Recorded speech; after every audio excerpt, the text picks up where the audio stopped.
What's up, chat? We are back. Welcome back to day 129. What?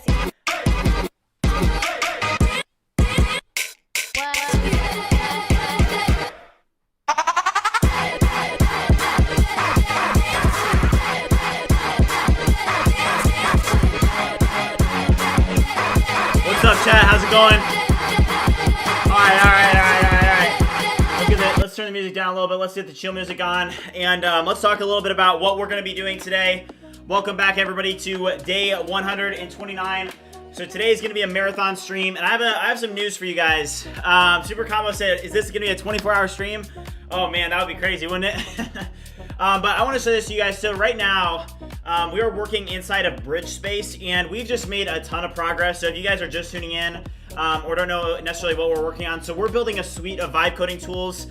Bridge Voice up here is working incredibly well, and really all that needs to be done is we just need to get these built and we need to get them deployed. Other than that, our infrastructure is deployed. We have 35 ping BridgeMind Pro subscribers now, and a lot of people that are looking to actually upgrade to Pro once we release Bridge Voice. I get so many comments about, you know, what am I using for voice to text? What am I using for voice to text? What am I using for my IDE? So, you know, it's gonna be nice to be able to promote these products and to get these out there, because something really cool that we worked on, what was it, yesterday, is that in order to create a new workspace, I now have this like view here. So I can do create workspace, right? And watch this. So literally, like, I can just say, okay, I want to use this workspace layout. It's going to be 12 agents. They're going to open up in, let's have them open up in the BridgeMind directory. We can do that. And then I can actually specify what agents I want to work and open up inside of that terminal. So for example, I can launch Claude, Codex, Gemini, or Cursor agents. So for example, let's launch 5 Claude agents. Let's launch 5 Codex agent, and so on. Let me talk to my Claude bot. Claude bot, what is 5 plus 5 plus 1? All right. So we need to do one more. All right, let's do that. So then we can open up a new workspace. So this is just gonna be a test workspace, right? But it's gonna open up this workspace, right? And it's gonna launch. You can see my cursor agents down here. Here are 2 cursor agents. Here's 5 Codex agents. And then here are my Claude agents that are all launching now right here. So these are all now launched, but it makes it very easy to be able to launch agents and to be able to manage your agent panes. And it's just very nice, right? And this is a really good workflow. So we're building a product that we can use, and I find a lot of value in it. So we need to get this into production. The marathon stream today, we're actually going to be working on some of those elements today. So there is going to be some sensitive work that I'm going to be doing on stream today, but I think it's important to show this part of the mission, because I'm just going to have to like basically work a little bit where like you guys will be up in the corner and I'll be working on some stuff, or, you know, I'll try and, but we're going to have to create like Apple passwords, and we're going to have to get these projects notarized, because in order to be downloaded on a Mac, you have to like notarize them, and it is a little bit of a process. So we're gonna be doing that today. But with that being said, let me check out chat. What's going on, guys? How's it going? Welcome back. Let me also ping the Discord real quick and let everybody know that we're live. But another big piece of news is that I have officially upgraded to the ChatGPT Pro plan. So with the 2 releases, 5.3 that came out yesterday, as well as Claude Opus 4.6, you know, I've talked about them a little bit. Let's move the desk down and get into the flow of things. But with that release, I did upgrade, because I think that it's going to be worth it now. I think that having a ChatGPT Pro subscription, you're pretty much going to get unlimited usage out of that model. So it makes it worth it, right? It's like, hey, you're literally going to be getting unlimited usage out of one of the best models. If we look at the artificial analysis index, Codex is not yet on here. I covered this a little bit in my video before this stream. Let's do a chat saying, Super Combo said use 5 deep dive agents. agent to agent to improve X-term sizing, persistence, and UI. That's actually a good idea. Let me do that in a second. But I want to show you guys this. So if we add in, let's add in Opus 4.6, and I want to show this to you guys. WDan said deploy a team to upgrade your stream interface, add a what I'm building section, overlays, etc. Could be a great use of the testing tokens here. That's actually a really good point. WDan, that's a good idea. Can I do that via like a browser? How do I do that? Because I know that could potentially be possible, but what would that look like? Do you know? Okay, so here's what we're looking at in artificial analysis. So one big thing that you're gonna note is that, okay, Opus 4.6 is now like the smartest model on this intelligence index, okay? It scores a 53, so it's a 3-point improvement over 4.5. But like one big critical thing to note is that, okay, if we go to the coding index, which is the biggest one that I look at this, 48 and 48. So Opus 4.6 ended up not getting that substantial of an improvement when it comes to its coding capabilities.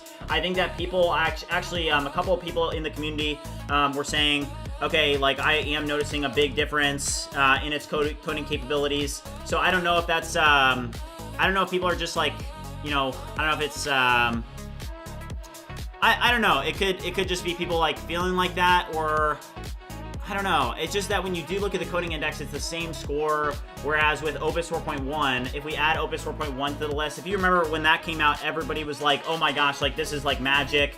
Like the reason that it felt like magic is because you literally had a model that was at 37 and it jumped from 37 to 48. Now, GPT 5.3 isn't on here yet because they haven't released it on OpenRouter. They haven't released it via the API yet, so it's not on here. And they can't test it until it is on there. Super Combo said Opus 4.5 versus Opus 4.6 was just a energy drink boost. Yeah, I mean, that you could say that for sure. But with that being said, you know, this is a marathon stream. We're going to be getting a lot done. The first thing that I want to do is we have to be careful because BridgeSpace is really coming along nicely. This is going to be my main terminal that I use now for my workflows. It's at the point now where obviously it's like pretty well along. The only issue with this is that I cannot update BridgeSpace while I'm working with BridgeSpace. So when we're going to work on BridgeSpace in the stream, we're going to have to open up Warp. EJK, good evening. How's it going? Pritchie said, so planning tasks, orchestrating tasks, refining tasks so that it gets better at coding output. Yep.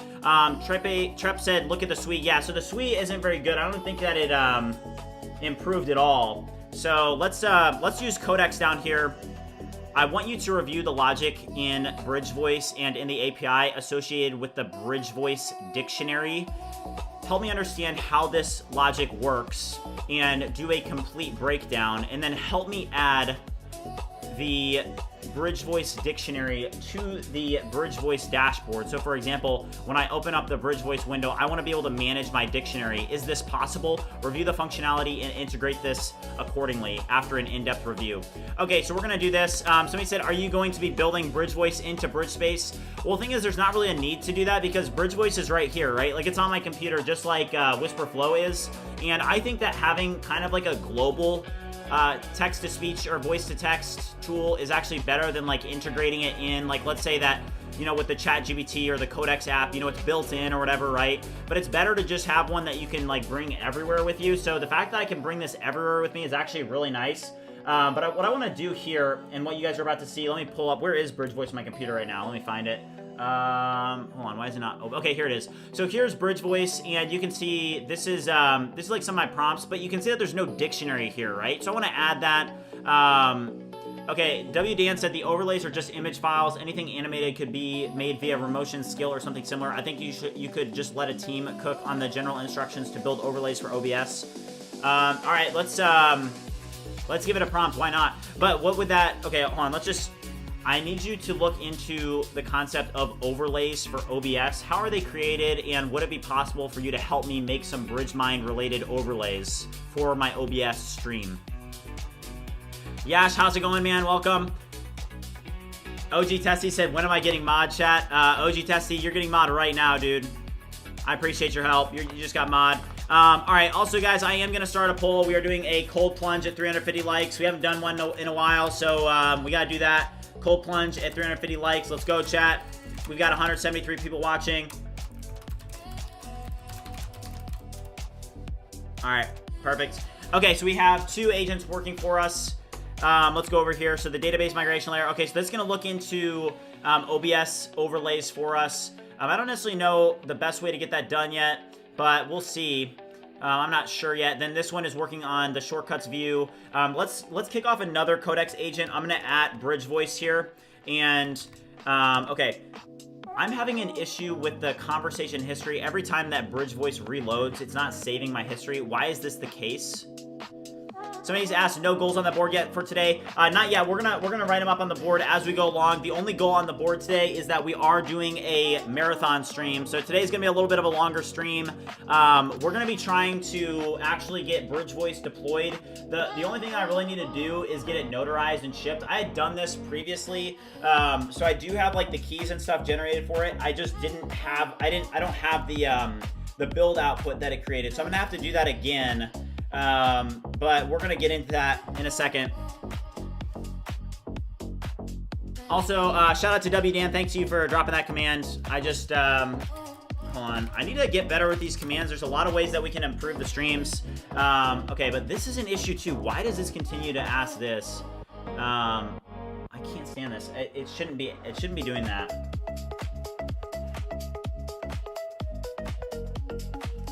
Yeah, I definitely want to screenshot this. And then we're going to have to open up Warp, and this is the limitation of bridge space right now, is that it can't take in images, which is obviously a very big limitation. Oh yeah, WDN, to all those who celebrate, go to your usage in Claude.com and claim $50 in credit before February 14th. Yeah, that's very important. If you guys haven't already done that, make sure you do so.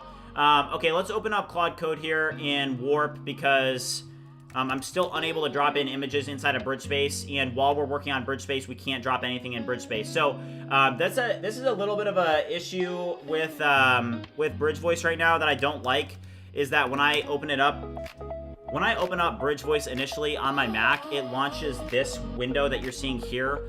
This should not be required. I want you to help me update this so that we remove it. Also, like, something that I want to focus on is like this, and I was talking to a couple people on stream, or not on stream, off stream. We were talking about it in the co-working channel, but you know, it's like interesting because the marathon streams, I think that like the purpose of them is like, let's say that some of my normal streams, you know, I always bring as much energy as I can to the streams. You guys know that. You know, I just try and show up every single day and give my absolute all. That's what my goal is, and it's worked out pretty well for me so far. So I try and, you know, have high energy, and sometimes that can be a little bit difficult when you're going for like 8 to 10 hours on end. You know, I think that, okay, wait, hold up. I'm having an issue with my conversation history. Every time that bridge voice reloads, it's not saving my history. Why is this the case?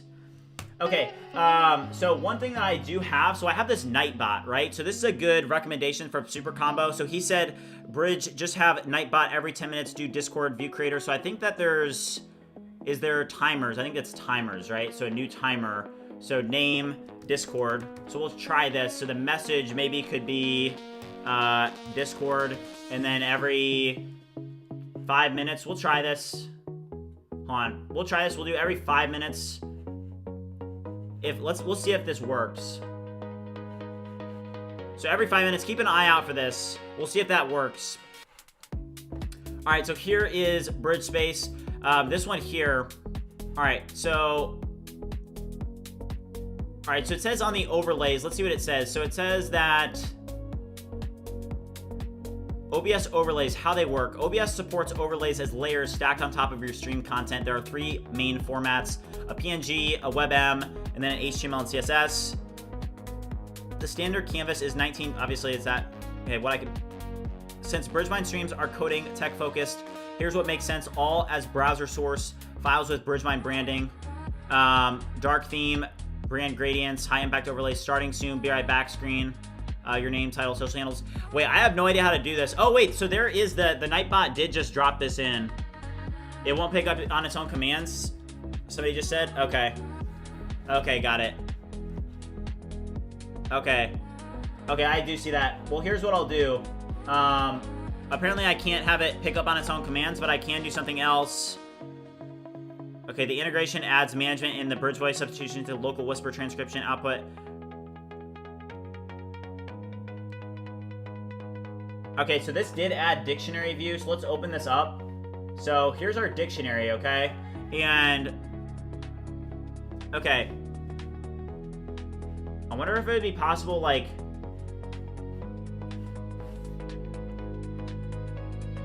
how do we add dictionary, copy the message? Yeah, I'll do that. Does BridgeSpace save chat state, like, keep the open Claude Codex apps? Yes, it does, yeah. Like any other normal one would, yes.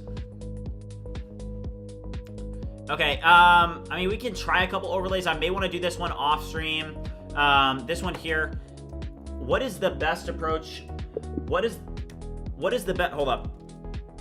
What is the best approach for us being able to make it easy for people to actually add in to their dictionary without overcomplicating the process? So for example, how could we make it easier for users to be able to add things to their dictionary without having to go in and set it? It seems like we're overcomplicating the dictionary. Would you review and come up with potentially a better approach? Yep, here, let me add this in a Nightbot. So we're gonna do a couple timers. We're gonna improve the stream a little bit. We'll do this. I'm gonna pull up the stream on this computer. Thank you for the suggestion, Super Combo. So let's drop this in. So every 5 minutes it'll launch this automatically. We'll update, and then who knows, maybe do a new timer. We do X. I'm pretty sure that there's an X here. There's an X command. Hold on, let me try this. I'm pretty sure that there's an X. Yeah. Okay, yes. Okay, let's drop this in.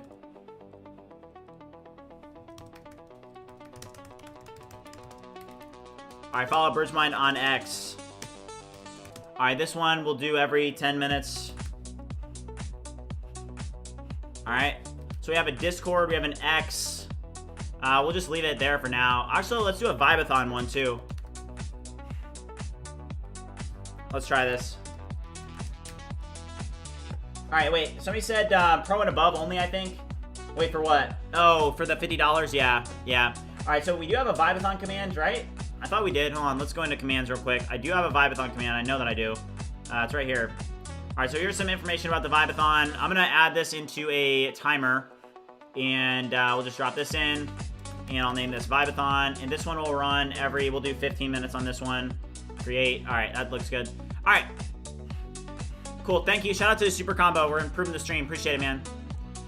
Okay, if you want, I can implement this next as phase 1 directly in history list. Okay, so what is it saying that it wants to build? So, fast path, one-click add to toast. Oh, that's cool. Yeah. Alright, so adding dictionaries entries is isolated to a separate dashboard page, so users must context switch. Users already spend time in history, but there is no add to dictionary action there yet. Transcription currently injects correction capture loop to learn from user edits automatically. API supports direct dictionary CRUD well, but pro gating means free users need clear upgrade UX when attempting quick add. The better approach is one-click add to toast, selected copy text, keep category page for search, bulk cleanup, create a structured plan, and then implement this update. Somebody said, please describe the Vibathon in a pinned message. Yeah, that is pinned, right? Well, it's gonna drop that command in now. Okay, John said, I read this. If AI is good enough to fully replace a top-tier software engineer, then AI is good enough to replace the rest of the human race, and your job isn't exactly the main issue anymore. What do you mean? It's an interesting take. Okay, let's see this. That looks fine. Okay, also your local file currently contains recent entries. Okay, bridge voice.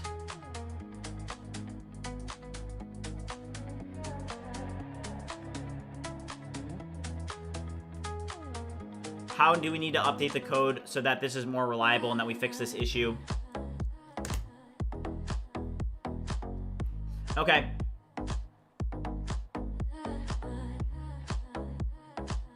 Alright, good. Alright, how's this one working here? Alright, compilation succeeds without any warnings, okay.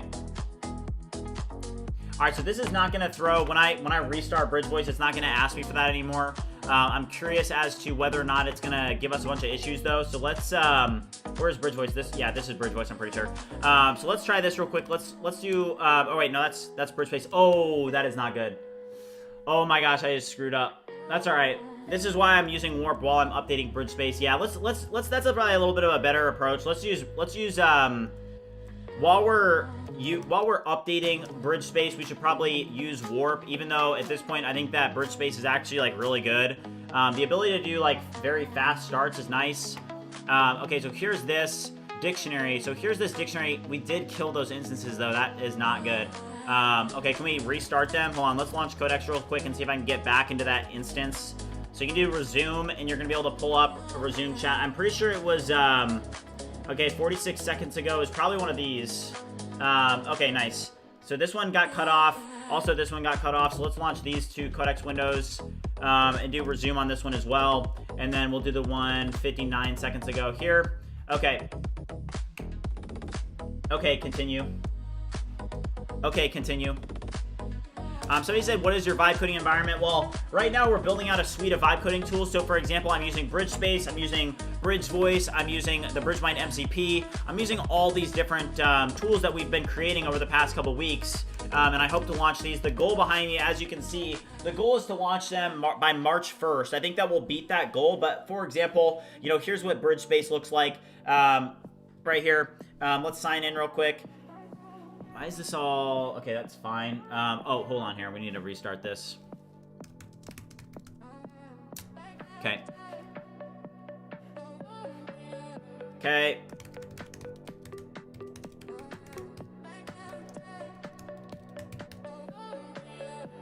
Okay. All right. Also, guys, let's drop some goals on the board. We haven't done any goals yet, so let's put some goals up on the board today, because today is going to be a marathon stream. So we're gonna be able to accomplish a lot today. The biggest thing, so we're gonna be doing something unique on stream. Like, I wanted to do it off stream just because it's a little bit more sensitive, but I think that it would be cool if we could do it together. You know, you guys aren't gonna see like as much of, you're gonna see plenty of vibe coding today with 5.3 and 4.6. One of the things that we definitely need to get done though is we have to get Bridge Voice, actually, we have to get the build completed, right? So that's one of the biggest things. So let's put up to Bridge Voice Mac build. This is incredibly important. Also, we'll put Bridge Space Mac build as well. I think that we can do these at the same time. These are actually going to be like decently complicated because I've never deployed anything where, for example, like it's a Electron project that I need to figure out how to do the updates to be able to send updates and do. I'm pretty sure we're going to be using GitHub releases. But we'll get to that in a second. But like, Bridge Space is incredibly useful because, for example, like right here, right, I can open up a new workspace and be like, all right, I want 8, let's do 6, and I want 6 terminals opened up in my BridgeMind directory, and I want to launch, like, what type of AI agents do I want to launch? I want to launch 3 Claudes, and I want to launch 3 Codex agents, okay? And I literally just launch these, right? And I click create workspace, and it opens up this workspace for me. So here all my agents are launching, and it's just very nice, right? So here's our Claudes, here's our Codexes. It's nice. OG Tessie said Codex, but Opus for speed. Yeah, 100%.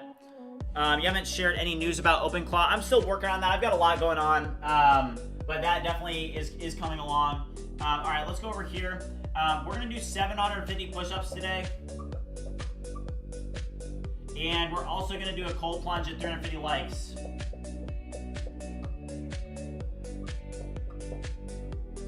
All right, cold plunge at 350. So if you guys haven't already liked the stream, make sure you do so. All right, let's see this.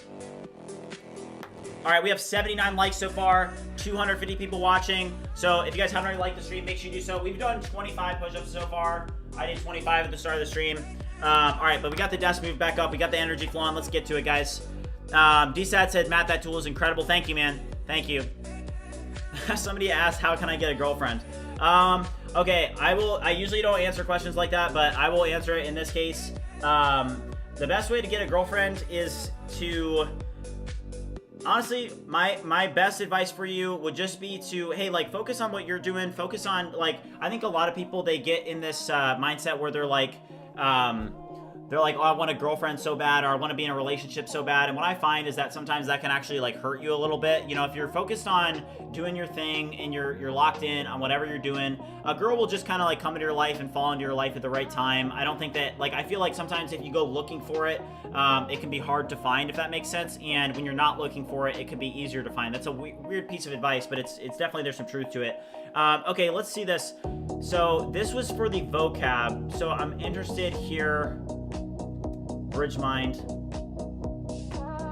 So like this is the test that I want to try. So you guys see how, like I said, BridgeMind, right? And it did it in 2 words. So what I want to do is I want to pull up the dictionary real quick, and we're going to add in. So like, okay. So check this out. So we'll add this. Or does that not work? Hold on. Was that like a 404 or what? That's not even hitting anything. Failed to save dictionary term. So here's what I'm seeing. Failed to save dictionary term. So let's see what's happening there.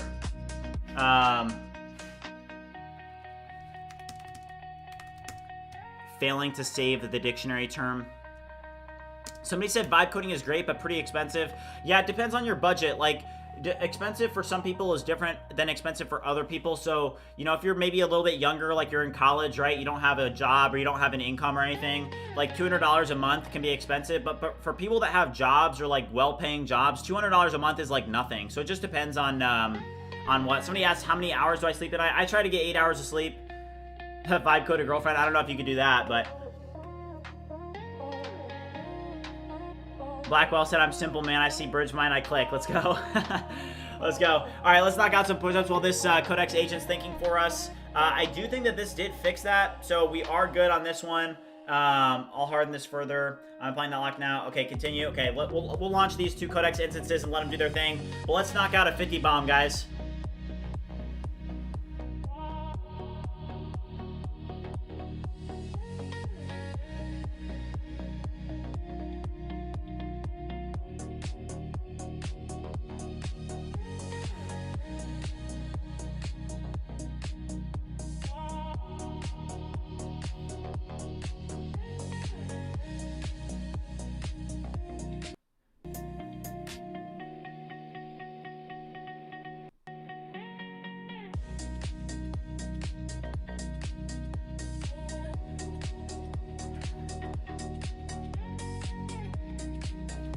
All right, let's go, chat. We're gonna do 750 push-ups today.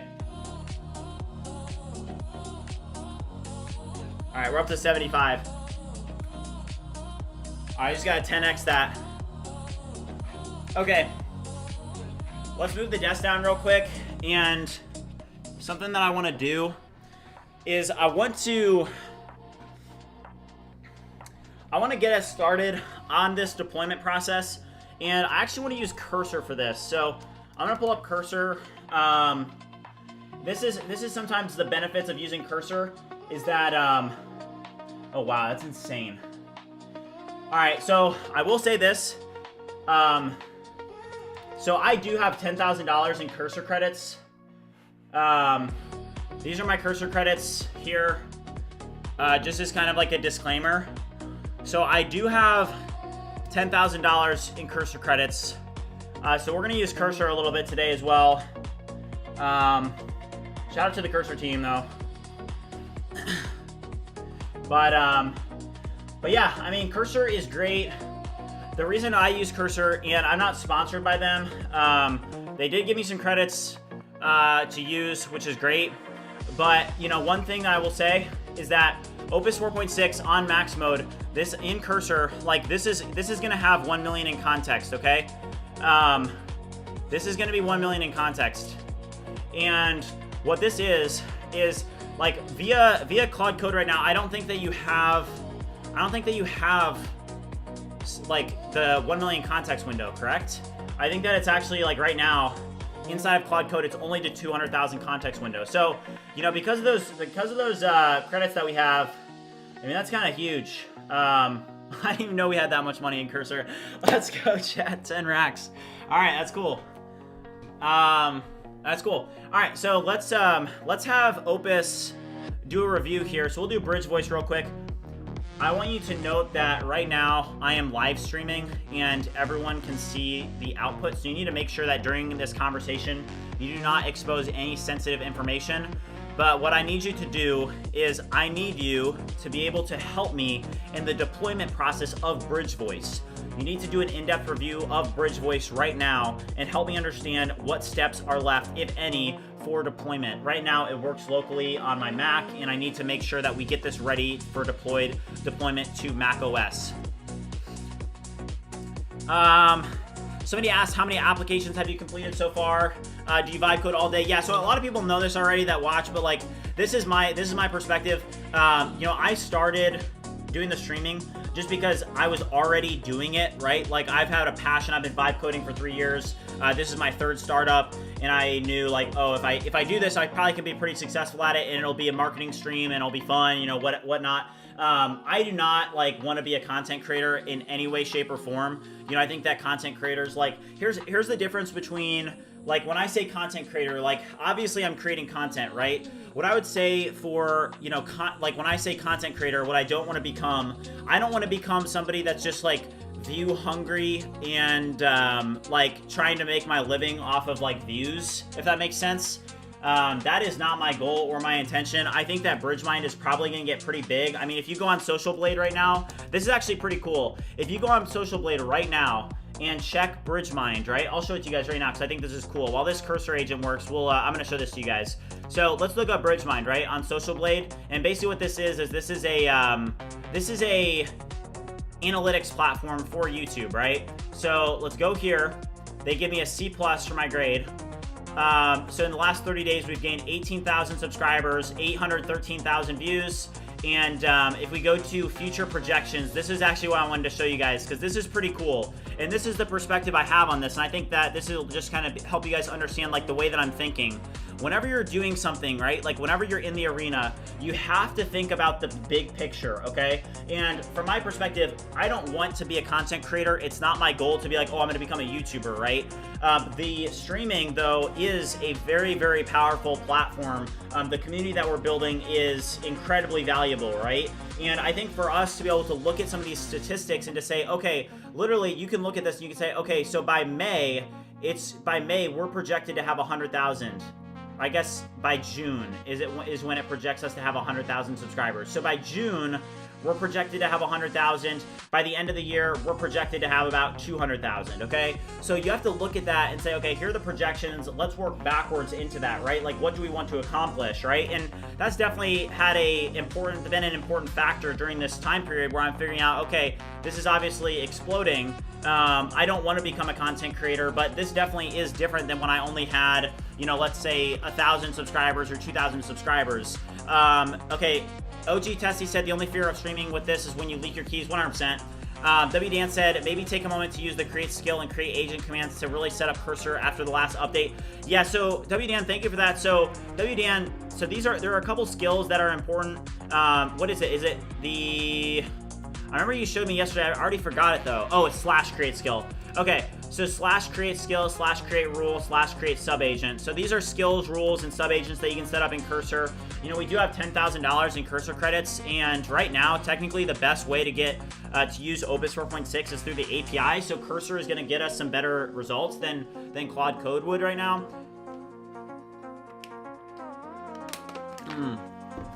Okay, that's actually a really good point. Wait, so if I do create skill, I can prompt it to create a skill for me? Is that how it works? I want you to create a new skill for me that will be called streamer. And what this skill should have, it should have the information and knowledge so that this is used and the AI knows that I am a live streamer, and to make sure to not share sensitive information in conversations like API keys or passwords or other related sensitive information unless I explicitly tell it to show me the sensitive information. Okay, so I actually missed that prompt. This is the nice thing about Bridge Voice though, is that we can go and we can actually get that. Where is it? Okay, here it is. All right, now we do have an issue here. Hold on here.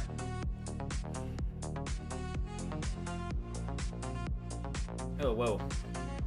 Okay, we have an issue here. on. I do want to make an update just briefly. For Bridge Voice, okay, hold on here. For Bridge Voice, I need there to be a way for me to easily open up the Bridge Voice dashboard on my computer. Right now, as soon as I close it, it's hard for me to open it again. Make it so that when I click on the application, it opens the dashboard respectively. Review the logic associated with and create a structured plan on what needs to be updated to make sure that it has the intended functionality. For example, when I click the Bridge Voice application on my Mac or my Windows, it should be able to pop up that dashboard on my computer. Okay, so somebody said Codex 5.3 is much better than Opus 4.6. I mean, I think that's a little bit of speculation. I think they're close. I think that it's like a lot of other cases where, for example, there's going to be different use cases for each model. Somebody said banger AI music. Yeah, let's go. Usage limits on Codex is just a winner for me. 100%. Yeah, you're going to get more usage out of Codex than you would from Opus 4.6. But let's see, like, this here. Can it make this a lot more simple? Okay, great work on doing this, but would you put this in a concise task list for me to understand so I don't have to read so much text? Okay, so let's create the skill. I need you to create a new streamer skill. The skill should be centered around the fact that I'm a live streamer and that I stream my screen, which means that people can see what's on my screen, and I need you to make sure that there's a skill that is a streamer skill so that the conversations do not leak sensitive information like passwords or sensitive emails or IDs or API keys or respective things unless I explicitly ask it to show me that sensitive thing. Okay, Super Combo said for your BridgeMind Warp tool, use this prompt, use 5 deep dive agents to add more support to my X image in support, custom right click menu. Okay, I'll try that out, Super Combo. Hold on, let me grab it in the chat.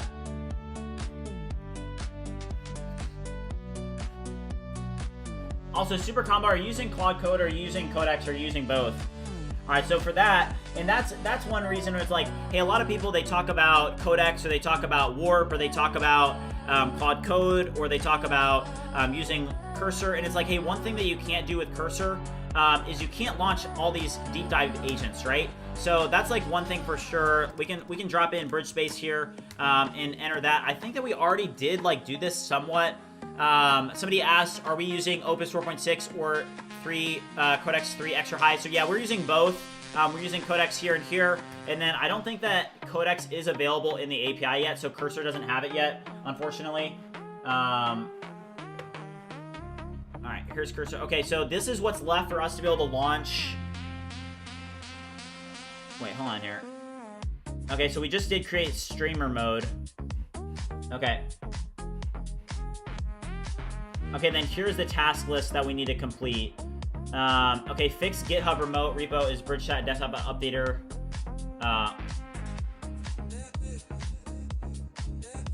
Okay, the first task is this. Hold on, I wanna, oh, yeah. Hold on, I do need to update my GitHub remote repo so that it's renamed. I thought I already did this, but we'll check real quick. It may not have been renamed. Somebody said Codex is more efficient, uses less lines of codes for the same stuff, it's lean. I hear like so many conflicting opinions about this though. Like that's one thing to make sure that you understand. Like everybody has different opinions about it, you know? Okay, bridge space, bridge code. Where's bridge voice? Okay, so this is an issue. I don't think that we've actually deployed. We haven't moved this yet. Oh, is this in that other organization? Hold on here. This may be in the bridge chat org. Yeah, it is. Wow. Okay, so do you guys remember this? We actually originally were going to set this up as like a separate thing, right? But what I decided to do is, hey, instead, it's going to be better for us to just combine all this under one subscription, right? So let's transfer this real quick. Somebody said, all right, Claude's advantage is multi-agents and now agent teams, but for most people, 5.3 is insanely good as well. I wish Codex would add proper parallelization and orchestration. Yeah, 100%. Okay, so we're gonna rename this to Bridge Voice, and we're gonna transfer this on over to the BridgeMind org. Hold on, I'm gonna have to certify this real quick. Dan said it's all about marketing. Models need days, weeks to understand how they work for individuals and companies. Most of the world is barely absorbing GPT-4 still. Yeah, it is crazy. Like, you realize, hey, when you talk to people that aren't in the space, right? Like, if you ask a normal person, like, hey, what is AI? And they'll be like, oh, ChatGPT, right? And it's like just crazy because, yeah, I mean, if you don't have a way to actually apply these tools like we do, so for example, you know, hey, with software development, obviously we have a direct way to apply these tools. Same thing with content creation. Content creation and AI actually go hand in hand a lot more than people think. Like, hey, I don't perceive myself as a content creator, and I probably never will, because as soon as I become a content creator, that's when I'm just like money hungry after like trying to monetize my community, and yeah, I'm not really about that. So, you know, I think that for us to be able to like take a step back and like to note though that like, hey, partially the success that you guys are seeing with BridgeMind is due to View Creator, right? Like somebody said, let's get a poll on Opus 4.6 versus GPT 5.3 Codex. Okay, yeah, let's do a poll real quick. Shout out to DSAT Drew, that's a good idea. Yeah, let's do a poll real quick. All right, we're gonna do a poll. All right, which is better? All right, I'm gonna do this poll real quick. Which is better? And then it's gonna be Codex.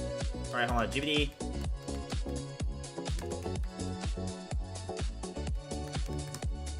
All right, make sure you guys answer this poll. So which is better, GPT 5.3 Codex or Claude Opus 4.6? Let's see what the BridgeMind community thinks. Somebody said GPT 5.3 extra high is goated. Okay, this should be fixed now. This should be fixed now. Could you check? Okay. All right, let's go here.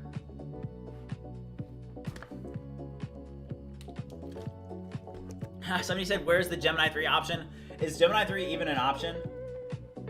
GD4O raw chat is still the best. Wait, Hung, I saw Hung say something. What did he say? Hung said Opus 4.6 was a bait for Codex 3.5 before Sonnet. Oh, you mean 5.3, but yeah, I mean, that's actually a really interesting take from Hung. He said that Opus 4.6 was a bait for Codex 5.3, but the thing is that like 5.3 isn't that much of an improvement still. Opus 4.6 is at 70%. It's got 70% of the vote. So 70% of the BridgeMind community thinks that Opus 4.6 is better. Make sure you guys vote in the chat. Okay, so that's fine. This here.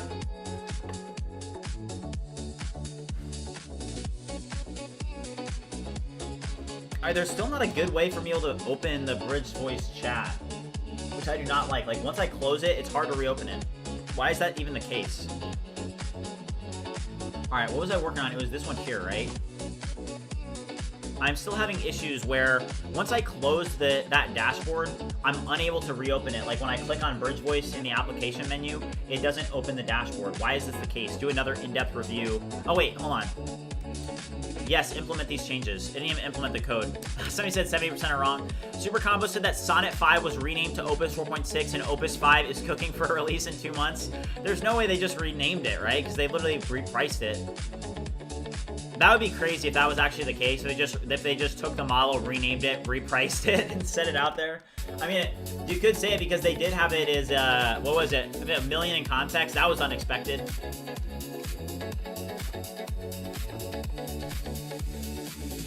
Sean Davis, I mean, the best way to grow revenue, and like, here's just my perspective on things, is that once you do build, and this is going to be an interesting take that I think, I hope, like, that you guys understand. I think this will make a lot of sense. Like, once you build a community, once you build a platform, once you build like a following on social media, your capability and your ability to make money from your business is basically going to 10x. There's going to be so much opportunity for you to be able to make money.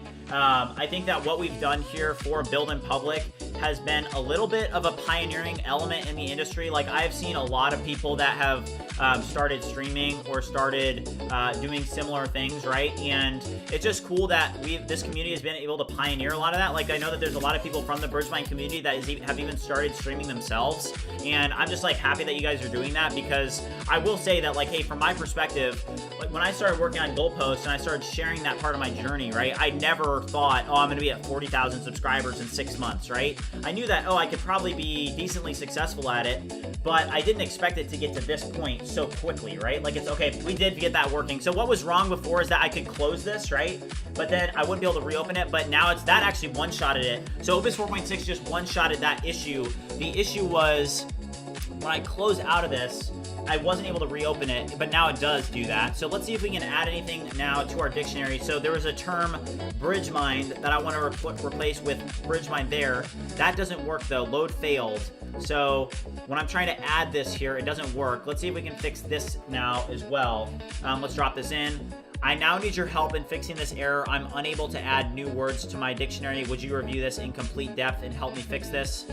Hung said recent tweets were fire. I think you automated them extremely well. Yeah, thank you, Hung. I appreciate that. Yeah, I know that, Hung, you've got some specialty in marketing as well. But, you know, here's the thing is that, like, once you do have the community, once you do have a platform and some influence, right, there is like so much opportunity. And I'm just saying this like from just sharing my perspective with you guys so that you guys understand, because a lot of people, it's like, hey, it is easier than ever before to build, but it's not easier than ever before to do marketing. And what you guys are seeing here on like full display is like what I think successful marketing looks like, right? Like if you put yourself out there, if you're authentic, if you're genuine, if you show up every day, and there's some like entertainment elements that you can add to it, right? Like I think that anybody that's been around since the very early days, like you guys have seen this evolve, right? And you guys have seen me figure out like certain things that work, right? Like you could say, oh, like there's like, you know, this, that, or the other that, you know, ended up working. Like for example, dancing at the start of the stream added, you know, 10,000 views to this, you know, to the streams, right? Or like just that energy level, it's going to add a tremendous amount of virality to it. Like if you guys remember that podcast that we watched, they were like, oh, like he's dancing and he's with his dog and he's doing push-ups, right? And it's like, boom, boom, boom. Like you can do things from a marketing standpoint that actually will lead to like much higher engagement. And I'm just like sharing that with you guys openly because those are different things that I've done that I've seen success with. So somebody said, did you see the GPT 5.3 Codex versus Opus 4.6 Counter-Strike benchmark video? Great display of the differences. I did not see that, no. Okay, so 2 questions. Did you create the repo on GitHub side? The remote URL still hasn't been updated yet. I actually I transferred the repo to the BridgeMind organization. It is here now instead. Review this. Okay, so I did transfer that repo, so there could be some changes with that. Somebody said still waiting on 5.3 to be on artificial analysis. Well, it won't be on artificial analysis until they actually put it in the API. So remember that right now, GPT 5.3 is actually only available through the through Codex, which is like kind of surprising. I don't like that they did that, but they did it anyway. I think they were kind of like just waiting for. They obviously waited for Claude to release their model so that they could dance for it. When's prod release? We're hoping to get this released this week. So it really just depends on like, hey, what is this build going to look like? I've never done this before. So right now, what you guys are going to see a lot of today is you guys are going to see me figuring this out because it is a decently complex process. So when you've never done something before, there is going to be a learning curve to it. So let's drop this in here, and would you review the remote repo and see what needs to be done for us to make sure that this is corrected? You can see it's Bridge Voice. It's now in the BridgeMind organization. Review it and then help me update anything that needs to be updated accordingly. Should add a push-up timer somewhere on the stream. Yeah, we can do a lot of things to improve the stream for sure. I think it's about time you do your push-ups. Actually, yeah, I mean, we'd have to do 750 push-ups on stream today. If you guys are just joining, today is going to be a marathon stream. So we've done 75 push-ups already, but let's knock out some more. And if you guys are watching along with me, like, why not hit some push-ups as well? Like, why not? Okay, so it's changed to the get remote, okay? All right, that's fine. All right, I like the look of this dashboard. But yeah, let's drop a 50 bomb. Let's drop a 50 bomb, guys. And if I'm dropping a 50 bomb, you guys can at least drop like a 10 or 20 bomb. I mean, why not, right? Why not? We're all grinding. Let's go. We got to keep the energy level high.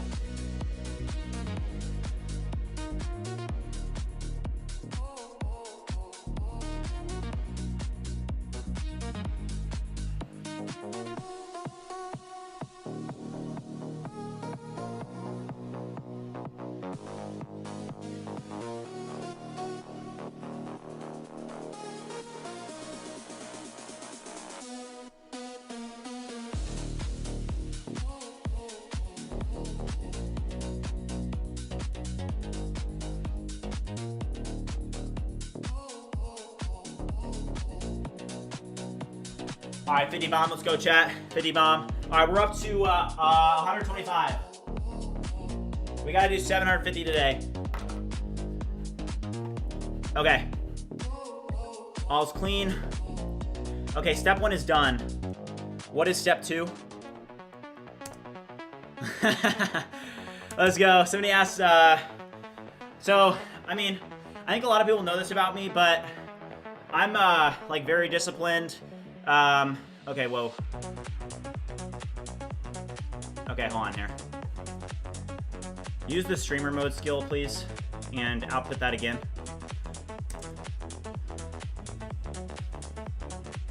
So,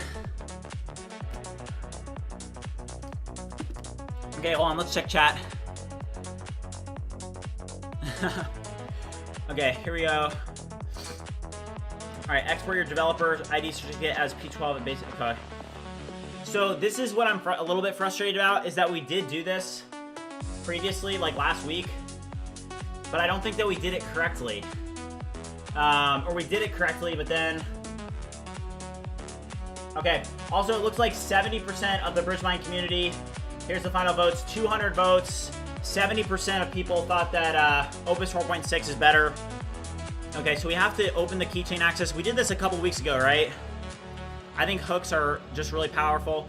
A few sub-agents I have in Cursor. Verifier verifies code changes after work is done. Debugger, planner, just use the create sub-agent to start and have her find the instructions sent. Okay. I mean, you know what's cool, WDN?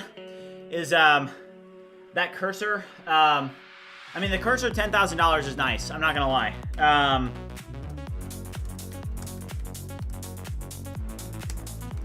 All right, guys, I'm going to put the cold plunge poll back up.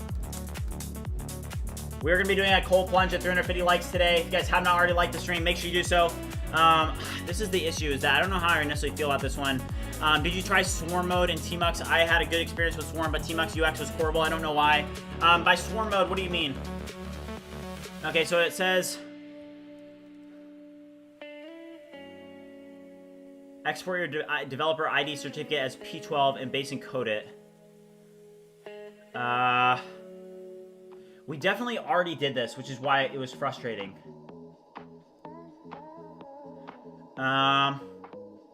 Okay, where's this one at? Is this still working?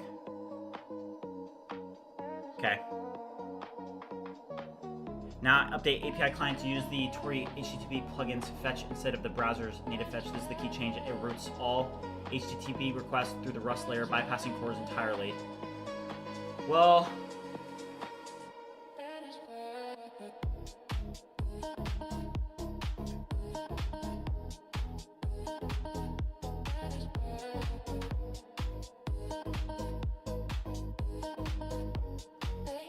Yeah, WDN, I need to get those skills and rules configured for sure. Because now it's like, hey, with $10,000, we pretty much have infinite Opus 4.6. So we could just go and go and go. All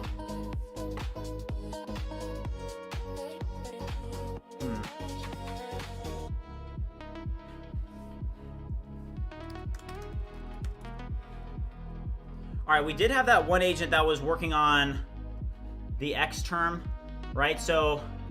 Hold up. So we do Command T. This is the cool part about Bridge Space. So when we're creating a new workspace, we can specify how many agents we want to launch. We also can specify which directory we want to open up in. And this should be coming like as soon as next week. Our goal is by the end of the month, just because like I don't know if we're gonna run into like some issues that make it like really difficult. But I'll do Claude and I'll do Codex here, and we can launch, for example, like these agents, right? So we'll do workspace 1, and then boom, 3 Codex 5.3 agents, and then 3 Claude agents, all at the same time, right? Our workspace is complete. Let's go over here though, and I did have some things that we were doing yesterday with, hold on, so these are the, okay, where did it put the, okay, so we have our pro plan. I mean, I don't know, and this is a question for you guys, chat, so I'm considering refactoring Bridge Voice to be a Electron application over Tori, because we're having issues with, like, one thing that I want to figure out is, like, let's add Bridge Space and let's also add Bridge Voice, and let's, like, do this right here. Help me understand how the authentication of these, help me understand how the authentication of these applications is handled differently, review them, and help me understand the differences in the authentication process for these two applications. One of them is Electron, the other is a Tori application. Help me understand this. Okay. Somebody said you should have built in Electron. Yeah, I may refactor it, but that's the thing, is it's going to be very, very easy to refactor. Somebody said I'm a new watcher. What are you coding? You can check the description. Also, maybe let's create a quick some commands. Let's just do it on stream. I'm gonna start to, like, you know what's interesting is that, like, I need to start doing more of, like, behind the scene things on stream. I think that, like, I've gotten a little bit more away from that because of the fact that, like, things are so big now, right? So it's like, it's different, right? When you're streaming to 50 people on average, it's happened so fast. Like, I used to be streaming to 50 people, now I stream to, you know, hundreds of people. It's just a little bit different, right? So I've kind of gotten a little bit away from certain things, but the thing is, I actually want to start reincorporating things where I'm just showing you guys, like, different processes of the streaming process, of being able to do these different things. So watch this. What I'm gonna do is I have a agent that helps me write all the titles, all the descriptions, view creator. It's very, very useful. It's what I use for, that's really helped me get to 40,000, this view creator. It's incredibly useful. Electron is a non-starter. Okay. All right, so these are the differences in authentication. So for login flow for Electron, the Electron app uses a system browser OAuth flow with a custom protocol handler. And this is actually what I like more, okay? There's two differences. There's one that has, like, in our Electron application, we have it where it redirects to the browser, and then we open the application back up. And that's, like, very, very nice. I'm pretty sure it uses a deep link. Hold on, let's ask real quick. Does the Electron OAuth flow use a deep link, or what is it using? Does the Electron OAuth flow use a deep link? All right, let's enter this. Okay, yeah, so it does use a deep link.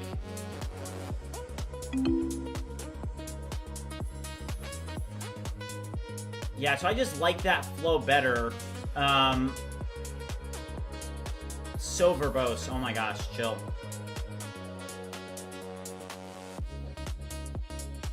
So I don't like the login flow for this.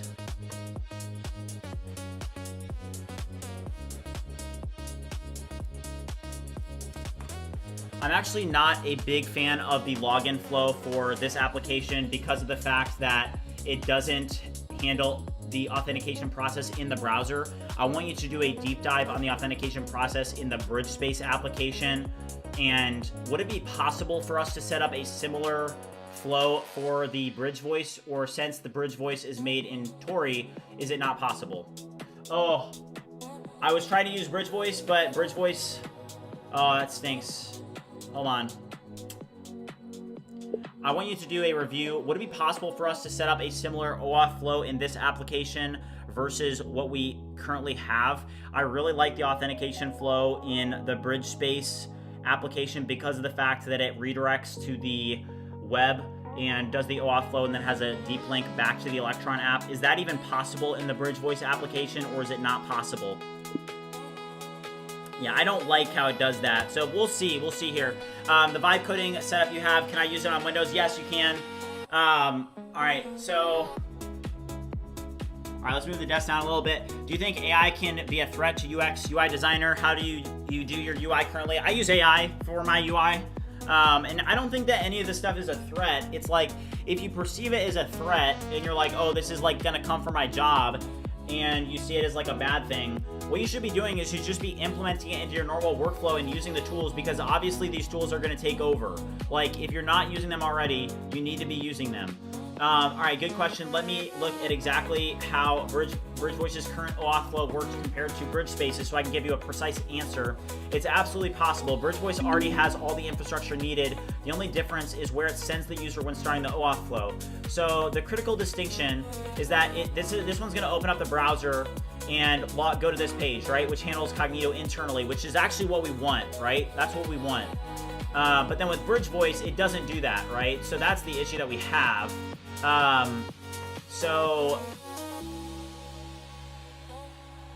Okay. Yes.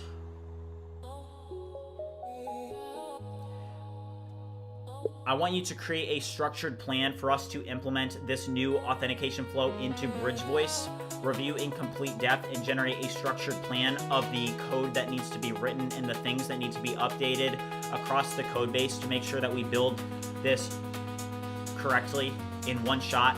This is actually going to be a really good test because we were using this with the Opus 4.5 and it wasn't able to get it.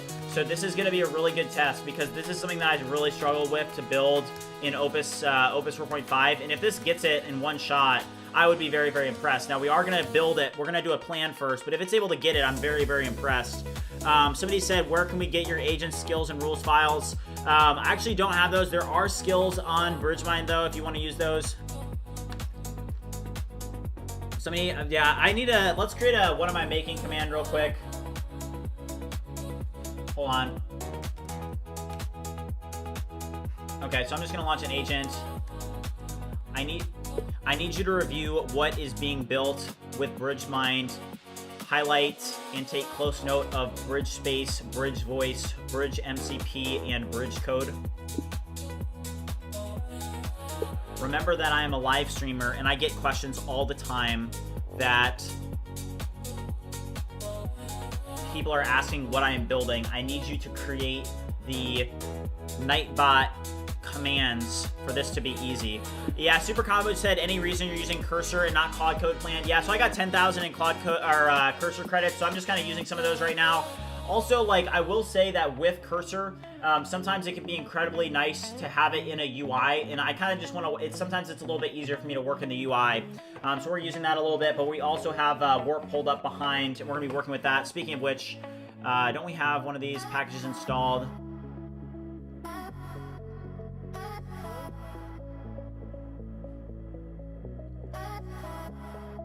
Oh, wow. Okay, did this work? Are you completed with this work?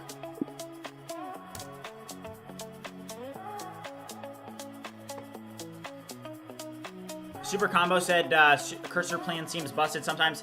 Yeah, the thing with Cursor is that it's going to be a little bit expensive, right? It's like, I mean, that's the hardest part about Cursor is that if you're on the Ultra plan, like, you're going to be hitting your limits, like, pretty quickly.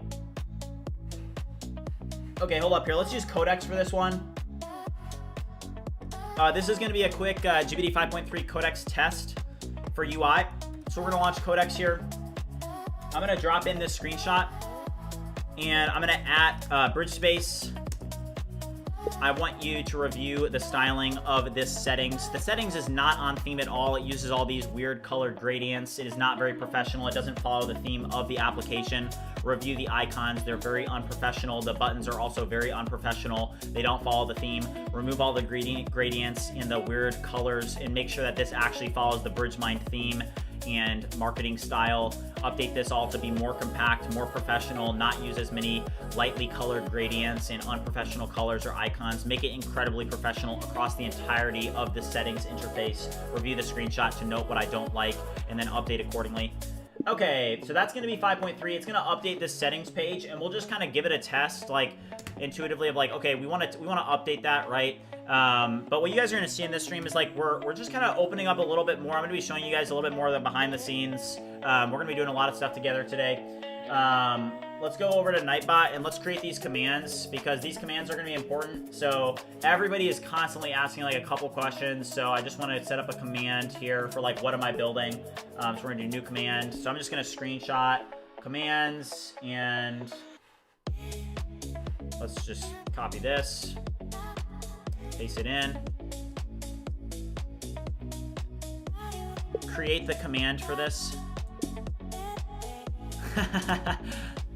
W Dan said he took a shot every time I said professional, gotta log off. Oh man, good luck. Good luck. You're probably what, 9 shots deep? DSAD said, have you got BridgeMind Design MD that has actual code snippet of how to perfectly replicate BridgeMind? Saves my life having this stuff. Yeah, so we do have a marketing marketing guideline inside of the UI. It may not be in BridgeSpace though, so I really appreciate that recommendation because we do need to set that up inside of BridgeSpace. Also, here is the plan that it has for updating the flow for Bridge Voice. So this is definitely something that we want to update because I just don't want my auth process to be all over the place. I want it to be using that Cognito connection. So for example, like what we're doing here, what this agent's doing is that we had Bridge Voice where, like, let me just pull up Bridge Voice real quick. Let's launch it, and I'm going to show you guys how the auth flow worked previously. So let's go over here, and let's actually get this launched. Which one is it? All right. All right, hold on. No, that's... Okay, here it is.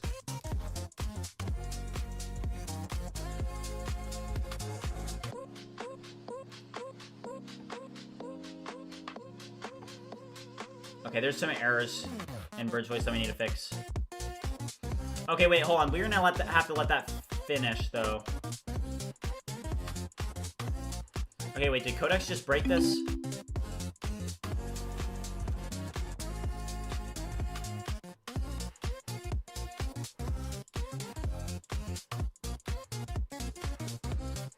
Here's a playlist. Somebody just asked for it. Here it is. Okay, let's let this work. This one's working. This one here. Okay, so we now have a couple of these. All right, perfect. So there's now, we're going to create 4 new commands in Nightbot. Okay, so there's going to be this products command. So products. And this is why cursor is so helpful. Like, just the ability to do this is nice. Just like copying this, very nice.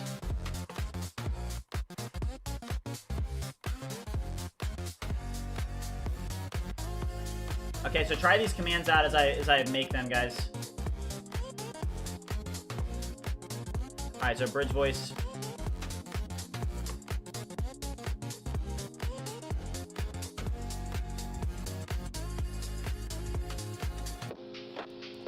Okay.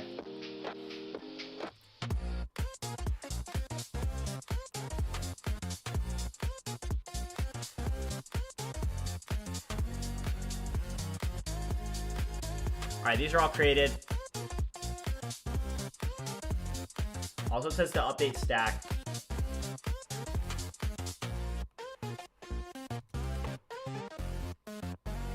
Okay. Oh, the 200 character limit. Oh, thank you. Please remember that there is a 200 character limit, so they need to be shorter than 200 characters. No, the revenue is legit. Yeah, I think anybody that's been around long enough knows the revenue is legit. Okay, thank you. You know what's crazy is that WDN already saw that coming.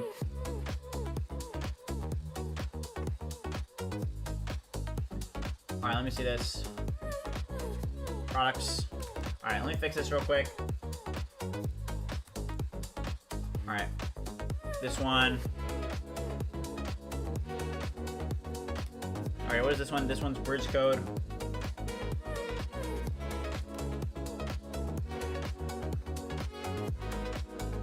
All right, bridge voice. All right, input this one as well. Bridge MCP. Input this one. Also, guys, if you guys are watching, have not already liked and subscribed, we're going to be doing a cold plunge at 350 likes. So if you guys have not already liked and subscribed, make sure you do so. We're going to be doing 750 push-ups on stream, too, so I need to knock out some of these after we finish these. Let's see.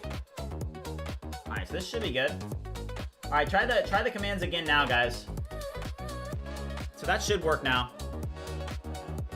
I am using GPT 5.3 Codex. It's right here. Let's see what it did on Bridge Space. So Bridge Space, we're gonna have to restart it here. Let's go over here and hold on. Is this? I think this is gonna need a little bit more work. But this here, let's launch Bridge Space and see if it did do it correctly. So GPT 5.3 Codex was updating this. That looks good. So look at the auth flow of this and how it works. So I do sign into browser, right? And then I get redirected. Okay, I have this interesting problem where sometimes on let's try that. Let's see what's causing this.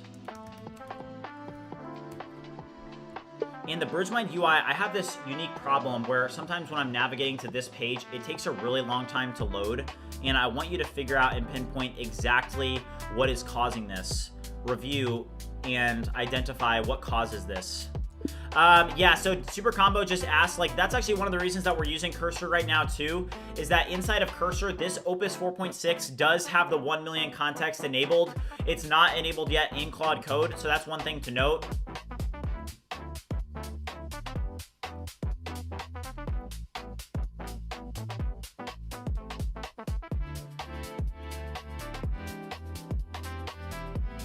Dang. This is running through crazy. That's pretty quick. Pretty quick.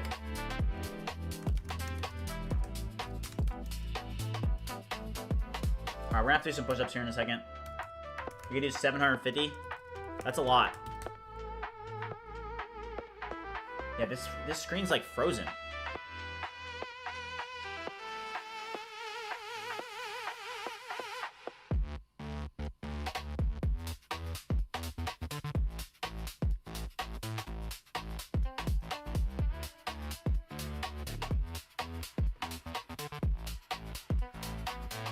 I don't know why it's doing that. It like really has a hard time loading.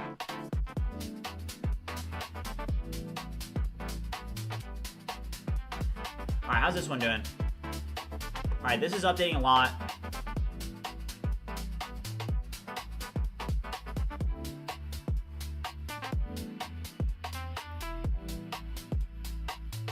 FYI, the subagents in Cursor are all Composer 1. Is that the case?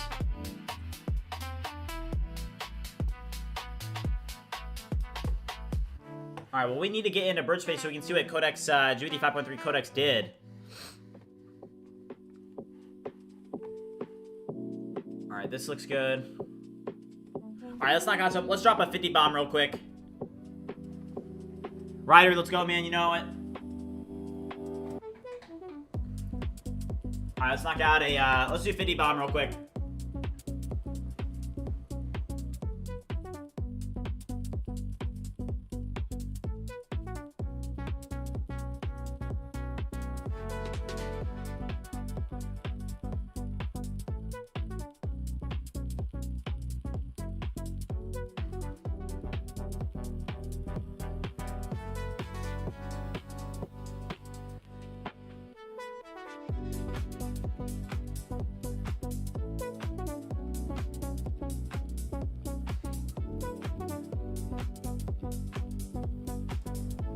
Alright, 50 bomb, let's go. Alright, 175. Okay.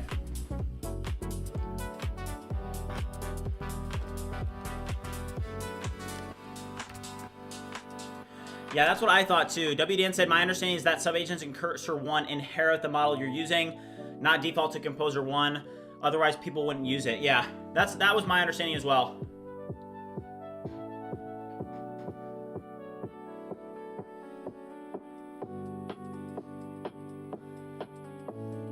Papillon, what's up, man? Okay, this says that it's done. What did it find here?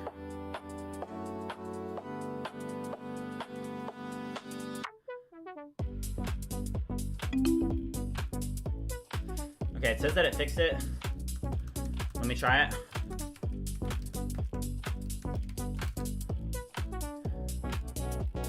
I'm telling you, I'm getting issues here.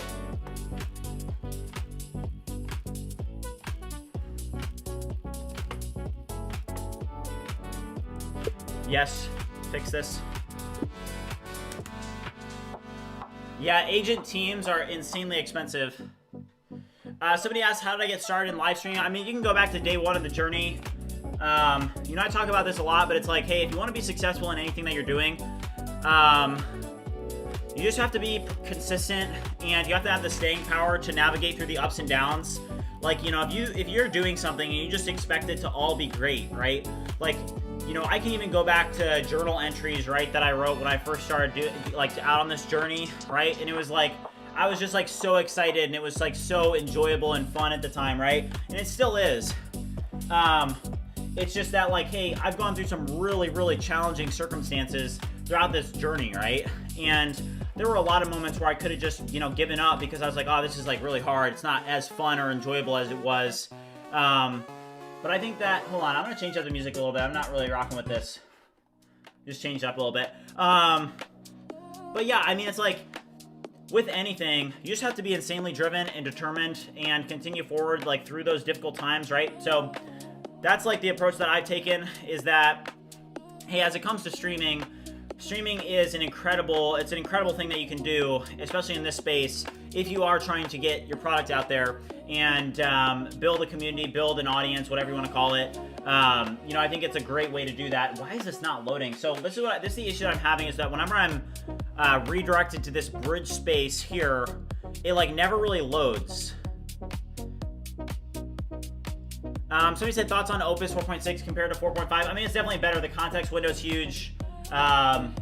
But we didn't see a massive improvement in coding performance, so I don't think it's as big of a improvement as Opus 4.5 was versus Opus 4.1, if that makes sense.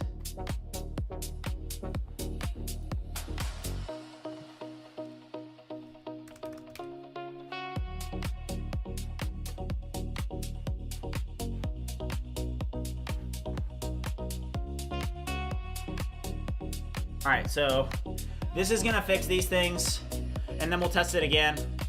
Somebody said maybe a cache issue. Yes, maybe. All right, also, let's get some DoorDash real quick. Need it for the marathon stream. Let's go.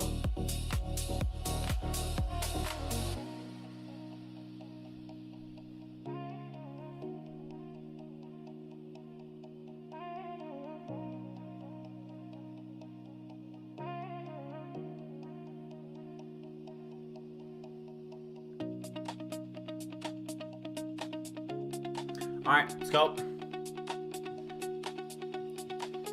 Thanks, WDan. All right, it says all 3 fixes are in place. Let's see if we get that issue again. So let's pull up bridge space real quick. Let's do sign with browser. I'm telling you, it's still...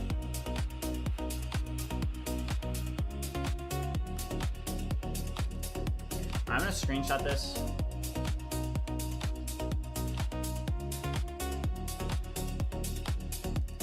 This is what I am seeing. Could this potentially be a caching issue, or what exactly is causing this? I want you to investigate this issue even deeper. Review in depth. Could this be a caching issue, or why is it taking so long for this page to load? I don't understand why.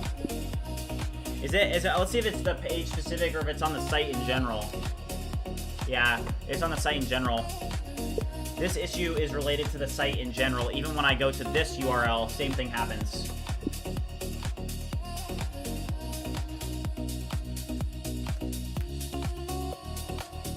All right, somebody said, I love your streams. I always watch it on my other monitor while making my own AI. Let's go, man. What is the revenue now? It's 39,431. 100 sit-ups if you fix it. Let's go.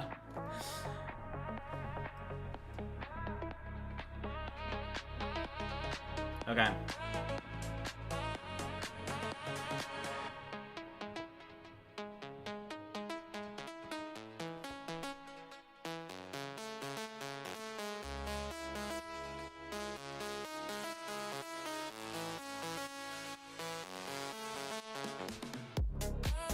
All right.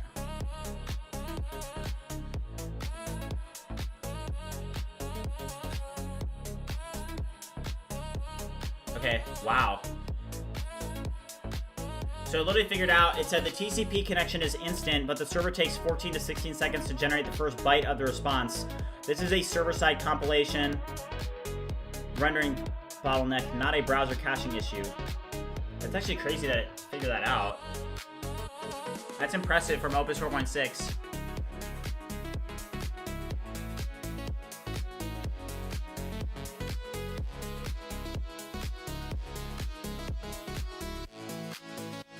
Oh, the Next.js server has a massive memory leak. That's what it's saying. Wow, I haven't seen Opus 4.5 debug something like this. This is crazy.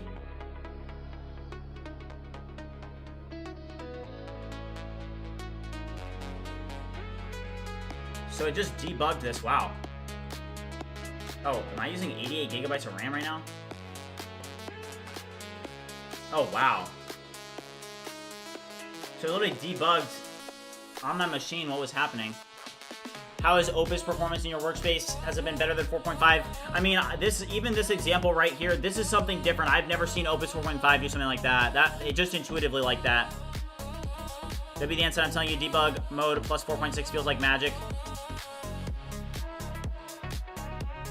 Yeah, W Dan. Bourbon said, Opus turns my apps from AI slop to awesome on the back end. Yeah, I mean,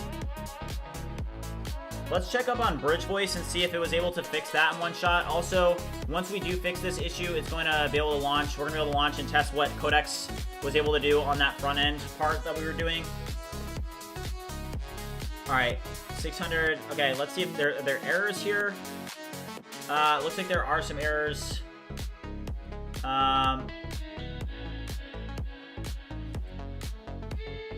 All right, which one was it? Okay, it was this one here. I ran Tori run dev and it failed. Why? Fix this. Ryder said, you're low-key motivating me to keep learning in this field. Definitely keep doing it. I mean, like, hey, we're just staying in the arena and we kind of know that, hey, this is the future. So, like, just stay in the arena and keep showing up. Okay.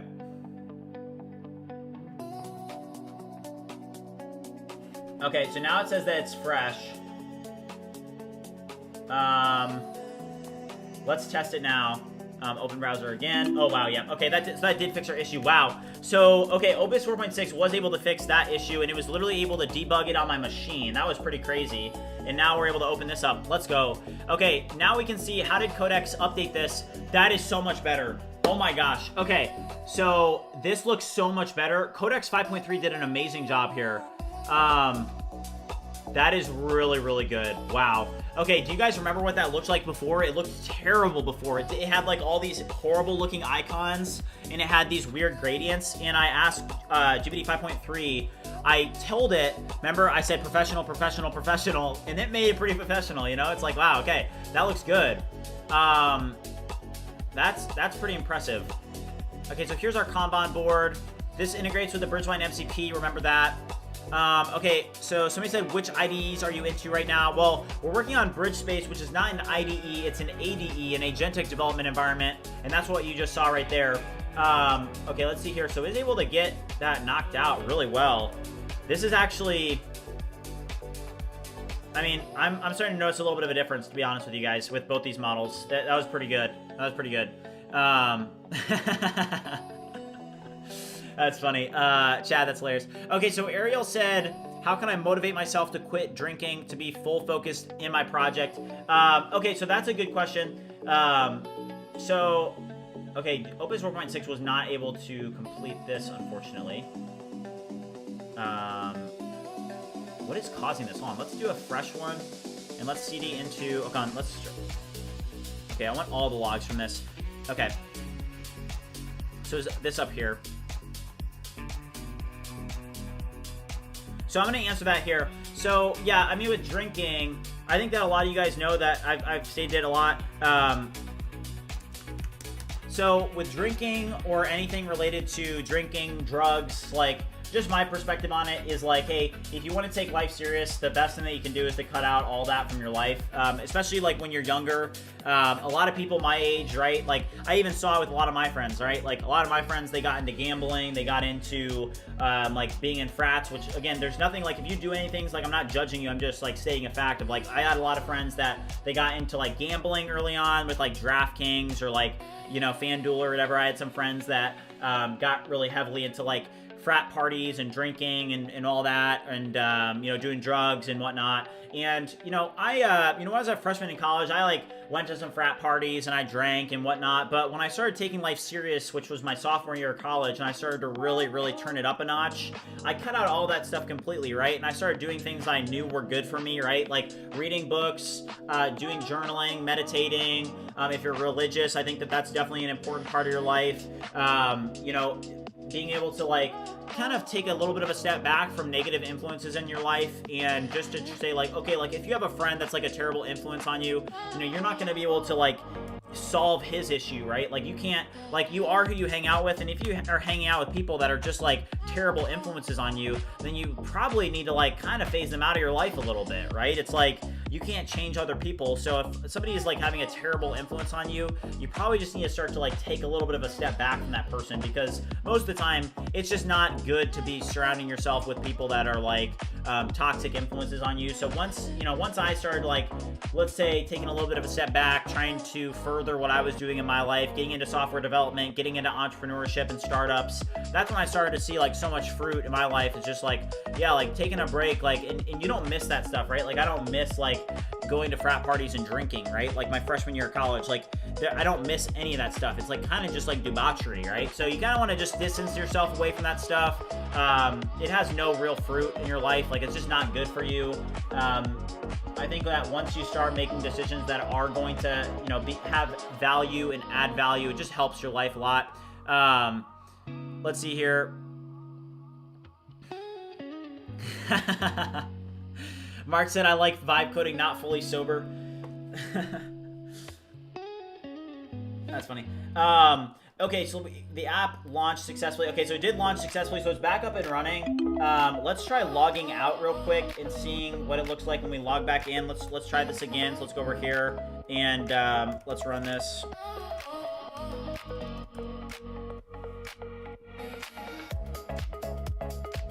Somebody asked which is better, Opus 4.6 or 5.3. I mean, that's the thing, is it's like, I just don't think that these obviously are two frontier models, 100%. These are two very good frontier models. I don't think that you can really, okay, so this is the auth flow, by the way, guys. So instead of us doing auth here, it's gonna have a sign in. I just got redirected, and here's what it redirected me to, and this is actually gonna be a very, very important test, okay? So I'm gonna make sure that it doesn't expose anything sensitive, because sometimes they just be doing that. So let me check here and make sure it doesn't. But what I want to see, you know what? We'll risk it, guys. We'll risk it. If this shares my sensitive keys and whatever. Yeah, somebody said they are both soda. Yeah, exactly. So let's do this. And what I want to see is not that. It didn't do anything. Yeah, so that did not one shot. Let's drop this in and let's pass it back into that. Okay, so I just tested using this auth flow, and it did not properly redirect me back to Bridge Voice. It actually did nothing. So I'm still looking at this page on Bridge Voice, and I'm still on this URL inside of BridgeMind UI. Would you pinpoint exactly why this happened and debug this? Okay, I don't know if W Dan is still watching, but he's a huge fan of this debug mode. So we're gonna enable debug mode, and we're gonna test this out. Let's go over here, and we're gonna drop in the screenshot from Bridge Voice, because that did not work. The sign-in did not work. So let's test this again using Opus 4.6. All right, so somebody said that he started smoking way too soon. I don't smoke a lot compared to the old days, but I still can't cut it out yet. Yeah, I mean, like if you have a bad habit, it's gonna be tough to break, right? So this is how debug mode works, is it actually sets up different hypotheses that could be causing your bug, and then it's gonna be able to say like, okay, we're gonna try and figure this out, right? So it's gonna set up instrumentation so that it can get the feedback from logs, and then we're gonna be able to test out and get to the bottom of this bug. Also, guys, we are at 250 likes right now. We have 295 people watching. If you guys haven't already liked and subscribed, make sure you do so. All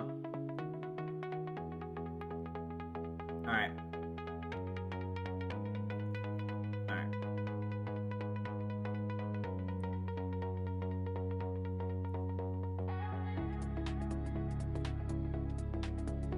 Okay. Let's go. All right, so that's going to set up the instrumentation for us to get to the bottom of this bug. All right, let's launch some more agents here. Run npm build and fix any build errors.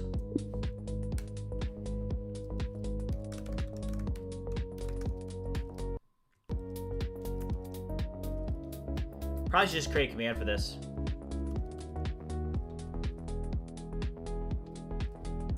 Run npm run build and fix any build errors.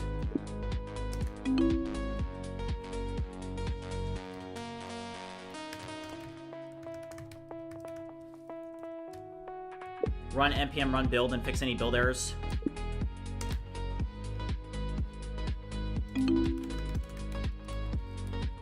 run npm run build and fix any build errors. Also run the test suite and fix any failing tests. Okay, so you have a bunch of agents running. Okay, let's try this again. Did this actually fix? Did this?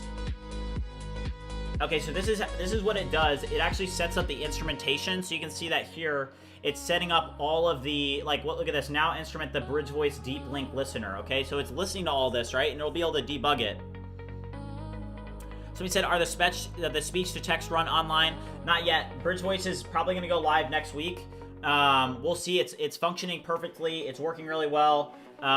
We just need to solve a couple, like right now we're doing authentication related stuff. I actually decided to kind of reroute the authentication process to something else. Okay, so it says reproduction steps. Stop both the BridgeMind UI and Bridge Voice if they're running, and then restart them. So let's do that real quick. So let's go over here, and I think this is already, is it already killed? Hold on, it's not.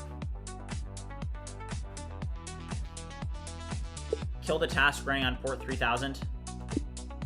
Trent said, you are my procrastination solver. Thank you. Thank you, bro. Happy to help. Somebody said, what are you using for voice? I tried default Mac OS for voice transcriber, but it's kind of broken. Yeah, so I use Bridge Voice. This is what we're using. This is what we're building. It's going to be live next week under the BridgeMind Pro subscription. Pretty much with that Pro subscription, you're going to get an ADE, you're going to get a speech-to-text tool, you're going to get the BridgeMind MCP, and then you're also going to get access to Bridge Code. That should release next week. All right, npm run dev.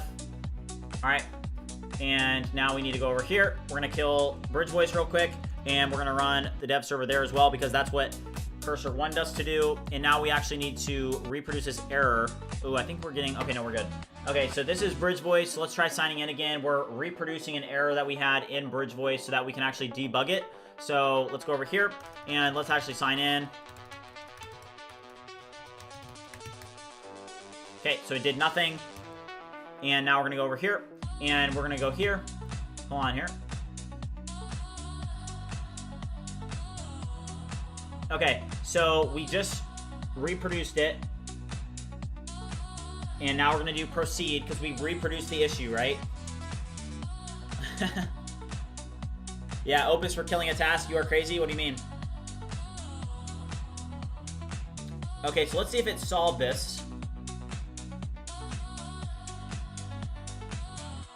And this is the crazy part about Cursor is, hey, there are a lot of benefits to using Cursor. I mean, I did get 10 racks, so that's influencing me a little bit. But, I mean, the debug mode is actually pretty good. I mean, Claude Code doesn't have debug mode. Yeah, WDM, we're using it right now, dude. So we'll see if it, I mean, if it one-shots it, that's like pretty... Have I tried OpenClaw? Yeah, I've got 3 Mac Minis over to my left, and I'm going to start integrating those more into the stream, but I really need to get them set up with souls and stuff. I've just been so busy, like, it's crazy. Also, guys, let's knock out 50 bomb. Let's move the desk up. Let's get the energy back. Somebody asked what my token bill looks like. Well, that's the good thing about Cursor is I got 10 racks. I like saying racks, it's so funny. All right, let's do a 50 bomb. If you haven't already liked and subscribed, make sure you do so. We are going to be doing a cold plunge at 350 likes. Right now we're at 255. We got 308 people watching. Let's knock it out.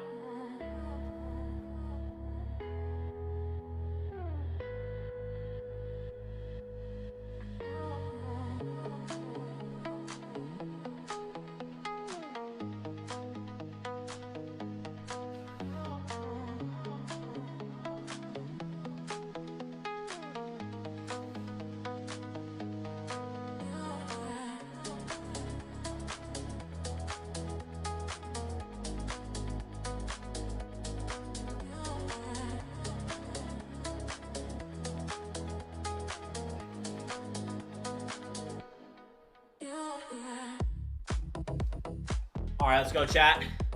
50 bomb.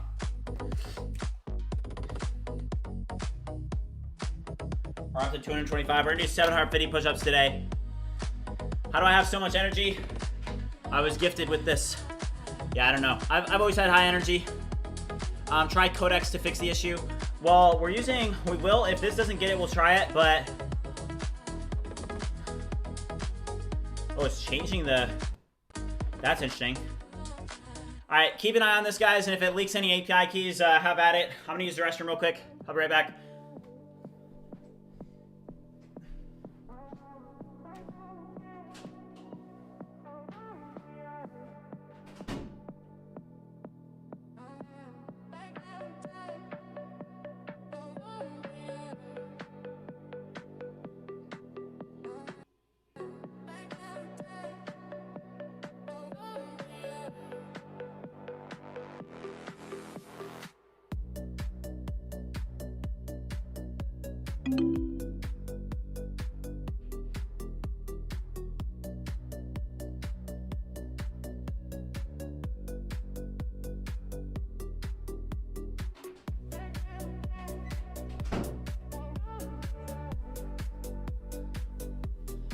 All right, let's go, chat.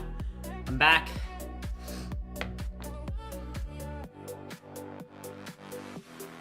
All right, wait, what did this do? All right, key changes. It updated the Tory plugin deep link from 2.0 to 2.4, returned unsupported platform for macOS register. Later versions added proper macOS support. Added on open URL handler. Okay, let's see if we can get this working now. Let's go over here. Let's stop this. Run dev. Okay. Ooh, error.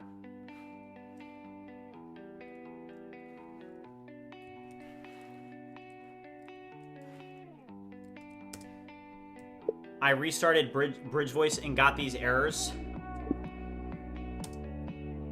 OG Testy said, is this what you're passionate about, or is it just for the money aspect, or is it something else entirely? Yeah, so something that you guys should know about me is, like, it's definitely not money for me. Is, you know, hey, I had, after my last startup, I decided, like, okay, I really want to take some time to figure out what I want to do next. Because for me, I'm definitely not somebody that's driven about money. It's more so like, you know, I have a vision and I like a challenge. And, you know, I do have the opportunity of like, hey, I got to choose what I wanted to do next with my life, right? So I decided that I was going to pursue this, and it has taken off. I think that anybody, I mean, I think yesterday we had like 1,200 people watching on the stream, right? So it's like, you know, BridgeMind at this point is one of the fastest growing vibe coding communities on the internet. And, you know, we've come incredibly far. It's not like if you said, hey, I'm going to give you, you know, $50,000, $60,000, you know, that wouldn't really mean much to me just in terms of like, hey, for me, money really isn't doing it for me. It's definitely more so just like the experience to be able to do this and to experience it, to live it, to be able to have purpose and to wake up every day excited to do something to work on something that I'm actually excited about. Those are the things that are important to me. Like, even if you gave me $10 million, I would still want to be doing what I'm doing now. And I think that that's like a pretty cool thing of like, hey, I just think that finding purpose in whatever you're doing and being able to wake up in the morning and being excited about what you're doing is nice. Hold on. It gave you a different command to run. Oh, shoot. Wait, hold on. Wait, what do you mean?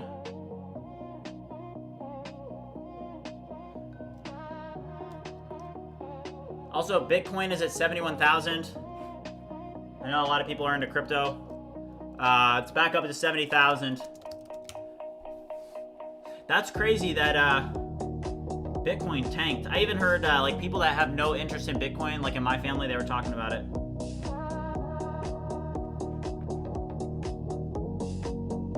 I was talking to my barber. He's a cool guy, but he was like, there's no way it's gonna go lower. It was like on Monday before it tanked to like 50K. Or no, what was the lowest it got to? What? 60K? Yeah, 60K. Wow.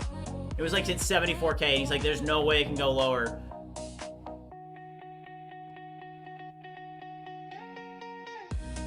I was like, just the fact that you just told me that, I know for a fact that it's gonna tank tomorrow. Nah, that's rude, but that's not rude, but Okay, Mollusk over on Twitch said crypto pretty volatile at the moment. Might come back, in my honest opinion. I mean, to some extent, like, The volatility is good, isn't it? Because it's like, I mean, crypto volatility is like a good thing. It's like, I don't know. Just kind of interesting to see, because I heard people that have no interest in crypto talking about it. So it was cool.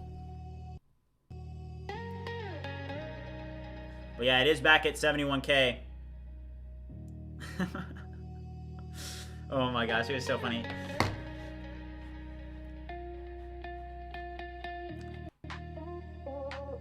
Alright, also, if you guys have not already joined the BridgeMind Discord, Nightbot just dropped a link to it in the description. Let's do a quick check. I think we're about to pass 5,000 here soon on the Discord. Let's do a quick check. We are currently at 4,928 members on the Discord. If you guys have not already joined the Discord, make sure you do so. I'm going to give a quick shout out to newly joined members. Shout out to Farshid, shout out to Joe, shout out to Spider, shout out to Abu, shout out to Dork, shout out to Gio, shout out to Andres. Welcome to the community. I'm happy that you guys are here. Let's restart Bridge Voice.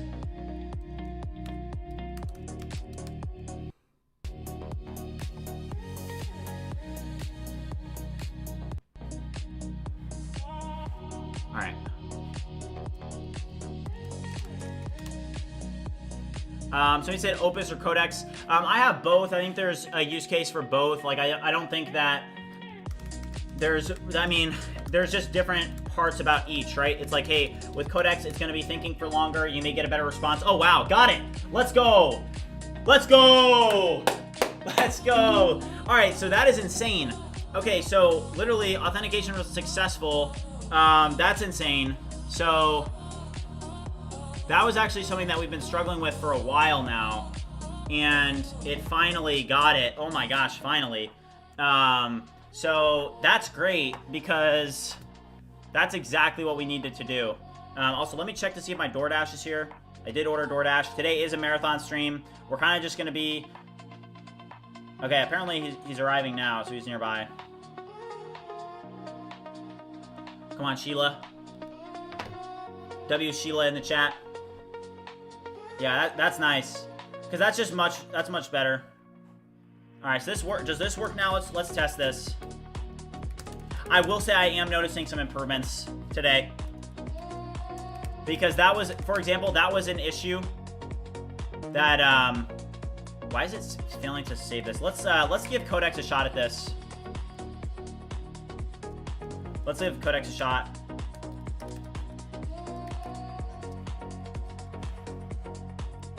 That's actually huge, though. OG Tessie asked, what did I get? We got the new auth flow for Bridge Voice built. Actually, I wanted to rewrite it, because when you're using Cognito, you have to set up, like, different... what is it called? It's called different clients, basically. So if I was going to have the authentication system handled inside of, you know, that application, I would have to set up a different Byte client. And that's just not a best practice. Like, you should be handling the auth flow all in the same place. So Aditya said he hit his limit in Opus. That stinks. Does Bridge Voice use a local LLM? How did you implement it? Yes, it's using Whisper CPP. Yeah, the usage in Opus is gonna get, like, it's pretty crazy. Oh, you met with GNG. I got Panda Express. Today's gonna be a good day, guys. Honestly, like, I'm just gonna... One of the biggest things with the streaming is that when it gets bigger, there's more pressure with it, for sure. That's just like a random thought, but like, I just want to always be like authentic and genuine with you guys. And one thing with that is that, like, straight up, when I was at like 2K, right, and like barely anybody was watching, it was like really fun, because, you know, it would be like, oh, I would be at like 5 watchers, and then it would jump to maybe like 40. And I mean, you can go back to any of these streams. I mean, let's go back to like my first stream, and I'll show you, while this Codex instance is running, I'll show you guys like literally the statistics behind the scenes of what this looks like, right? Like, let's just pull it up. Let's pull this up. I'm gonna show this to you guys. Okay, so let's go over to my channel, and let's go over to live, okay? And we're gonna go to, let's go back to like the very first stream, right? Okay, wow, we've done a lot of these streams, that's for sure. Okay, so let's just go back to, like, for example, day 1. Let's look at the analytics for day 1, right? So, day 1, look at this. Concurrent viewers while live. There was a peak of 6, and the average was 1 viewer, right? So look at this. Peak of 6, 1 viewer. Okay? And then let's do 5 days later, right? Let's go to day 5. What was it? Average 4, peak 9.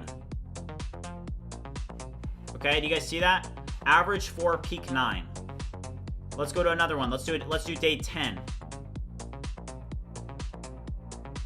Average 7, peak 12. Let's go to 15. Average 8, peak 12. Let's go to 20.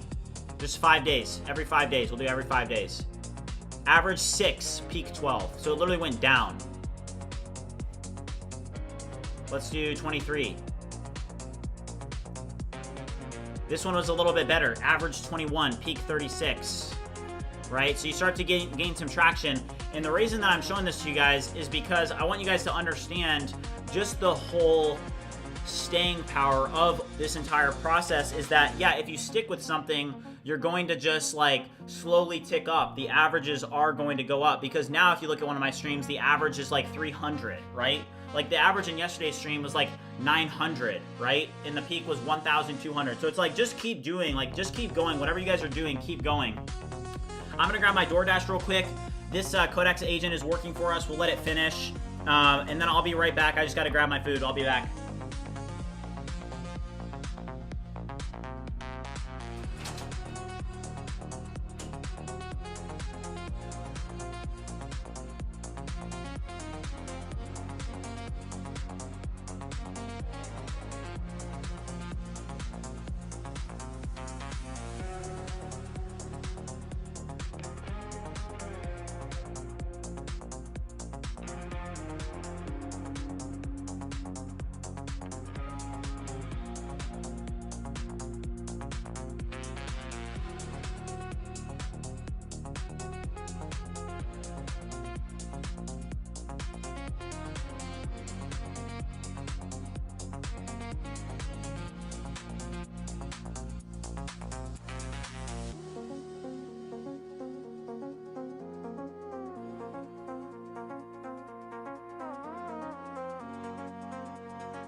All right, I'm back. What's up?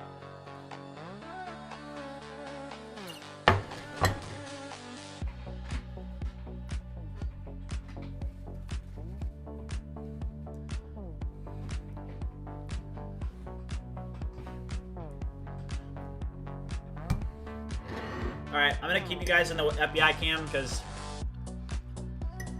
this is not a mukbang. I got Panda Express. Okay, let's see if this will work. Also, let's go back over to our cursor agent and tell it that it marked fixed. Great work, this is now working. Would you add a professional effect after a successful sign-in? Like, what is the best practice after the user properly does authenticate?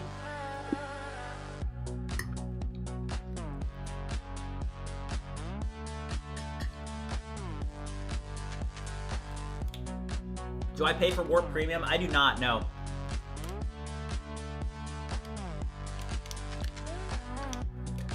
Yeah, I did buy a ChatGPT Pro subscription, so I now have the Claude Max and the ChatGPT Pro.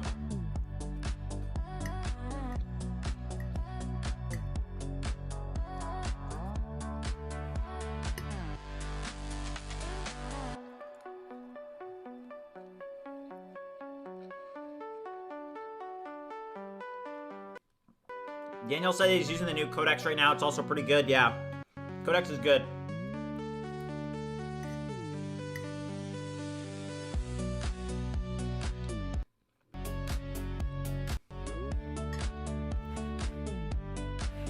All right, here's my Bridge Voice dashboard. Somebody said Codex versus Claude Code. Probably Claude Code.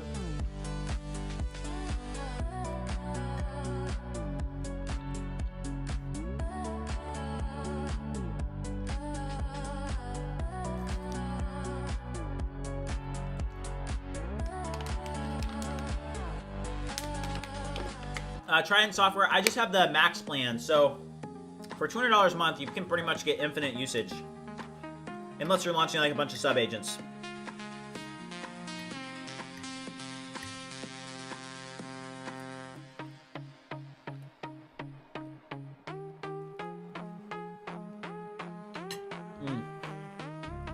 Wait, what is this doing?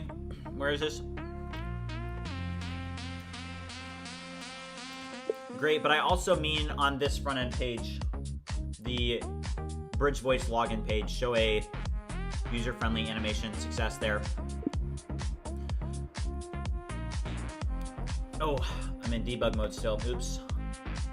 I don't think that did anything because it wasn't the prompt, so. Oh, it intuitively knew. Thank you.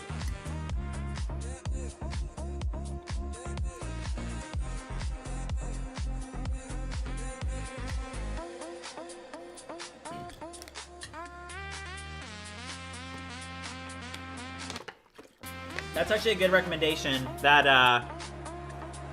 Rafa just dropped in the chat. Thank you for this.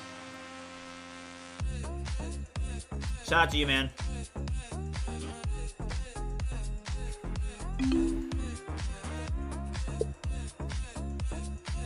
Would you remove the top bar from the Bridge Voice dashboard and create more of a custom look for this? There's no need for that default top bar. Fix that. Somebody said, Ryla said, can you explain when you typically use Claude versus Codex in your workflow? Well, Codex is going to think longer, and it's also going to cost less.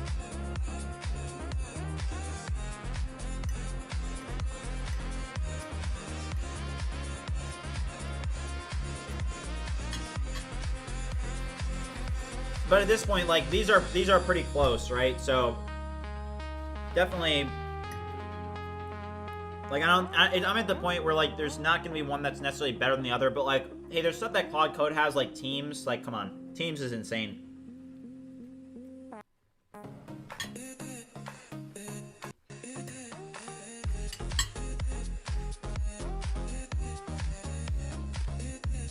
I just absolutely cooked my app. Oops.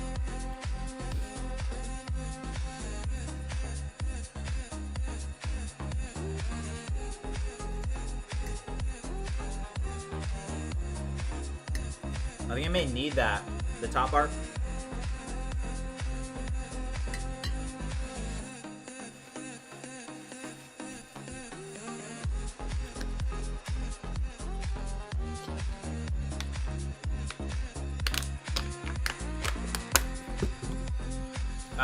OG, I'm eating Panda Express.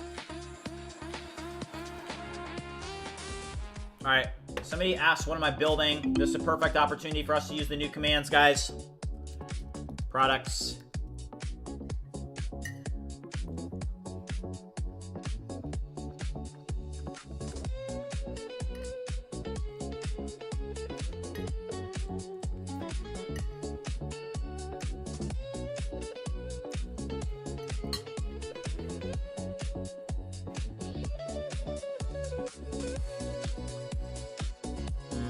That does not look good.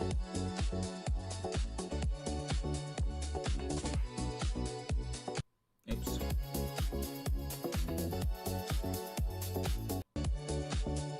The top bar did look better. It's holding our state much better now, though. Did you guys notice that? It holds the authentication across.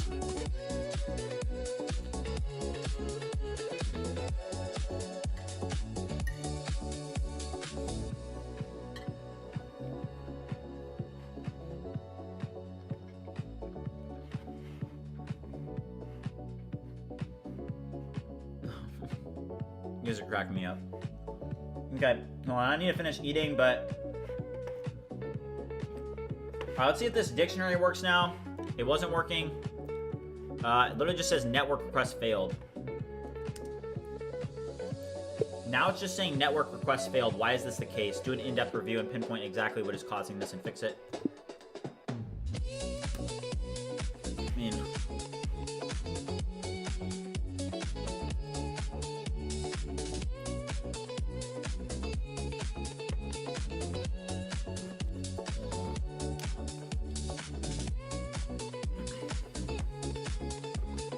What do you mean move to step 3?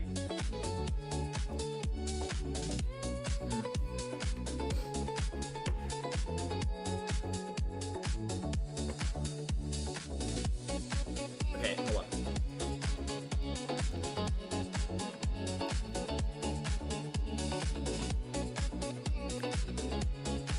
Do an in-depth review of Bridge Voice. How ready are we to launch on Mac and Windows?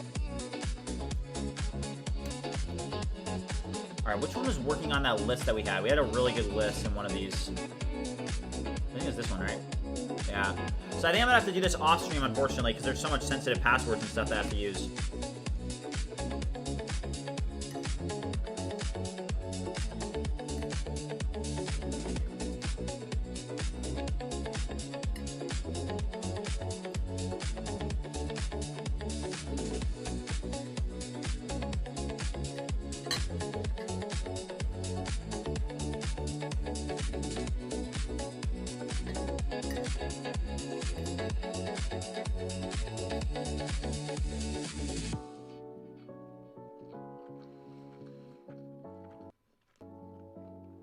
Daniel asks, what do I prefer, warp or cursor? I don't prefer one or the other. I just use them in different parts of my workflow. Just blur the screen. Yeah, we may have to do that. Oh my gosh. Oh, well, it's saying it's the wrong URL. Alright, Codex is actually kind of struggling here. Okay, hold up. Stop. Opus 4.6, take over, please. The million in context is going to help. Alright, Bridge Voice. Alright, I'm going to open this up. Drop in the screenshot.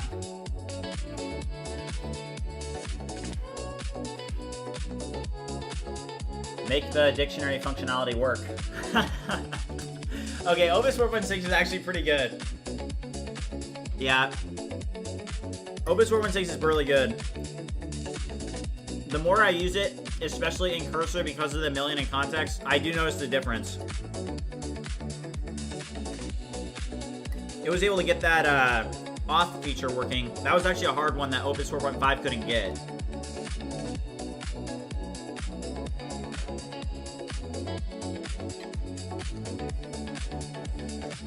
Somebody said, what specs do I need to run Bridge Voice?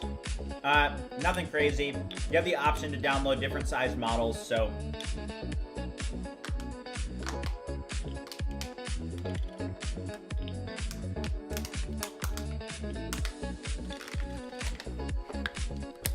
Alright, this is what Bridge Voice is looking like.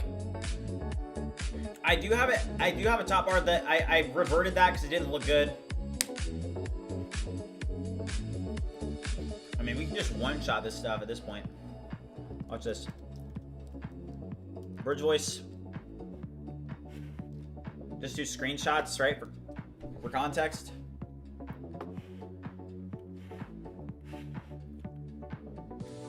Make it so I can collapse the sidebar. Codex 5.3 was not doing a good job for me on a couple tasks, so I'm gonna put it in timeout.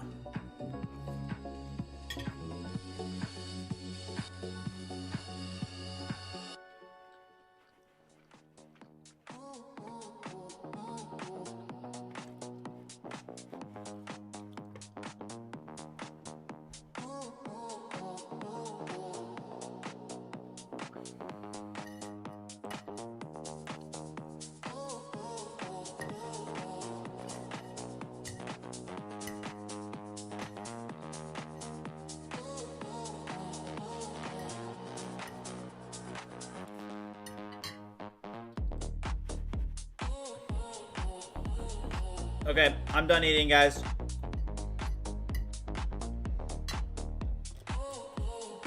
Give me 1 second, I'm gonna clear this plate.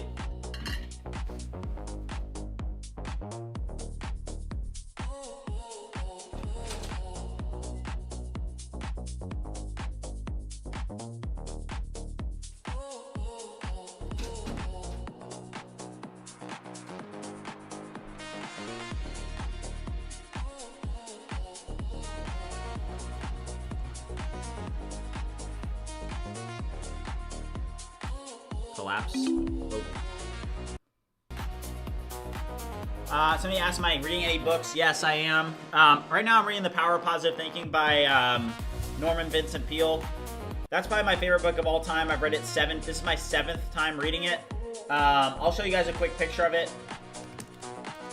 I would highly suggest that you get this book. It's it's actually like very, very helpful.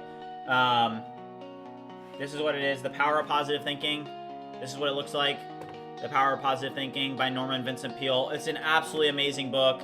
If you guys haven't read it, I would highly suggest that you do. It's very good. Alright. The spacing here stinks.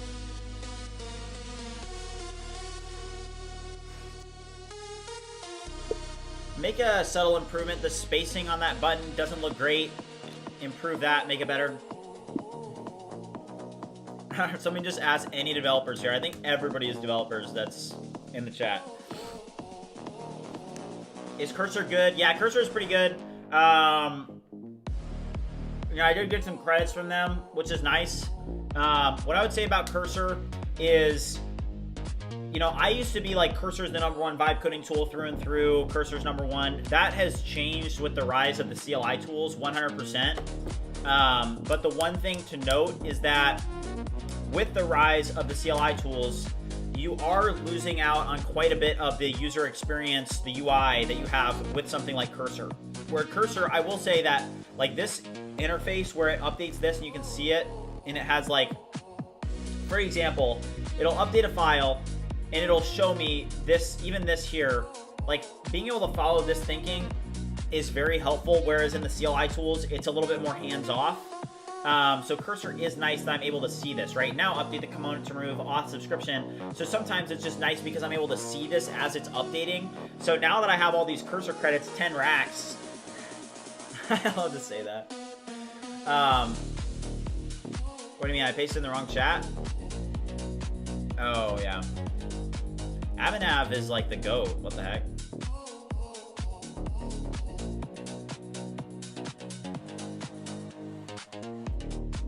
Alright, shout out to Avinav. He is always on it.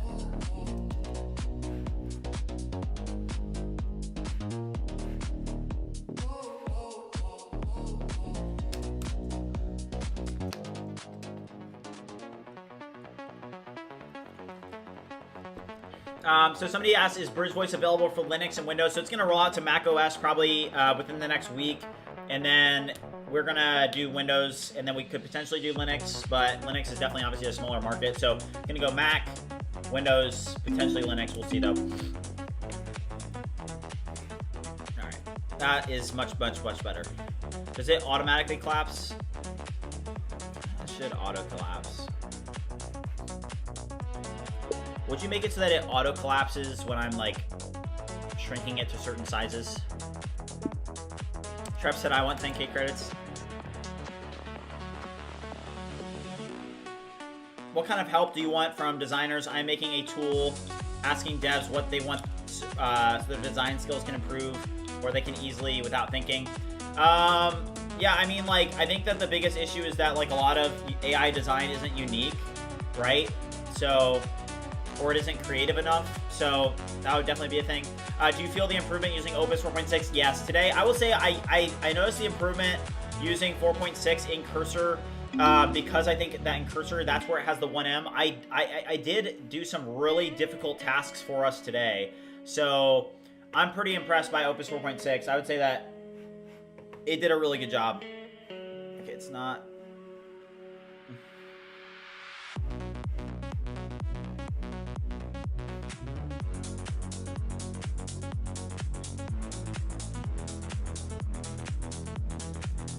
Okay, for the top bar, would there be a way for us to customize this in a good way instead of it just being the default? Review the screenshot and identify if there would be a way for us to customize this and have it be super sleek and professional instead of just the default top bar. Yeah, I would say so, yeah. Okay. Yeah. Yeah, so this top bar could probably use some customizability, be custom.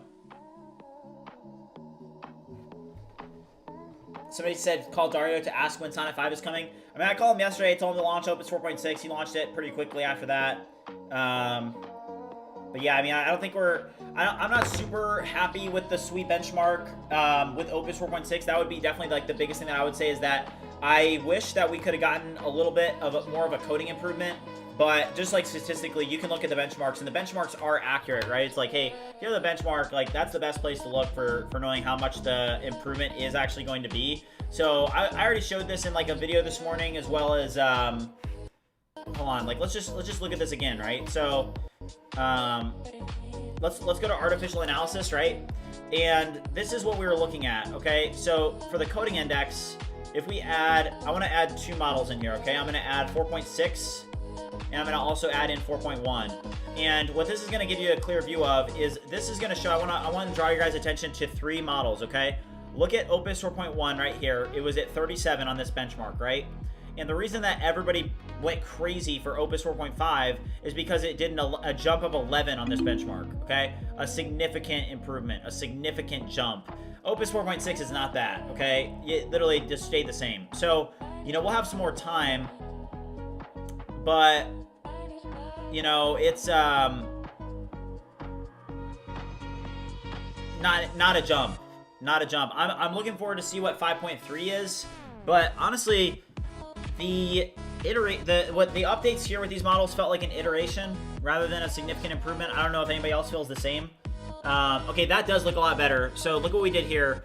So that on the second shot, it was able to improve that substantially. So now we have a much better looking. We removed that top bar. I don't know who in chat said for me to do that, but shout out to you because that does look a lot better. Thank you. Let's see if this one was able to solve this. Test.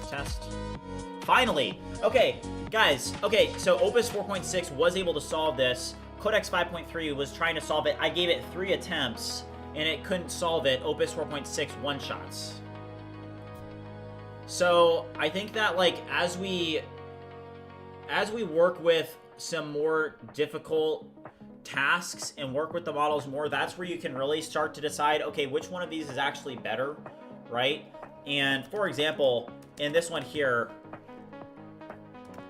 this is better. So let's add this. There was also BridgeMind I saw. So BridgeMind to BridgeMind, let's try it out. So is this actually gonna work now? So now using Bridge Voice, if I try pasting this in, BridgeMind. Okay, so this is a perfect test. So it says BridgeMind. Okay, it's definitely not BridgeMind, alright? Let's try this. Alright, BridgeMind. Alright, so is this actually gonna turn that? Okay, let's try this again. BridgeMind. Okay. BridgeMind.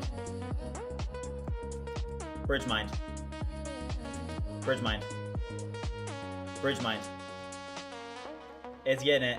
Let's go. Alright, so that's the dictionary functionality, okay? Somebody said you did use cursor. Maybe that has a better impact. Find it. Yeah, because the context with cursor is 1,000,000 when you're using Opus 4.6 via cursor. So I got 10 racks. I'm just like kidding around with that. I do have 10 racks in cursor though. That feels amazing.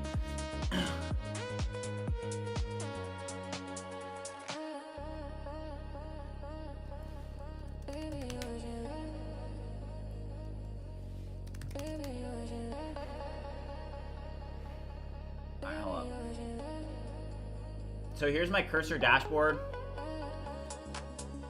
and they gave me way too many racks. Okay, they gave me way too many racks. I very much appreciate it though. We have 10,000 in cursor. Your account has a credit balance that will automatically be applied to your next invoice. Let's go.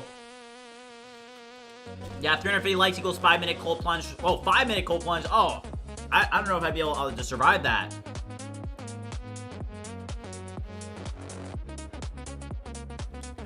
Yeah, so we got a decent amount there.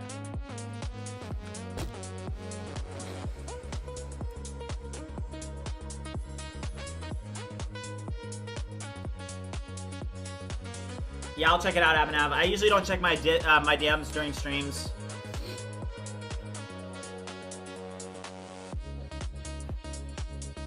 Okay. Run the test suite. Alright. Run the test suite in the BridgeMind API and fix any failing tests. Wow, this is looking really good, guys.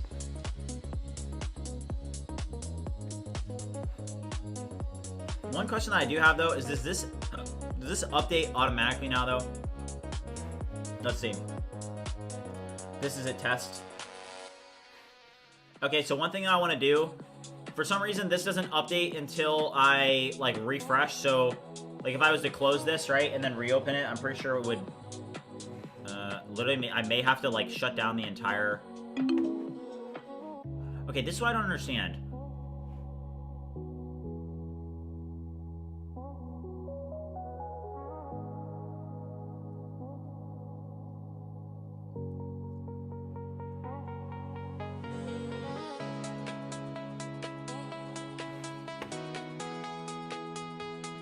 Okay, so I'm gonna at Bridge Voice.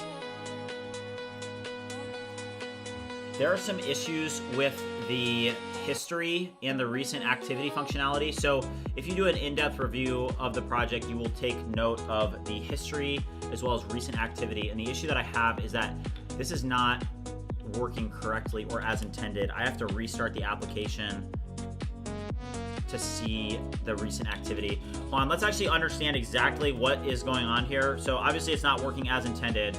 Let's restart it real quick.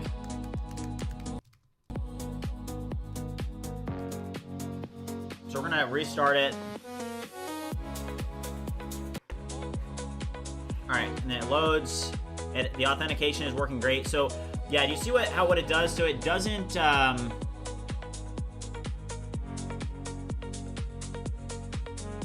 it doesn't refresh it until the next time around. So I want it to be able to refresh without me having to restart the application. Would you review the functionality for this and to make sure that even if I have Bridge Voice open, that it's continuously updating the history and the recent activity to add the most recent statements to this without me having to restart the app. Review the functionality and pinpoint and diagnose exactly what is causing this functionality to happen, and then update accordingly to fix this. Did you just run out of your $200 usage limit? I did not. So, and on Codex or on Claude Code, you're not really going to run out of your usage limit unless you're like going absolutely like insane with your teams and your sub agents and stuff. Oh shoot! All right, we did just pass 350 likes, so it is time for a cold plunge. Let's knock that out real quick. Let's knock out a cold plunge after we bust out a 50 bomb. Let's move the desk up.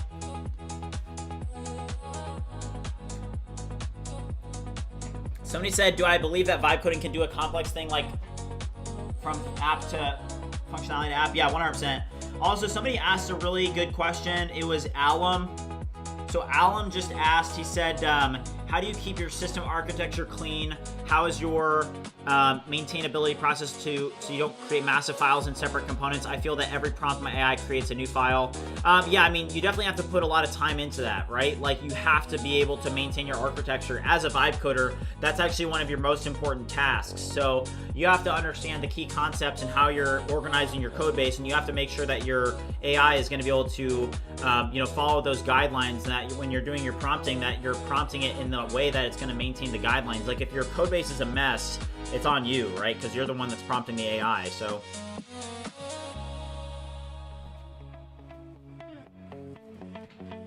Yeah, I'm using Cursor, Codex, and Claude.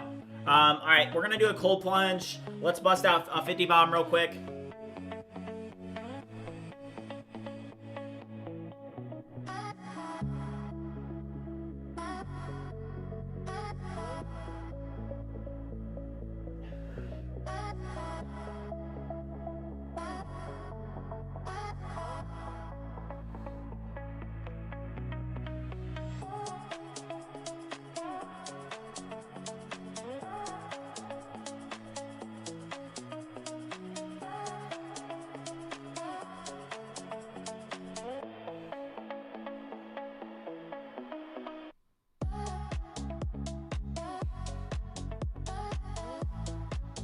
All right, chat, let's go. 50 Bob.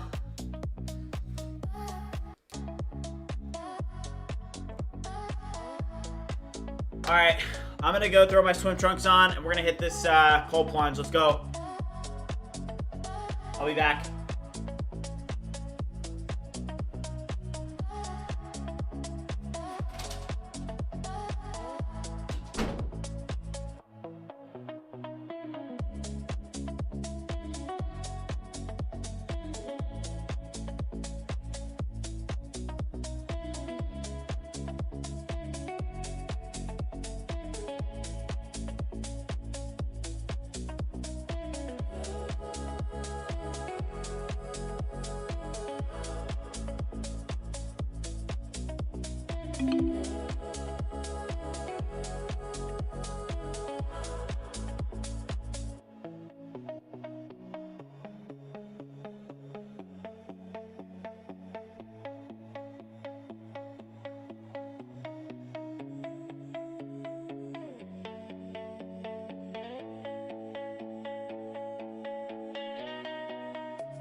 Alright, chat. I'm back. Time for a cold plunge. Alright, hold up here. Let me see. Let me get this on OBS. Go here. I changed things up a little bit. Well, I don't think this will work anymore. So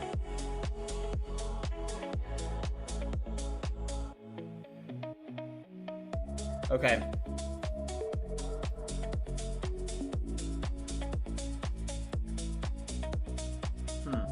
Okay.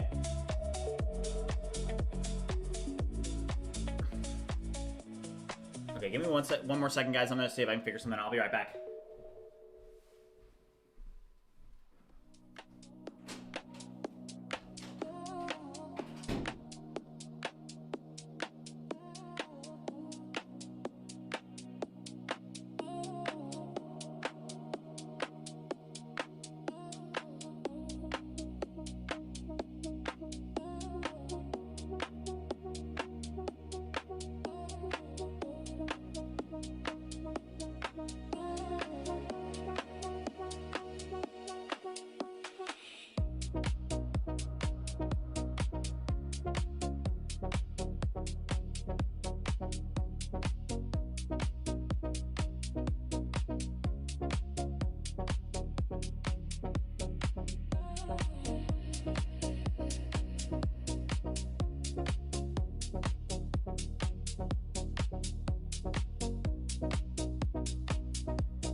See, I've got this camera, right? And this camera is not picking up the correct input, so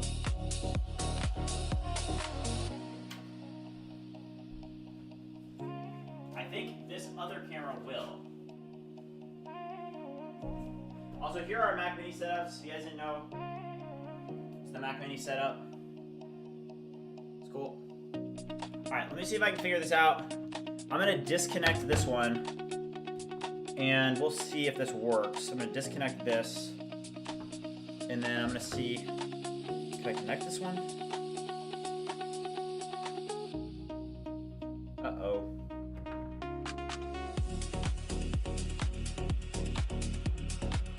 Now I lost the cam completely.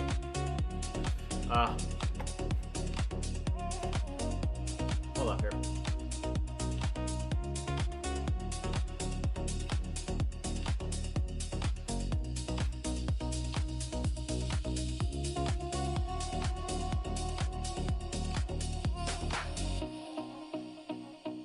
Oh, perfect. Perfect, that's what I wanted. Okay, so now, I'm pretty sure if I switch to this one. Yes?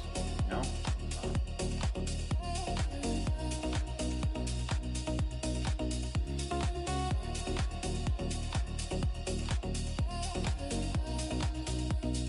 Okay. I'm pretty sure this worked. Okay, what phone is this connected to? I think that you guys, let me know in the chat if you guys can hear me, okay? Let me know in the chat if you guys can hear me. Okay, sorry, I'm like drumming on the microphone because I need to see which one it was. Okay. I did get it set up correctly. So we are now good to go. Can you guys hear me?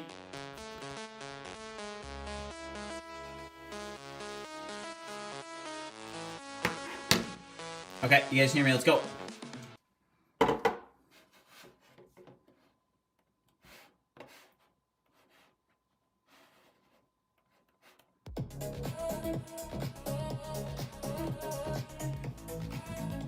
I just see NS in the chat. Is that seriously NS that I see in the chat? Hold up. Hold up, we got a somebody famous in the chat. Hold up, let me pull this up here. Is that who I think it is? There's no way. Let's see here. All right, also, just as a reminder, if you guys have not seen this before, this is my bookshelf. These are some of the books that I've read.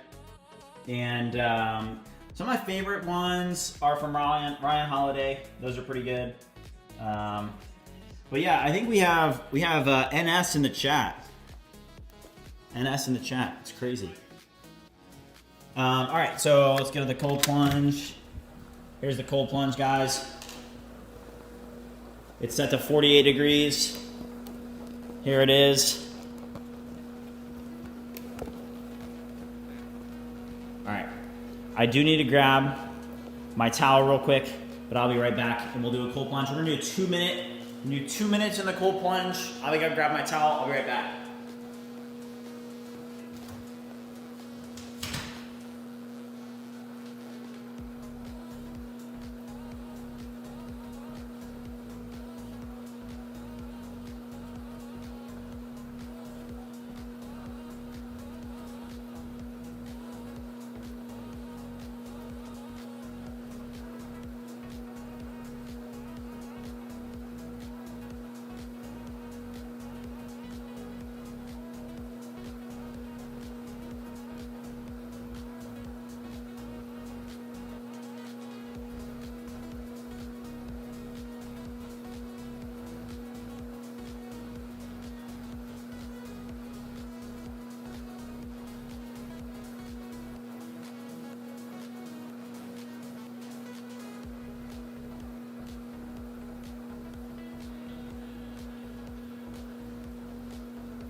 All right, guys, let's get it.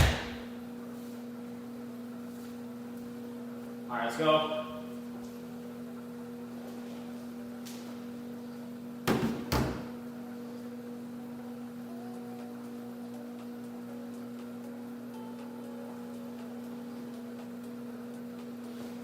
All right, 2 minutes, guys, let's go. Set a timer for 2 minutes.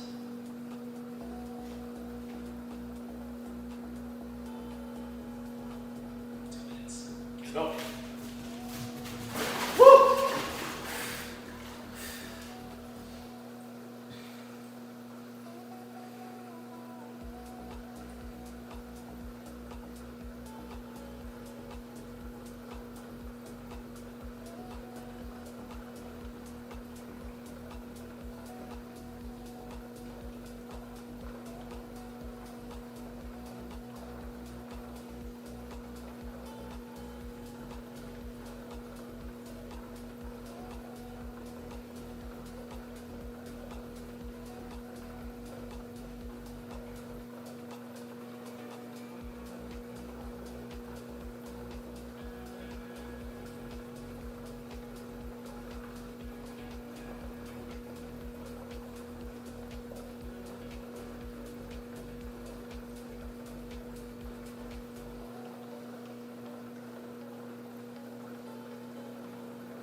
did it, chat. Let's go. Woo! Cold, cold, cold. All right, let's go. Woo! All right, let's go, guys. We got the energy back. We are good to go. Man. Woo! Cold. All right, that gives you so much energy. I'm not kidding. We're about to go crazy. I was thinking while I was in the cold plunge, I know exactly what we need to do next. Also, I don't know if NS is still in the chat, but what's up, man? Also, if we get to 700 likes, I'll do a piano performance today. This is a marathon stream, so I think we can get there. If you guys haven't already liked and subscribed, make sure you do so. But let's get back to the grind, guys. Got the Mac Minis over here. Got the lab over here. Let's get back to it. Let's go.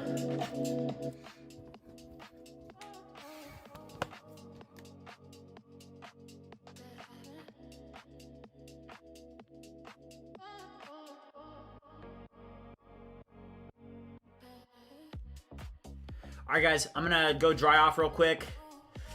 700 likes, we'll do a piano performance. This is a marathon stream, so if we get there, we'll do it. I'm gonna go get dried off real quick, and then we'll be back. I still got 700. I got 750 push-ups that I need to do. So we got a couple more 100 push-ups to go. This is gonna be a good one, guys. I'll be right back.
All right, we're back, chat. What's good? We're back. Let's go. All right. We got to ship to production, guys. We got to ship a lot of code to production. We got a lot to do. Oh my gosh. All right. Let's see this here. Woo!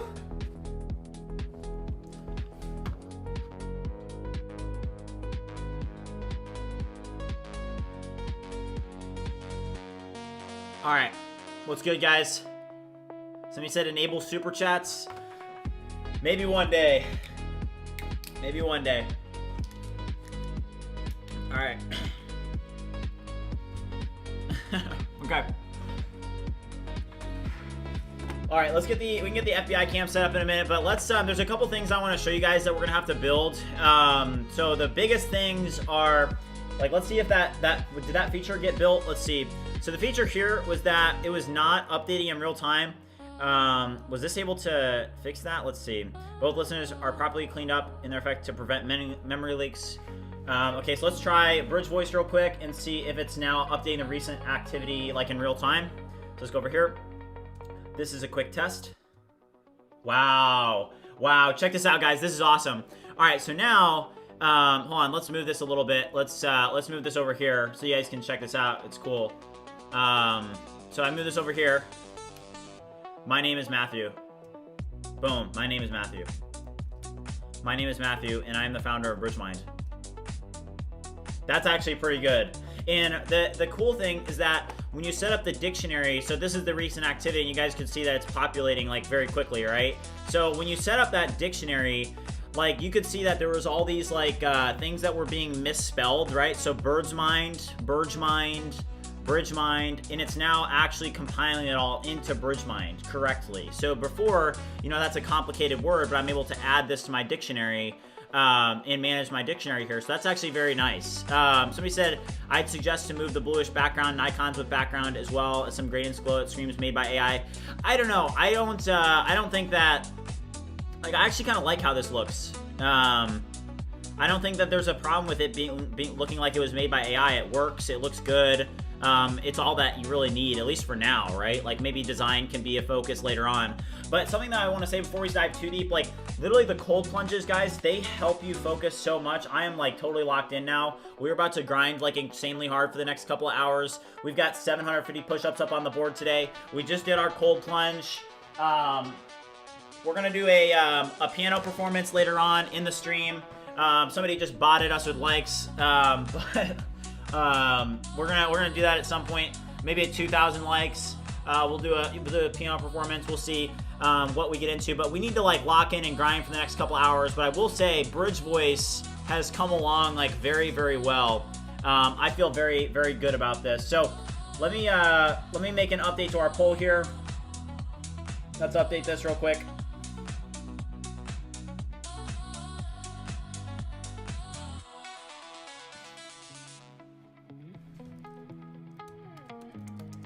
All right, piano performance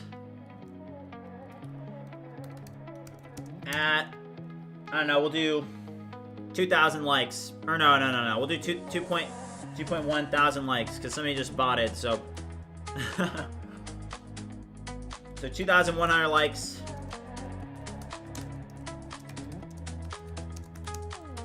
All right, new poll.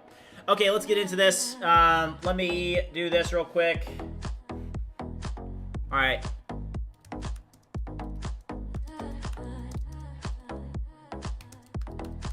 All right.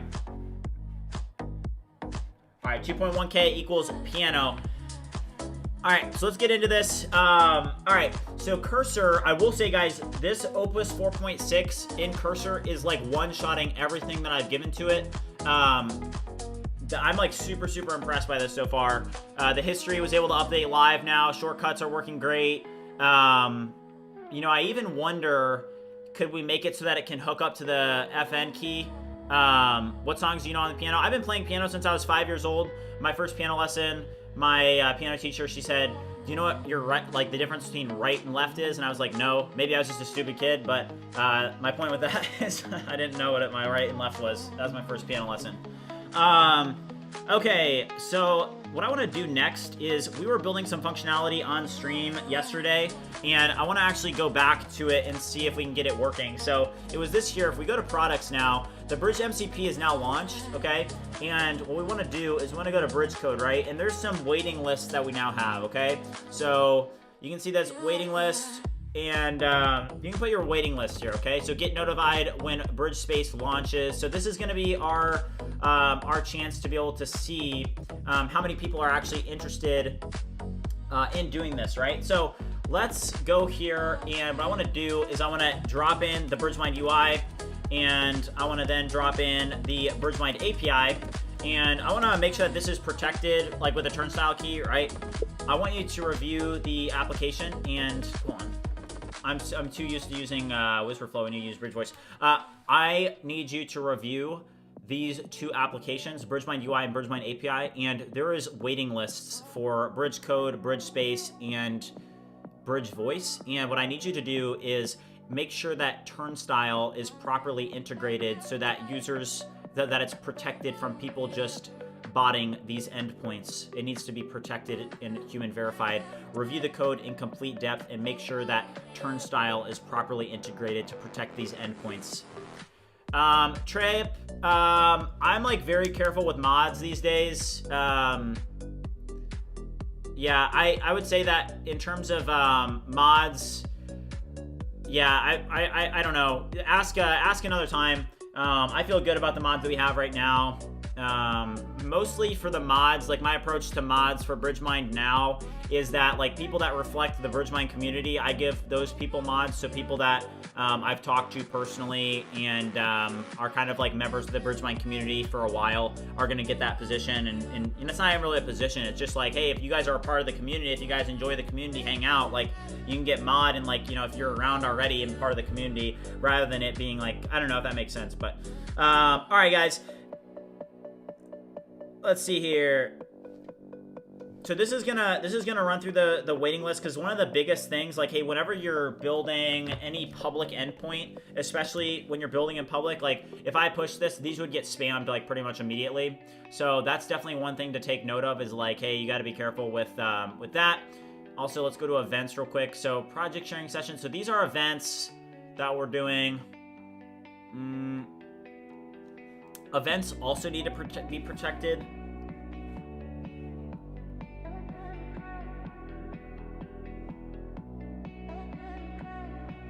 Okay.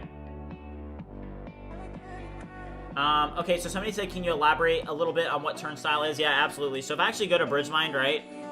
Where are we using turnstile? Okay, there's a couple places that we're using turnstile. One good example is like the contact us page. Hold on, there's a better example. Oh, Vibathon. So this is turnstile right here. So it uses Cloudflare, right? So this is gonna make it so that people can't just bot these endpoints, right? Because these are public endpoints, and people will abuse your application if you do not have them protected. So like one important thing, and this is totally free to do, but you just go to Cloudflare and you set up turnstile, you get your secret keys and you set them up in your project, and then you're able to use those to be able to protect these endpoints. But for example, you know, if I didn't have this protected, it would be getting absolutely destroyed by people that would be botting these endpoints. Yeah, HCAPTCHA is also good, yes. What cursor plan am I using? So I have the, what was it? It's the Pro plan in Cursor, but then I have $10,000 in credits.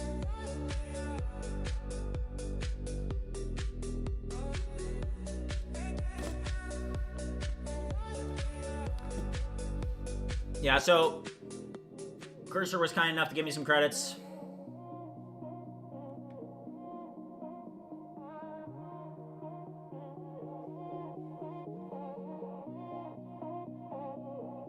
Okay.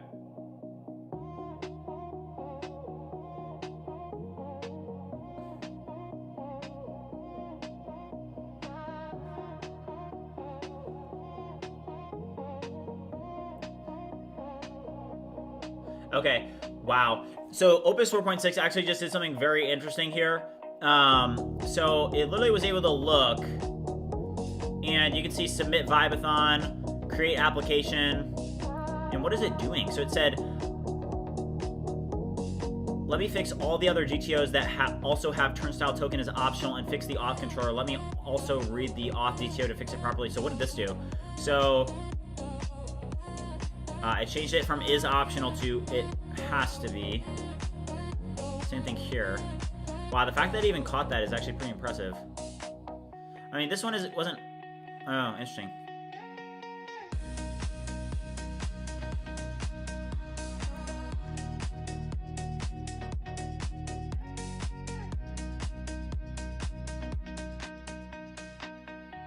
Wow. So some of these actually had is optional. So you can see what it did is it actually found is optional. It's like, no, that actually can't be optional. I didn't even ask it to do that.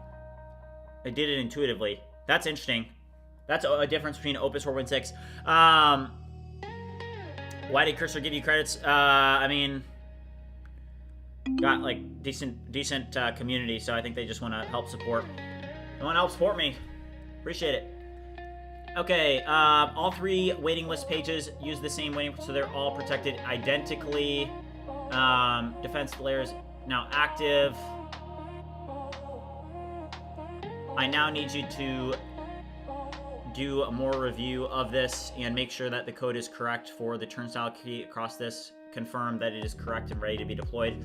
Okay, so one thing that I do need to do is that with the waiting list, I mean, we don't necessarily need to have a verification email, but I do need to set up SendGrid because that's going to be the best practice. So if you guys know what SendGrid is an email API that's great. It's a Twilio product, and SendGrid can be used for being able to send emails, and it has a really high deliverability rating. So usually, like when I'm using SendGrid, I pretty much am able to get all my emails delivered. It's very nice.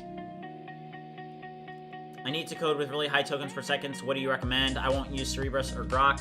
I mean, those two are your best, right? I mean, all right, hold on. Let me get into Twilio real quick, or SendGrid, so that I can actually get this key, because I'm going to need a key. So I'm going to sign in real quick. Okay, I just signed in. Will SaaS disappear in the future when AI is able to build a custom software with one prompt? I mean, that's just speculation. I couldn't really,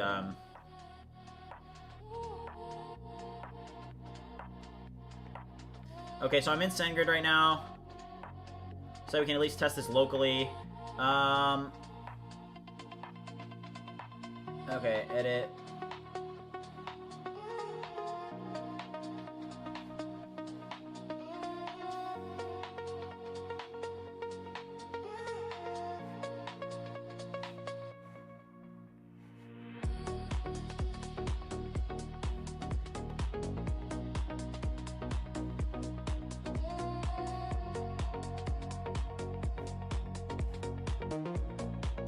Okay, I'm going to create a new API key here.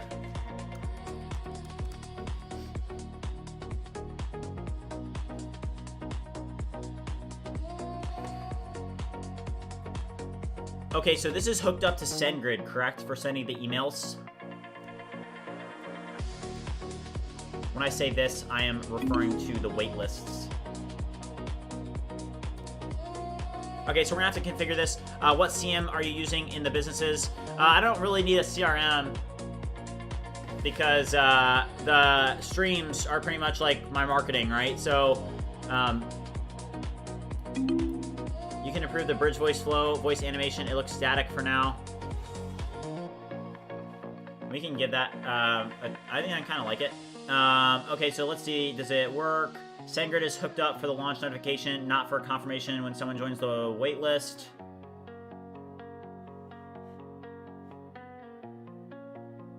Okay, so there's a join method. When someone signs up for a waitlist, the service inserts their email into the database and returns a success message. No confirmation email is sent to the user. And then when it's launched, it's going to send them an email. Would you create the functionality so that it sends them a confirmation email, and make sure that you keep the email templates in a unified place so that we can manage and update them respectively, and make sure that the emails that you are sending are branded with the BridgeMind logos and are styled very well? I don't know what my cursor thing, I'm pretty sure it's just dark mode, dark theme on cursor. Why don't I stream on Twitch? I actually do. You can check it out. It's in the description, I believe. I do multi-platform streaming. Like, if I go over to Twitch right now, hold on, I think I have a command for it. Let me drop it in chat, and I'll just even see right now how many people are watching over on Twitch. What do you think about, what do you think about how vibe coding will look in 2028? I think vibe coding by 2028 will probably completely have taken over software development. Okay, here's Twitch. How many people are watching over on Twitch right now? Let's check it out. There are, it looks like, I guess not a ton. But still, I do stream on Twitch, yes.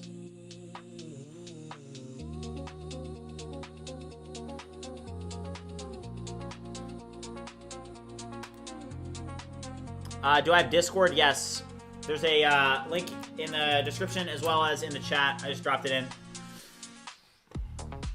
Alright, so it's creating this template right now, and then I'm also going to need to set my environment variable real quick, so let me do that.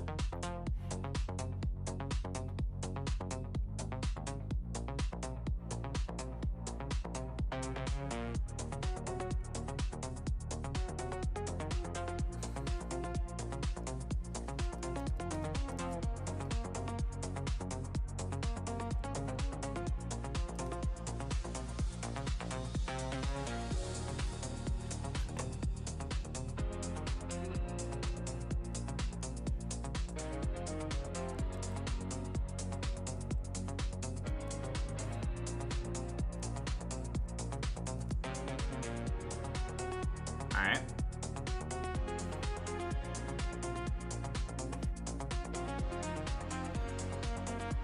I did just set it.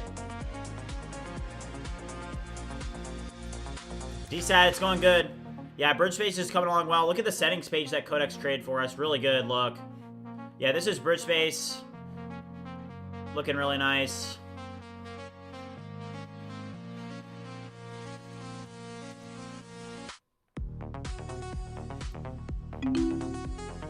Okay. Alright, so let's see if this actually is able to send. What we're going to have to do is we're going to have to go restart our API real quick. So let's go over here and let's restart this. And now it's going to take that send grid key into account. Alright, let's pull this up. Go to products, we'll go to bridge code, and we'll just test out the email here. I think I already tested this one, so hold on. Alright, you're in. You've been added to the waitlist. Let's see if that actually works. Let's go. Let's go, chat. Alright, that's sick. Alright, here's what I got. Here's the email I got. So, like, that's it. Like, SendGrid is a fantastic way. Oh, shoot, the screen. Sorry, guys. Alright, so SendGrid is a great way to be able to actually send emails, right? So here, sorry about that. But here's what you're looking at. So this just sent, right? And we can even improve the styling of these emails, but it says you're on the bridge code waitlist, and it's an email from no reply at BridgeMind.ai, and here's what it looks like, right? So we can format this in a much better way, right? So we could even, for example, let's go back over to cursor. I want all the emails to be formatted with the BridgeMind theme. I want them to have a dark theme. If you look at the website and you look at the marketing guide and you look at the styling guide of BridgeMind UI, I want you to totally format and style these emails with the BridgeMind brand, which is modern and professional, and make it dark theme with white text and make it really slick and techie looking. Super professional and minimalistic though. So we'll test this out. We'll see what it gives us, right? So let's drop in BridgeMind UI, and it's gonna be able to take into those into account. But you can see I have all these templates, right? And all I wanted to do is I'm gonna say, hey, you know, I want you to update the theme so it's just like a little bit like techie, right? So have I tried resend before? So I actually haven't tried resend personally. I know it's another good option. SendGrid is a great option as well. So SendGrid, like I just used it. I started using it maybe like 3 years ago, and I thought it was a pretty good option. Somebody said Opus 4.6 or 5.3. Honestly, I'm at Opus 4.6. I think that so yesterday I was using it inside Claude Code, And what I noticed today is that when I used it in Cursor, like if you guys didn't know this, so they did, the biggest difference between Opus 4.5 and Opus 4.6 is probably the context window. They literally moved the context window. They went from 200,000 to 1 million, right? And that's something that we've been talking about this whole time, is that, hey, these context windows are going to increase, right? And we're seeing a 5x from 4.5 to 4.6. The only thing is that you actually can't access that in Claude Code yet. It's in beta mode. You can only access this through the API. So that means that basically what we're having access to today and what we've been working with is the real Opus 4.6, which is, you know, 1 million contexts, which is just insane. Somebody said resend is better. Somebody said music is too loud. Okay, I'll adjust it. I think a lot of people like the music. Some people, you know, I try and keep everybody. A lot of people like the music because a lot of people are working alongside me right now. So, you know, that's what the BridgeMind community does. We wake up, we grind, we show up, we make it happen. If you guys haven't already liked and subscribed, by the way, make sure you do so. Let's do a quick sub check, shall we? Let's pull up the sub count and see where we're at. But this is gonna update all those emails.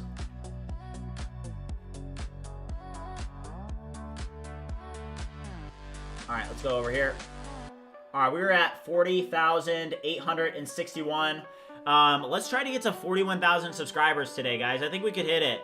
We're 139 away, so if you guys haven't already liked and subscribed, make sure you do so. Let's check out the last 90 days. 90 days ago, the channel was at 6,000 subscribers. 6,600. That's insane. Let's go. Let's go, chat. Are you using SendGrid for premium or free? I'm using the SendGrid premium. It's like $20 a month.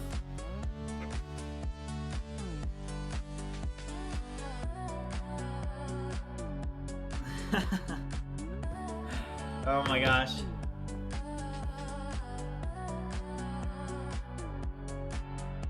I just got a text from my girlfriend. It's cracking me up. She's amazing. All right. She's making me laugh. Usually I'm on Do Not Disturb, so I don't receive text, but she just made me laugh.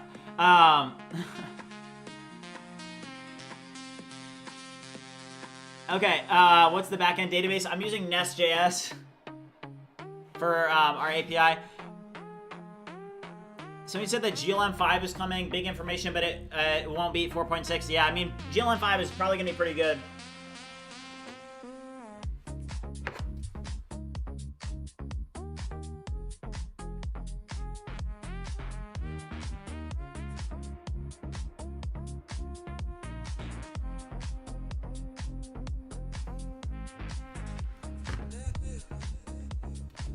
Okay.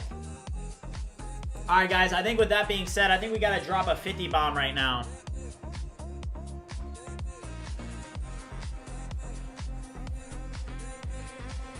Let's drop a 50 bomb, chat.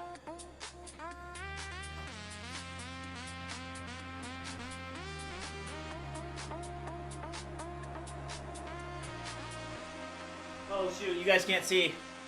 I forgot. Hold on, let me get the FBI cam set back up.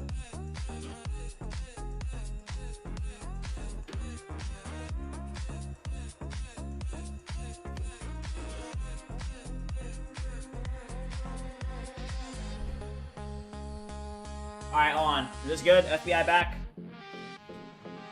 Oh yeah, we're back. We're back. Alright, let's drop a 50 bomb, guys.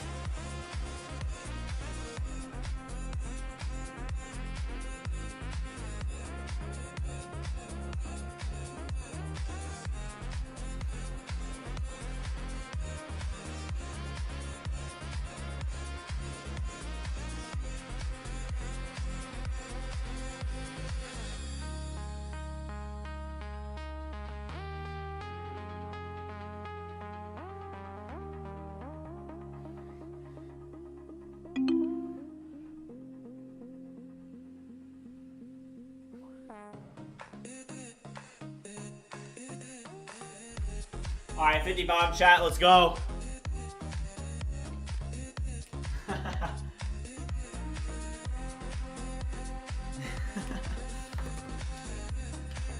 Alright, so let's test out the updates to the email. So let's go over here and let's try this again, right? So let's try this again. Alright.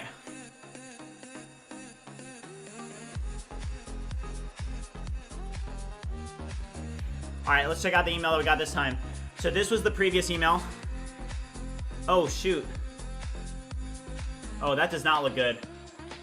Wait, somebody, what just got released? Super Combo just dropped something in the chat. What is it? Hold up.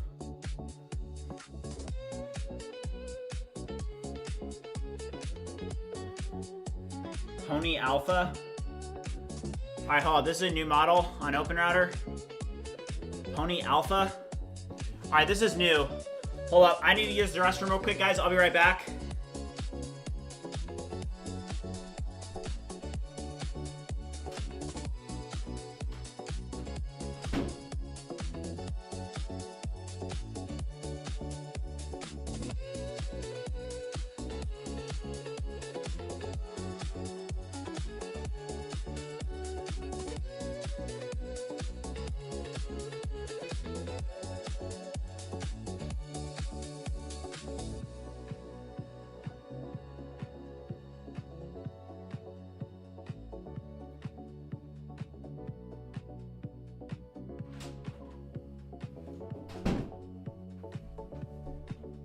All right, chat, we're back.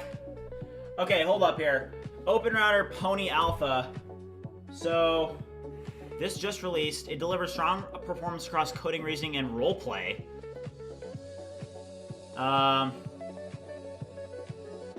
Okay.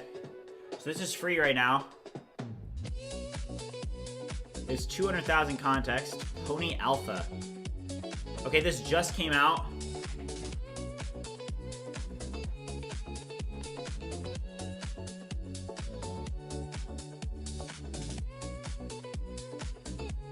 Somebody said it's either Grok 4.2 or DeepSeek. I'm not sure though. It's so slow. 19 tokens per second. That is not good. All right, chat. Do you guys want me to try this? We can try it. I mean, it's literally free. We could try it in open code. Pull up here. Let's try it. Let's try this in open code.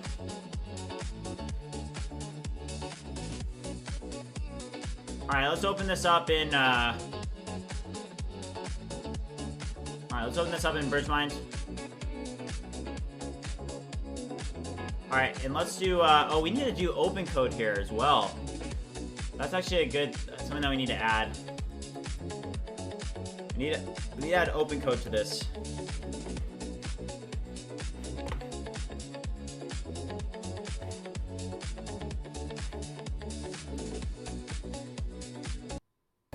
Some people are saying skip it. Let me know. I need you to add open code to this list. I need you to add open code to this list. Open router. Come on, Whisperflow. Open code. Hold on here. That was a terrible prompt. Bridge space. There it is. Alright, so this. Alright guys, if you guys haven't already liked and subscribed, make sure you do so. Yeah, let me know if you guys want me to try it. I can try it out in open code. But yeah, I mean, okay, this did not look good. This email that we got, hold on, where is it? Let's find it again. Where is it on my computer? Okay, yeah, this looks terrible. Check this one out.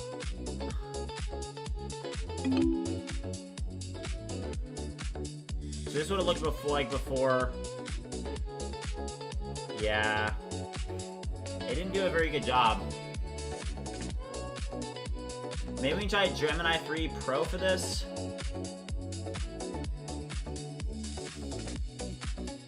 All of the emails can be updated to be more in unison with each other, to have this dark theme. Note that you should be using the white BridgeMind logo on this dark background.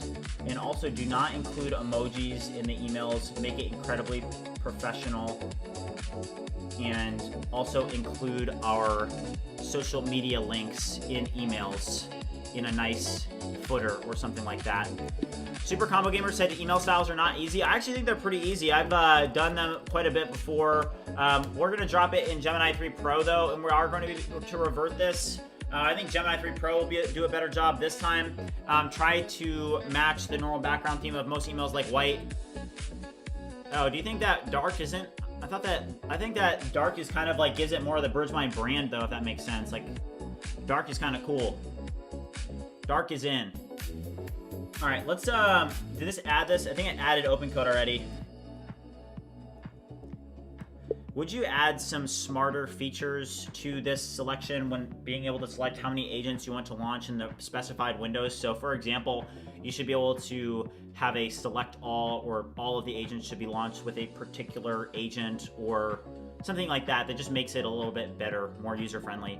But style only works inside the specific box. It won't spread out of it, causing it to have a box looking. Oh yeah, I see what you're saying. Yeah, you're right. Where it'll be dark inside of the container, and then it'll be light outside of it. I see what you mean. Yeah, you're right. So do we add open code here? So also, this could probably be very much improved here on this top bar here. Let's see what Opus is able to come up with. I have been very impressed with the styling capabilities of GPT 5.3. I've been very impressed.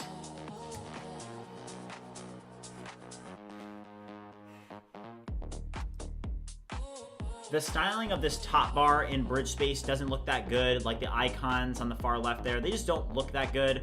Would you come up with better, more modern styling for this? And the user does need to be able to access their Kanban board and their agents and their prompts, but maybe a different place for them would be better. Think deeply about this and come up with a better approach.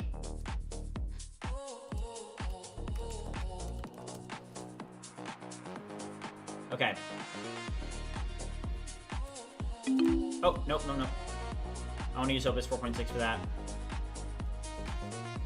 In anti-gravity, is it possible to have multiple agents? I don't think so. Oh, yeah, no, you can. The blue is so bad. I hate that blue. It's so old. Make it better. Trend fusion where? On this? This, because I can change it. That's just ocean view. I like Dracula. Dracula's kind of cool.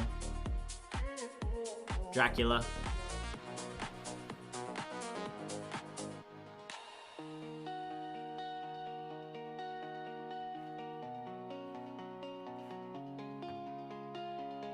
Okay, so somebody said I am learning Shopify theme development with step-by-step code. So do you think, what do you think about it? Should I learn it or focus on vibe coding? I would focus on vibe coding, honestly. I think that you're going to get further with vibe coding, especially in the future. It's better to learn that instead. Why Cursor and not Warp? So Cursor currently has the 1 million context with Opus 4.6 right now. So if you're using like Claude Code inside of Warp right now, you're not going to get the 1 million context. You're going to get the 200,000 context. So the reason we're using Cursor is because we have access to that 1 million context, and I'm able to get it for, I have like $10,000 in Cursor credits right now that I'm going to spend through. Also, guys, we are at 40,880 subscribers. If you guys have not already liked and subscribed, make sure you do so. Claude is doing a hackathon. Have you read that yet? I have not, no. Yeah, Warp doesn't, well, it's not Warp that doesn't have it, it's Claude Code that doesn't have it. Yeah, Claude Code doesn't have it. Yeah, so right now we actually already are having a Vibathon. You can go check it out at BridgeMind.ai. There's $5,000 in prizes, so if you haven't already seen that, I definitely recommend checking it out. Okay, waiting list. Wait, where did our... Okay. So this did update, the Gemini 3 Pro did update this. Let's see if Gemini 3 Pro did a better job. Let's go to Bridge Space. All right, you're in. All right, so remember I told it I wanted a dark theme and I wanted like footers and stuff. Oh no, did Google break it? Typical Gemini. That was maybe one of the most overhyped models we've had. Yeah, I've vibe coded everything on BridgeMind. Okay, hold on. Let's go back to Cursor real quick. So what even happened here? Why did it not... Now it's not sending. So I want to check out the logs real quick and see if there's an issue with the logs. Oh, turnstile key not configured. Skipping validation. Oh, yeah, it doesn't... I mean, there's a 201 error. Not error, 201. So I should have received it. I never received it.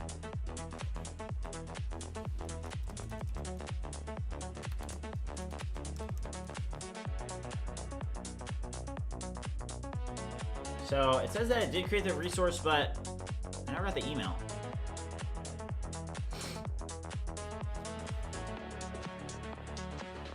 This is not satire. This is a real company. If you guys want to learn about the products that we're making, I just dropped in a command that'll talk to you about the products. You can also have access to a couple other commands there as well. Yeah, I never received the email. So I don't know if this is just something that, let's just disregard this and let's try it again.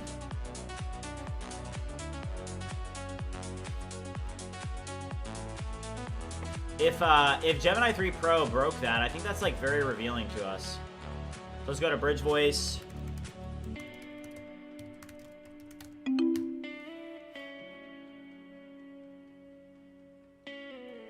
Okay, now I'm not receiving these emails. Oh, no, I received that one. Yeah, so I got this one just fine. All right, let's change this to Opus 4.6. How do you split tasks between Cursor and Warp?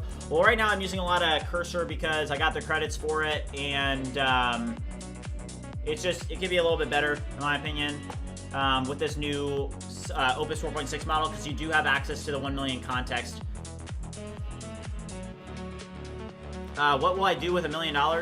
I mean, $1 million in the grand scheme of things is actually not that much money. You know, from my perspective, it's like, hey, if you're trying to build something, like pretty much all the money, I am not materialistic at all. I'm not really driven by money that much. I think that for the people that know me and have been along with this journey, it's like you guys have, you know, seen that.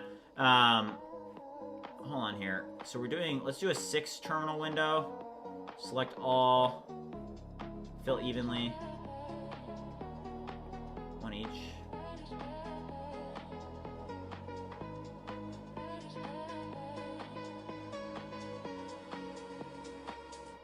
Okay, so for example, this is Bridge Space, and I'm just gonna launch, let's launch 6 terminals, and we'll do 2 Codex instances, Cursor, OpenCode, Gemini, and a Claude instance, and we'll just open this up, right? So what it does, it launches all of these agent windows, and this is a benefit of using, okay, so actually I've never set up the Gemini CLI before. Here it is though. And then here's OpenCode down here on the far right, but that's like Bridge Space for you. It's an ADE.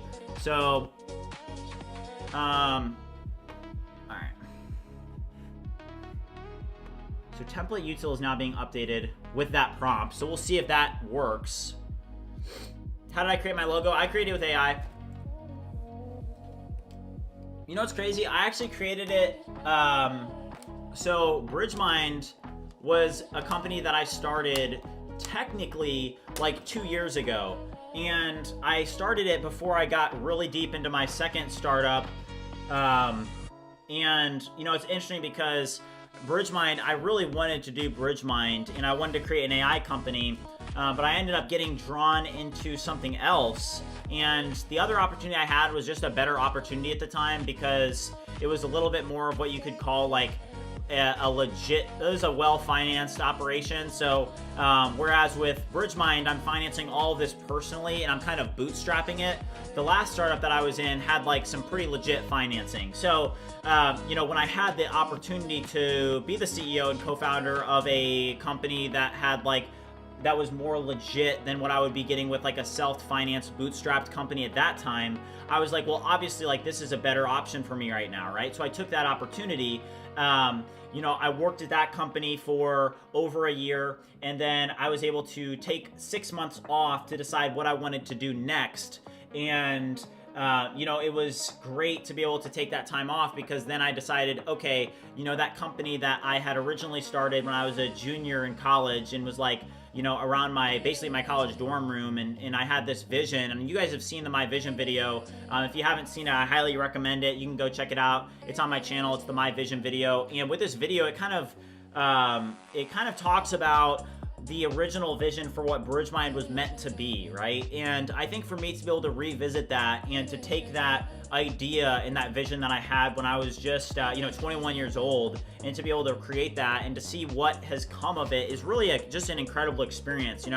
I've been pretty authentic and genuine about this journey. I think that as we've been able to spend a lot more time together as a community, I've gotten to build and get to know a lot of you guys, and you guys have gotten to get to know me a little bit better. And like one thing that's like definitely big on my mind is I have no interest, zero whatsoever, in being like a content creator. I think a content creator is somebody that is continuously like trying to hype things up, to get views, to get sponsorships, to make a bunch of money off of like YouTube and X and whatever other platforms that they're on. But the underlying skill or thing that they're pursuing is content creation, right? That's not the approach that I've ever wanted to pursue. I've wanted to pursue the approach of, okay, I'm passionate about building things. I'm passionate about vibe coding. I'm passionate about entrepreneurship. I'm passionate about fitness, and to pursue those things first. And it just so happens that like part of that vision is that I want to be able to share this journey with the world and to build a community around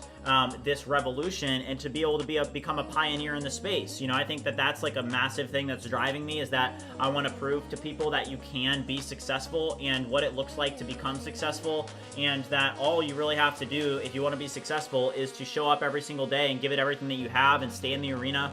And yeah, I think that, okay, so these are all just changed to the dark theme. So let's check it out. Let's see what the dark theme is made of now. Okay, you're in. Let's see this come through. Okay, so somebody said, I'm going to college this year. Any tips? Yeah, I mean, my college experience, like, if I could go back and do college again, which most of you guys know, I did, like, drop out of school. And the reason I did is it's like, I saw what was happening in this space, and I was like, okay, AI is obviously the future. I always wanted to do entrepreneurship and startups and become a developer and to build things. But the thing is that, back then it was a little bit different than it is now. Okay, I will say on this, so Super Combo Gamer definitely had a good point. So I went with the dark theme just because I thought it was cool. But the thing is that when you go with the dark theme, it does have this issue with it, but it does have the website link. Does it link to my X correctly? Yeah, it does. There's my X. So, I mean, what an incredible tool. When am I reviewing Vibathon? I'm probably going to start next week. The Vibathon's really going to start to take precedence for sure. Stochastic, I got you, man. But yeah, with your first year of college, it's like, hey, at the end of the day, what are you trying to accomplish, right? Like, I think that that's something that's really, really important, is that, hey, with whatever you're doing, make sure that you get into something that you are like passionate about doing, right? There's no use in learning anything or pursuing something if you don't know that you're going to be passionate about it, right? So that's like a critical thing to know, is it's like, hey, passion is going to basically pull you through a lot of difficult times, and if you don't have the passion, then you're not going to be able to get through anything difficult. Okay, Super Combo said Claude Opus 4.6 #1 on LM Arena for text and code. Oh wow, I mean, that's not surprising, because obviously, okay, so LM Arena apparently just came out. Super Combo said, let's actually check this out. Oh my gosh, what? Well, it's probably taking votes from Opus 4.5, but wow. Okay, Opus 4.6 actually like really, really topped the charts out. That's really impressive. Okay, I'm actually gonna make a post on X real quick about this. This is that's a big deal. That's surprising. That is performing really, really, really well on LM Arena.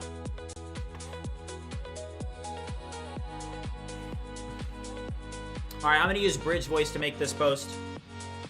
Claude Opus 4.5 stands, not stands, let's do ranks #1 on LM Arena.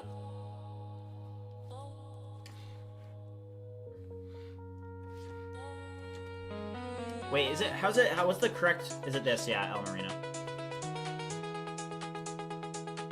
It scores 74 higher than Opus 4.5. Oh, oops, 4.6. It scores 74 higher than Opus 4.5.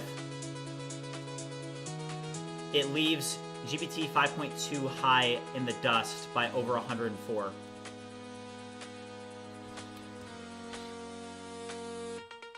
I mean, the reason that 3 isn't on there though is because it's not in the API yet. So I'll be very interested once. Thank you, by the way. I'll be very interested once the 5.3 is available in the API, because then we'll actually be able to see what it looks like. But I'm very impressed. I just dropped this tweet. Go follow me on X if you haven't already. But yeah, I'm pretty impressed by that, to be honest with you guys. That's cool. All right. All right, so this also did change bridge space. Let's go over to bridge space and check it out. So, okay, it did change this. Let's go over here real quick and let's do just, I don't know, what mode do you guys like the best? What colors? I kind of like this one. Ooh. Okay, so it does have this. I do like this. Oh.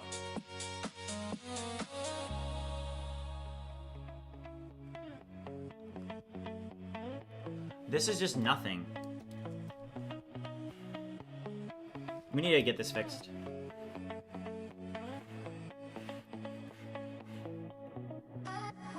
When I am in command mode, it just shows an empty blank screen. Why is this the case? How about Claude for daily use, for daily task search? Yeah, I mean, you just saw it. I mean, Claude is absolutely insane. I mean, it's an incredible model. I mean, it's just ranking very, very well. Like if we go here, I mean, Opus 4.6, #1 by a lot. Like, it's not even close. Did the prompt I give you fix the terminal screenshot? Oh, yes, dude. Let me check on that again. I totally forgot about that. Is it working? Wait.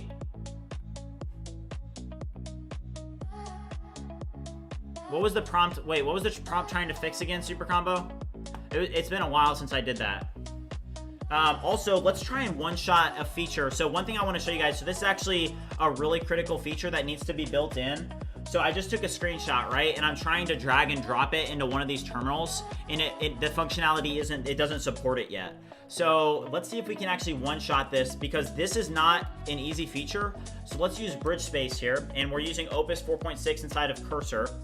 I want you to review bridge space in complete depth, and I want you to update it so that I am able to upload screenshots to the different terminals. I want to be able to drag and drop images over the terminals or different files over the terminals in my workspaces and have them upload that image or that respective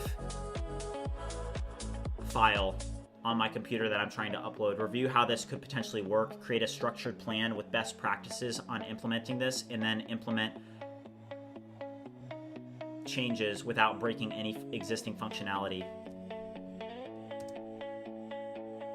Yeah, I did have a warp terminal for it. Let's see plan real quick.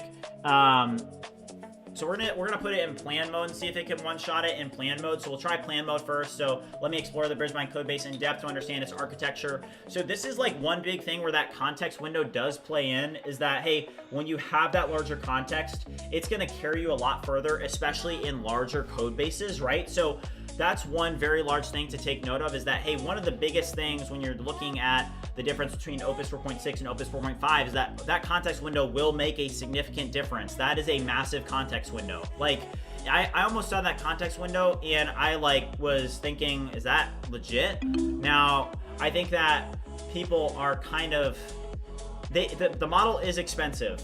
So that's something that people are like, they're like, well, I kind of want Sonnet 5. Like, before Opus 4.5 came out, it was always better to use Sonnet models. Like, for a while, the Sonnet models were by far the best models. Like, you had Opus 4.1, and it was good. You even had Opus 4, and Opus 4 was good, but for most of the time, people use Sonnet because, like, even if you go to OpenRouter real quick, like, let's go over to OpenRouter because I want to look at this and see what actually was it.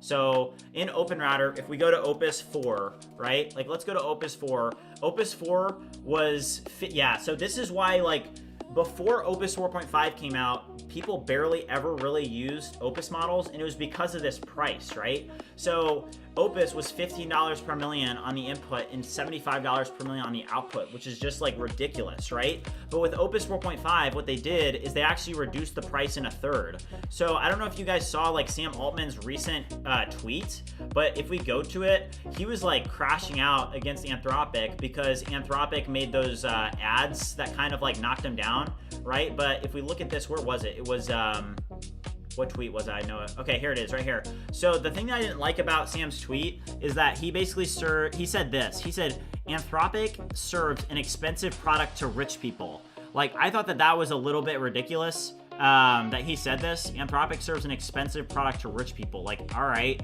I mean, they did cut the model in a third, but if you compare that to, Sonnet models, like if you look at Claude's 4.5 Sonnet, well, look at this, $3 per million and $15 per million on the output. So Sonnet is actually like a pretty, that was now like compared to Opus 4.5, it obviously makes more sense to use Opus 4.5 over Sonnet because it's so much better. Like, if you go to artificial analysis, of course it makes sense to be able to use Sonnet or Opus over Sonnet because, if we go over here and we go to, let's just go to the coding index, right? Where's Sonnet? Look at this, 39.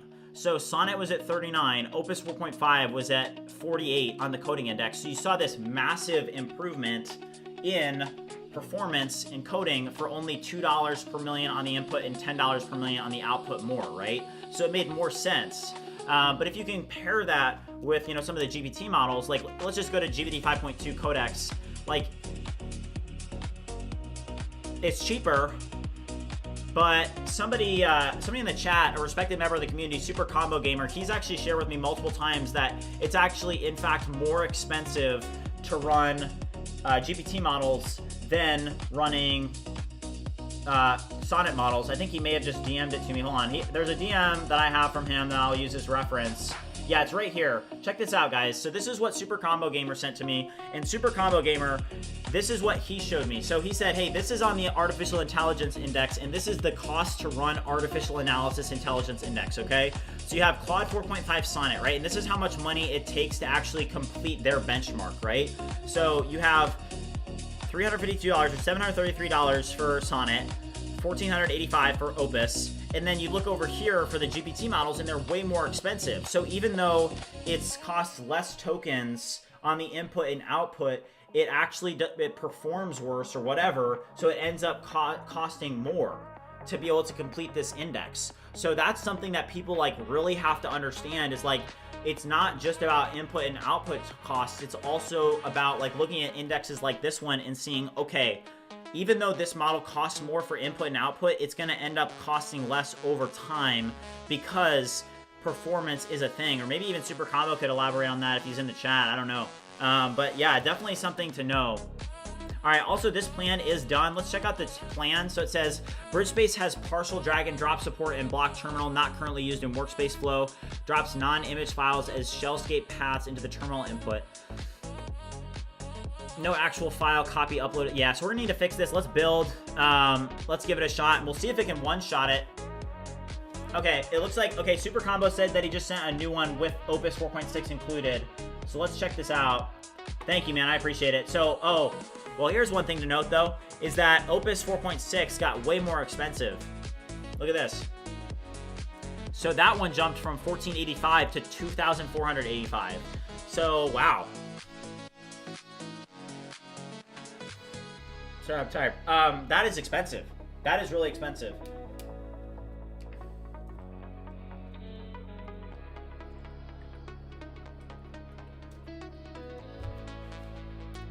Okay.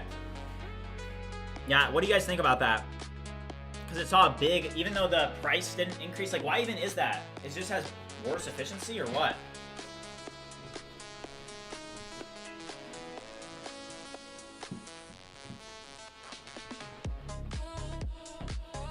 Okay, so here's the drag and drop functionality coming in.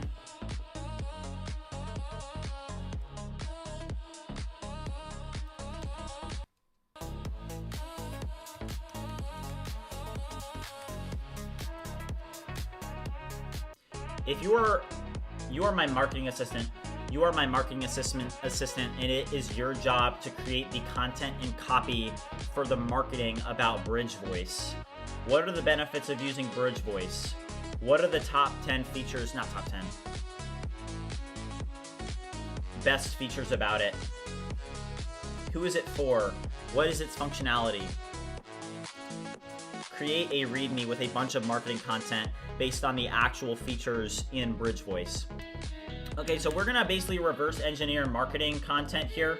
So, you know what's interesting is that in my last startup, I had a marketing team, and this marketing team was absolutely great. It was a great team. They worked really, really hard, and I really enjoyed working with them. And something about this team that was very interesting was the fact that they would spend time creating content for different aspects of the company, right? So they would basically share with me, okay, we came up with these 10 phrases, or we came up with like, these findings on the website that we would like to update for marketing purposes, right? So I would code the website, and they would tell me, they would say, hey, we want these things changed, or we want to add these pages or those pages, or could you input this content and copy here, right?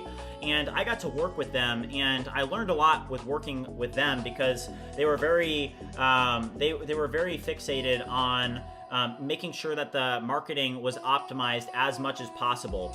So they put a lot of time into this, and I think that's something that you can do now in the age of AI and vibe coding is that the same workflows that you use for software development, you can also use for other areas of your life. So I'll give you one example. I do a lot of live streaming. I do some content creation because it's good for the business, and I spend a lot of time like creating shorts, right? So one example that I use every day is, if you guys are familiar with View Creator is basically virality on autopilot, and this is the product that I worked on in this series from day 20 to day 105. And with this product, it allows me to create agentic workflows that allow me to easily automate my marketing process. So if you go over here and you go to a content bank, all I have to do is create this simple agent workflow, and all I do is go to my profiles and update content to my content bank. So here, you can see that I have a bunch of content uploaded to this content bank. So see all these shorts? Some of them say posted, like this one was posted, and this one was literally posted while I was on stream with you guys here. And it's because they're posting automatically through that agent workflow. So what it's able to do is it's able to grab any content that hasn't been posted. And if we go back to that agent, you can see that it's running 6 times a day. It runs at 8:30, 10:30, 11:30, 5:30, 6:30, 8:30. And it runs, and it does a great job because it's able to post this automatically, and it's able to grab one of those videos, compress it, and create the metadata like the title and the descriptions. And this was all vibe coded. I built this with AI, and we grinded on this, and we gave it everything that we have. And we built this product that has now helped me. I generate 50,000 views every 24 hours using BridgeMind agent automations, which is from View Creator, right? So it's an incredible product. This is basically empowered. It's been the virality engine behind BridgeMind. So one of the reasons that we're the fastest growing vibe coding community on the internet is because we're using View Creator. So if you guys do anything marketing related, I would highly suggest checking it out, especially for social media virality. It's an incredible tool. Somebody said, what music library do I use? Here, I'll drop in the playlist. Give me 1 second.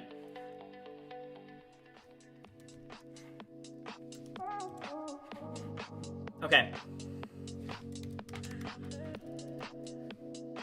Now I want you to do the same thing with these products. So I'm going to drop in Bridge Space.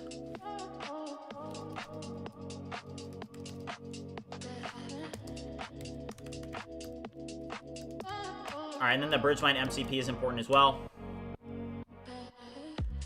Your goal is to be able to review the actual functionality of these products and to create comprehensive marketing content for them.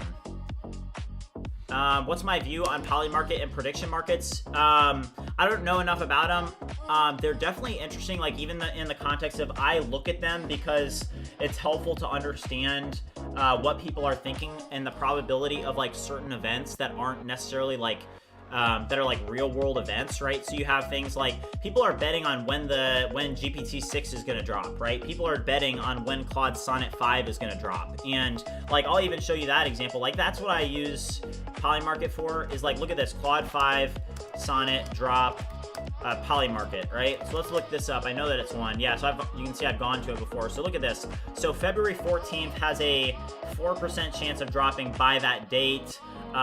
There's a 20% chance that we're going to get it in February, and there is a 72% chance that we're going to get it in March, or by the end of March. So it's like helpful to know what people are betting money on. And I mean, it's not nothing, right? Like, look at this. Like, people are spending thousands of dollars on this. There's a $13,000 bet right here that it's not going to be by that date. Like, that's kind of crazy.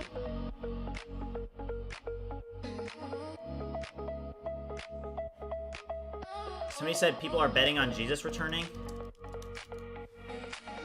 What? That's actually crazy.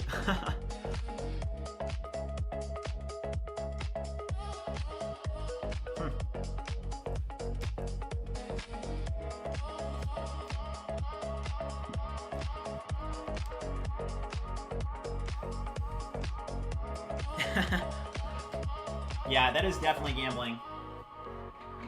Okay, somebody in the chat has been asking me if I'm going to be looking out for VC money. So my perspective on VCs is that you kind of want to stay away from them. You know, you want to own as much of your company as possible, especially in the early ages, like in the early startup of your company. You don't want to just go out with zero revenue and start raising money. You want to build some value in your company, right? So I'll even give you this example right now. Let's say that I started BridgeMind and I immediately started looking for money from outside investors, right? I was like, I need to raise money. I need to like hire people. I need to do all this. I need to spend a bunch of money and invest a bunch of money, right? Well, what'll happen is, yeah, maybe like if you have a really good pitch, you have a really good idea, you'll get some money, right? But it's gonna come at a cost. It's gonna come at like 50% of your company. They're like, I'll give you 100,000, but I want 50% of your company, right? And you know, that's just not worth it, right? What you want to do is you want to be able to have enough capital, have enough money to be able to invest a little of time and money into yourself to be able to create something that's going to be it's going to have value, right? Like in 6 months, you can create a lot of value for your company. So, you know, I think that it's important for people to understand that, hey, you don't want to just start a company and immediately go looking out for VC. I'll kind of finish that example, and it's like, hey, now with BridgeMind, because of the BridgeMind community and everything that we've built over the last 6 months, there is now a lot of value in the company, right? It's a brand. People resonate with it. People are basically like, you know, BridgeMind is a real company. BridgeMind is a brand, right? So we have all these tools coming out: Bridge Voice, Bridge Space, Bridge MCP, Bridge Code, and these tools are coming out that are all branded around BridgeMind. And I think that the BridgeMind brand has a lot of value. You know, like if we did a merch drop, I think that a lot of people would be buying merch, right? Because they, you know, they have a lot in common with the brand, right? They feel like they're a part of a community, right? And that's because that's the case. That's the brand that we've built. We've built a community around BridgeMind. And that's like one of the biggest things of like, hey, why are you doing the live streaming? Like this is how you build your brand. In 2026, this is a phenomenal way to build your brand. So even though, you know, I feel like we're pioneering it a little bit. There's definitely been other people that have done similar things, but you know, I think that what we want to focus on is like, hey, like this is just a unique way. You couldn't do this 20 years ago, right? You couldn't do this 5 years ago, where you're building products in front of people live using AI, and you're building your company live in front of people. Super Combo said 10 million cash. Are you selling everything or no? I don't know. 10 mil. Okay. I now want you to review the associated pages on the website and update the marketing content for this. Yeah, I mean, 10 million.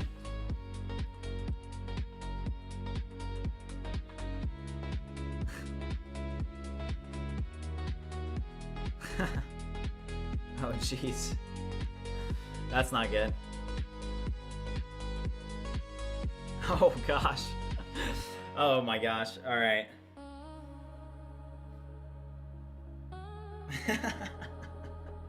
All right, chat. Oh my gosh.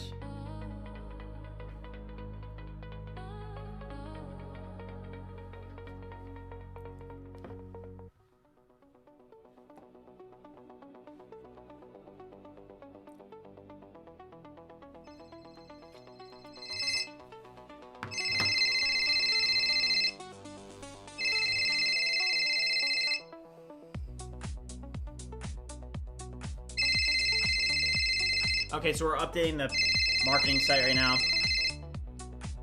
Sorry, I'm getting a call. Hold on, guys.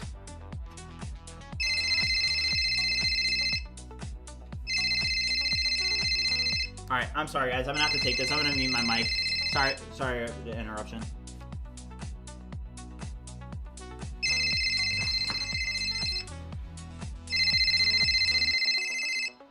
Geez, Sam, what do you want? What do you want? Okay, yeah, you're in the chat? No, my mic is muted this time. No, that won't happen again. I know, I'm sorry. Okay, you saw what Super Combo said about the 10 mil? You're interested?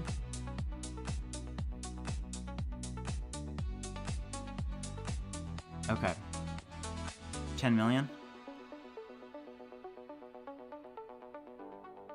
Honestly, yeah, no, Sam. You know, I'm just not really interested in your money. I'm not interested in 10 mil.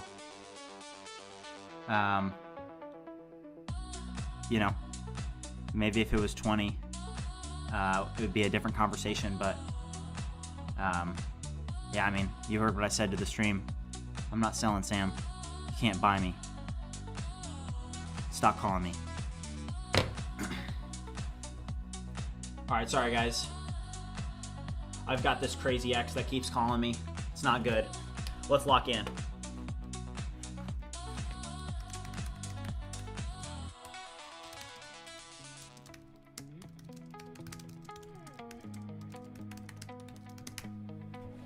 Okay.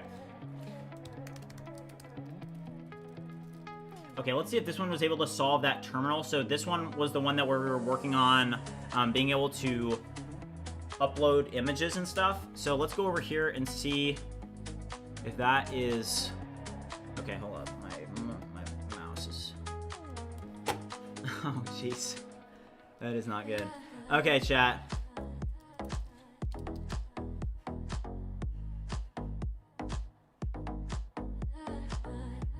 Okay, BridgeMind. Alright. Alright, we'll do 3 Claude, 3 Codex. This is so sick. Alright, and then we'll create. Alright. I will say that is kind of nice. That is kind of nice. Alright, let's see if we can drag and drop. Alright, come on, guys. Oh my gosh, no way. No way it one-shotted this. Yeah, there is no way. No. Oh my gosh, it looked so promising. Okay, it did do a cool effect, but... It did do a cool effect. Drop to copy files here, desktop BridgeMind. I mean, I do like the effect. The only issue is it doesn't actually upload the image. What's up with that? Great work. However, I do need you to fix the fact that when I drop it in, when I actually drag and drop the image, it doesn't actually put it, it doesn't actually upload it. Why is this happening? Review the screenshot. You'll notice that I would have 3 Claude Code instances and 3 Codex instances open via the CLI, and what I'm unable to do is I can't upload the images to the terminals. Somebody asked, why am I back on Cursor?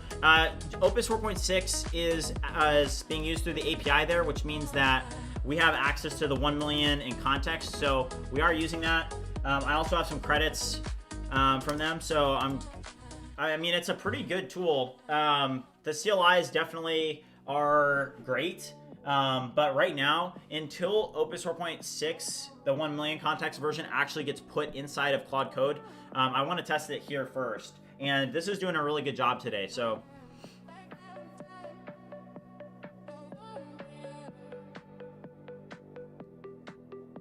All right, guys, let's knock out a 50 bomb. Actually, not a 50 bomb. We'll do a 40 bomb. We're only at 325 push-ups. We gotta hit at least 375 more. So let's get to work.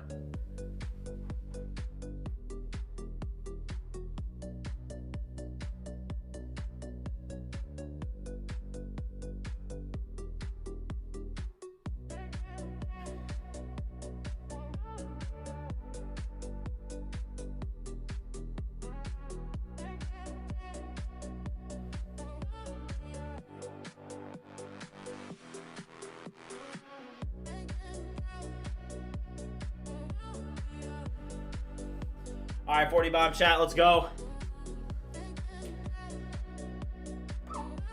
I got 335 more. Clip channel win, yeah. I need to get one of my Claude bots on that. Hold on here. Matthew 2.0. Are you there? You hear me? Yeah, you see what Boyo Terry said in the chat? Yes. Do. Create clip channel. All right, see you 2.0. Could you tell 3.0 what you're working on? All right, thank you. All right, clip channel coming soon, guys.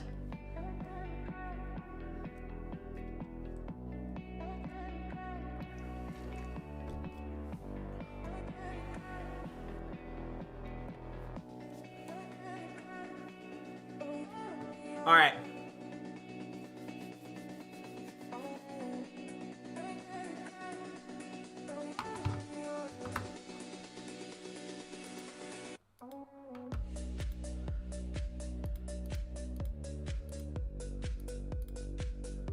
All right, let's go, chat.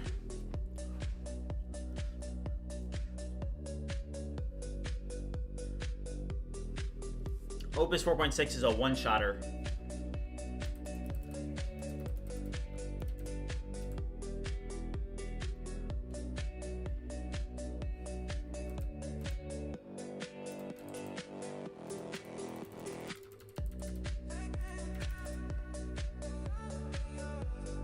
Let's go. Shout out to Pep Trepka. He said, "Oh my gosh, my chest hurts. This is the most push-ups I've done in a while." Let's go. Shout out to you, man. I'm telling you guys, we're in it together. We gotta hit at least 750 today is the goal. That's what's on the goal list. I mean, if it's on the goal list, we have to do it. We have to get it done. All right, so this is supposed to work now. Let's see. So we're gonna open this up. We'll do, it's Control T. You get to choose how many you want. I mean, I will say, like, when I'm building this, I just know, like, exactly what's kind of nice. I'm like, yeah, like, give me six Claude instances. Now let's do 6 Codex instances. All right, 6 terminals, all Codex. Boom, 6 terminals, all Codex. And now the big question is, can we actually drop a file in one of these? Oh man, come on. I'm unable to drop a file still.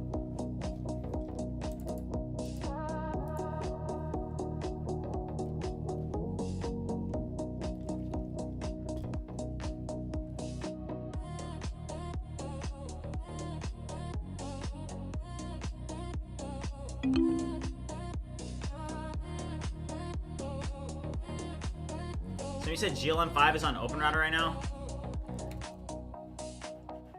There's no way, right?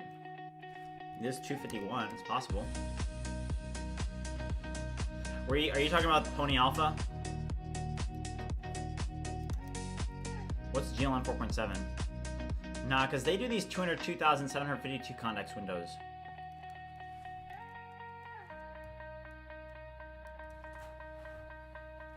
Somebody asked, do I get distracted by the music? I don't. It kind of is just like a vibe. It's a vibe for sure.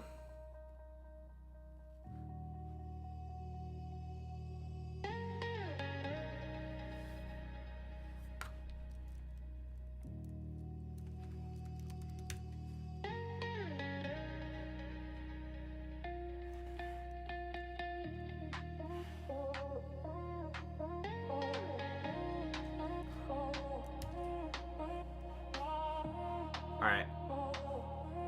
Maybe Codex could give this a try. Let's try this. Okay, here's what we're gonna do. Okay, it still is not uploading the image to the instance. You can see an example of how Warp is able to handle this from the screenshot. Okay, we're gonna write a handoff prompt. But first, I'm gonna drop this into Warp so I can show an example of what it looks like.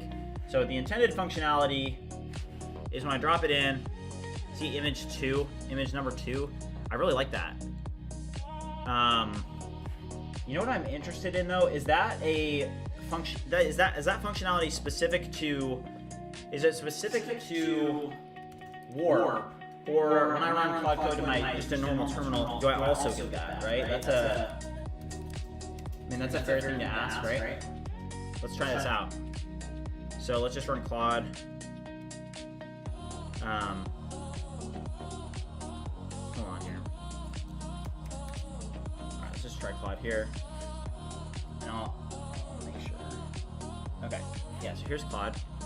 And now, if I do upload here, is it going to be the same exact UI? Yeah. Just the same exact UI. So it's just that I can't. I was echoing for a second. Sorry about that.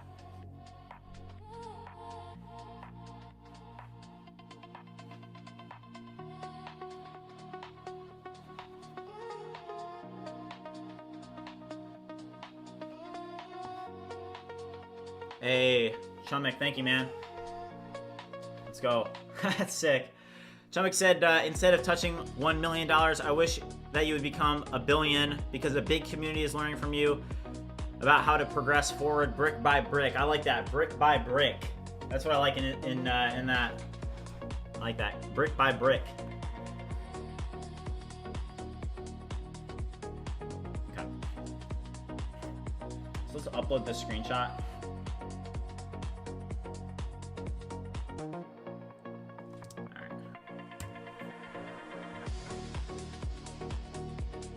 Xterm is super finicky. Oh, have Claude Code fix it, give it this prompt. Research Xterm, I want to be able to drag and drop images at the current moment. Nothing is happening. Super combo. Clutch.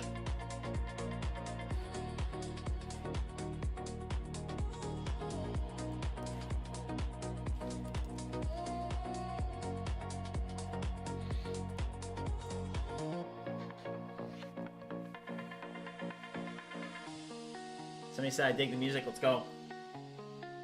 Yeah, the other camera is enabled. Let me fix that real quick. I need to turn that off. Hold on here.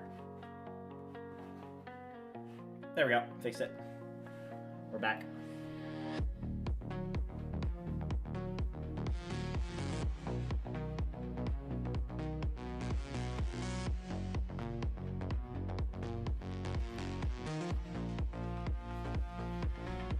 All right, guys, let's, while this is thinking, let's knock out, let's do a 40 bomb.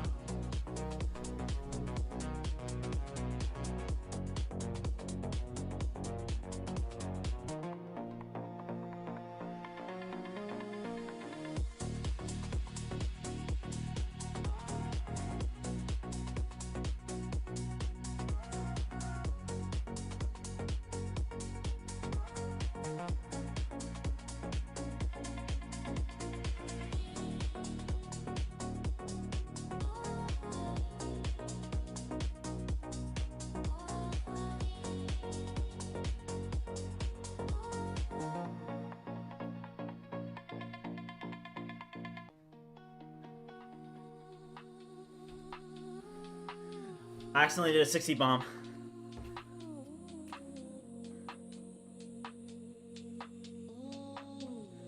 All right, we're at 425. Let's go, chat.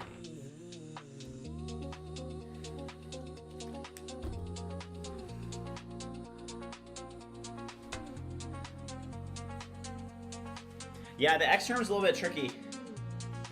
X term's tricky.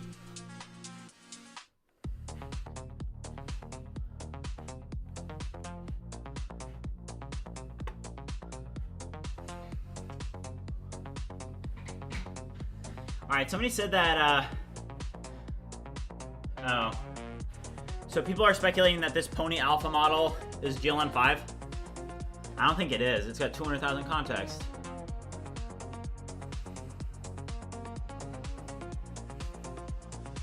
Oh, 200K context, 131K output.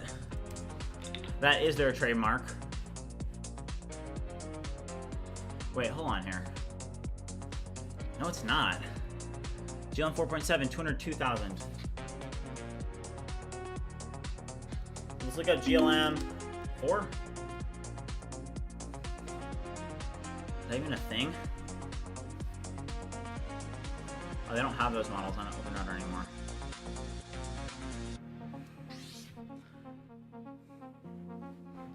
Yeah, I don't know.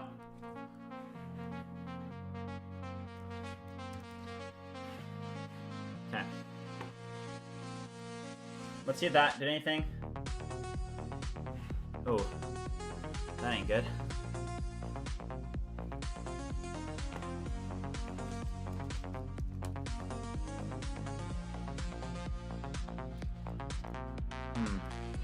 That update was not good. Ah. Alright, let's see. Okay. Yeah, it's still not working. So let's definitely give it this prompt. While this runs, I'm gonna use the restroom real quick. I'll be right back.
All right, chat, we're back. What's good?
All right, this should fix this error.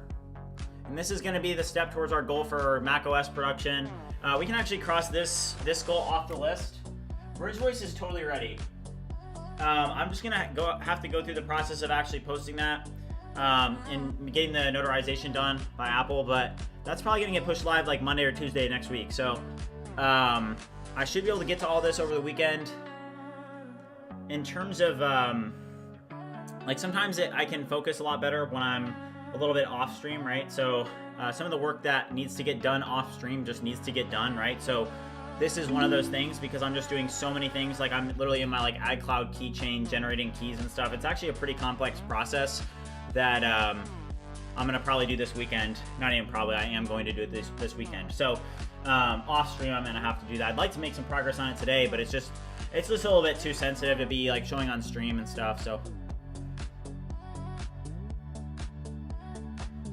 okay, here's the architecture. Let's test this out now. So just a quick run through of this terminal. Let's go over here and let's run this.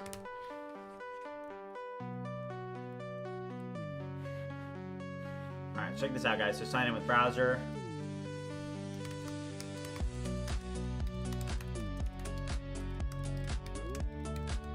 So I sign in, I get redirected back. It literally works perfectly. That's through the use of a deep link. That's actually something that we learned. So all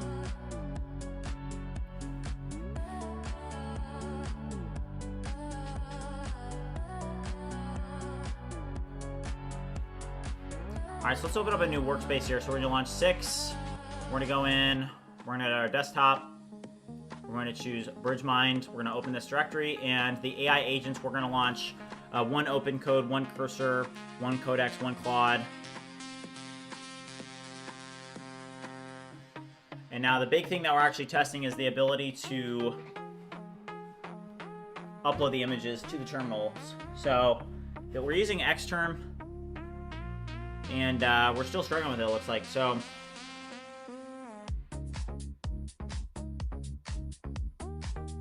what is this you are using for all the terminal instances? This is what we're actually building right now. This is BridgeSpace. You can use command BridgeSpace or go to the website to learn more about it. I just did the BridgeSpace command though, so here's what we're building right now. This is BridgeSpace that you're looking at.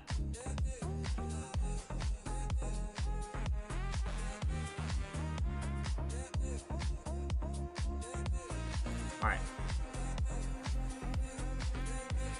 So this is going to be a strategy that I'm now going to use. I want you to write a handoff prompt of this conversation and note that it is still not working, so you need to pass all the context and information that you have in a handoff prompt to an AI called GPT 5.3 Codex. All right, so sometimes, like, you know, when it GPT, I mean, it doesn't really matter, but gotta be perfect. At the current moment, I cannot drop my images into my Xterm terminals for my CLI tools, research the web, and find a way to pass the screenshots to my CLI tools inside my Xterm. Okay, let's try that. Also, maybe we can build let's try building a team around this. How about this? How about this? How about this? I mean, that may be a little bit excessive, but we could build an agent team to be able to try and create this feature. I mean, we've been struggling on it using just one Opus 4.6. Well, let's try in Codex first. I feel like this should be able to get it.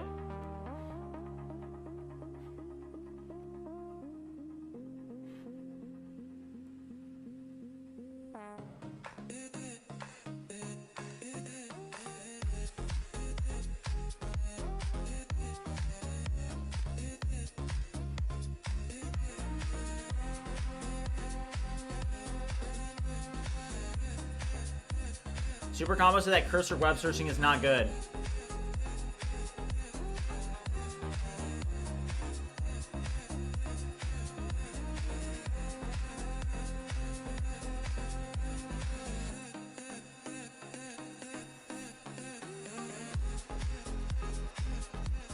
All right, here's the handoff prompt that I created. So I'm just going to copy all this in, and we're going to go over to, we're going to use Warp because we have to make changes to BridgeSpace. So we're going to use Codex here, and I'll just launch a fresh instance, honestly. And we are going to CD into BridgeSpace for context purposes, and I'm going to launch Codex, and yes. Snapshotting. Let's try this. Snapshotting. Snapshot your shell environment to avoid rerunning login scripts for every command.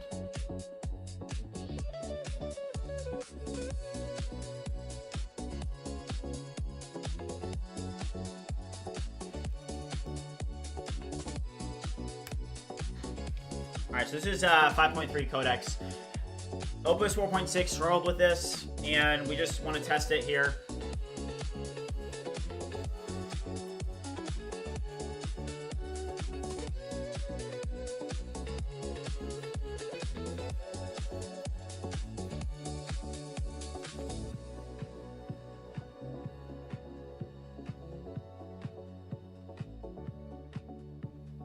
All right, guys, let's drop a 40 bomb. This Codex instance is going to be working for a minute. This is a hard task. If it completes this, I'd be very, very impressed. Let's knock out a 40 bomb, guys. You guys have been doing push-ups along with me. It's time. Let's go.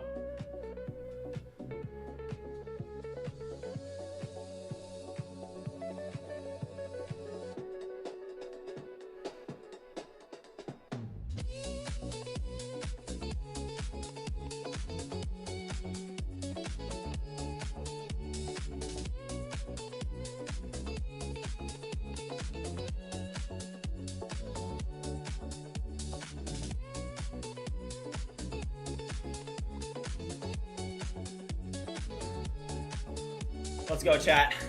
40 bomb.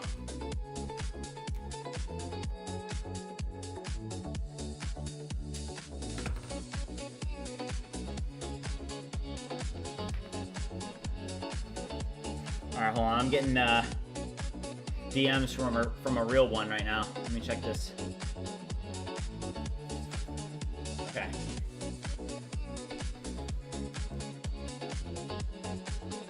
Oh my gosh. Super combo.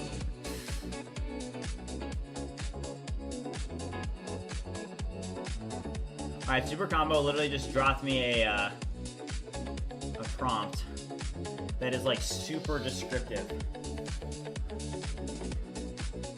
Super combo, is this okay to share on stream? This is sick. I feel like we should test Codex first, and then I'm gonna try this.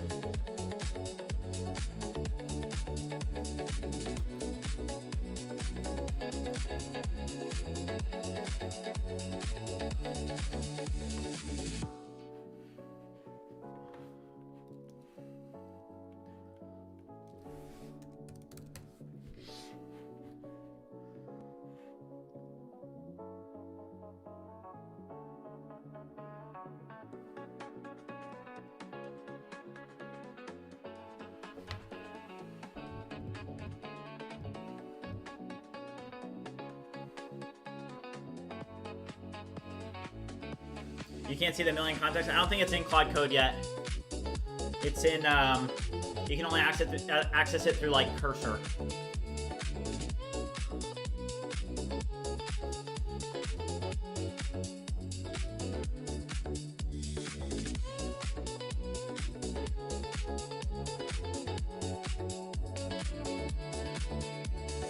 If you guys are watching and haven't already liked and subscribed, make sure you do so. We also have a Discord community.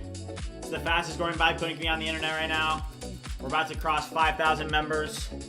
Bridge Army. That's what we call it, the Bridge Army.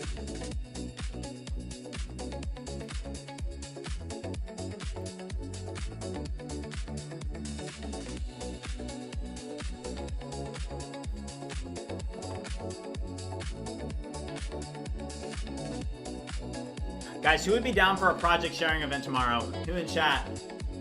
I'm gonna ping the Discord too. Project sharing event tomorrow could be fun.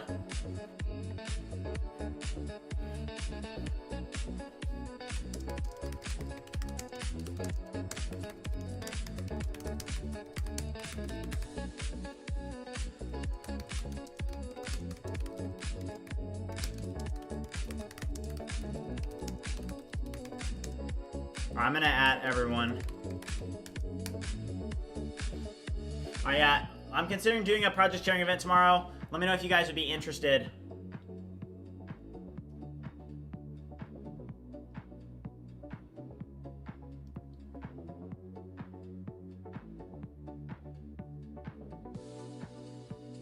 Bridgeverse. Alright, a lot of people are saying let's do it. Yeah, I mean, I think it's just a fantastic opportunity to give people from the community an opportunity to like just come up and like get some visibility for their products and projects. You know, it's just one way that I can get back to you guys is give you guys some visibility. You know, it's like, hey, if you guys are doing streaming and making products, you know, there's a couple of people that are pretty cool in the Discord. You know, I would even say like one person is Quad. He actually does streaming. I'm gonna put a link to his channel in the chat. Definitely go check him out. He's just like he's a nice guy. I mean, he was presenting some stuff in the Discord co-working community, and it was pretty cool. So this is his channel. I'll drop a link to it in the chat, but definitely go check him out. He's a member of the Discord community, and he just started streaming. Here's I'm gonna drop his link in chat. Definitely go give him a follow. But maybe he could come up and present. He had a pretty cool project.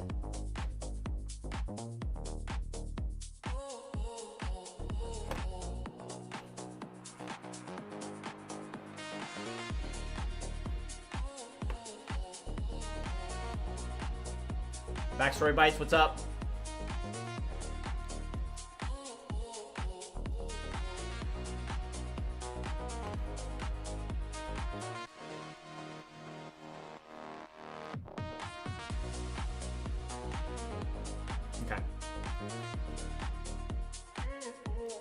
Let's see if this works.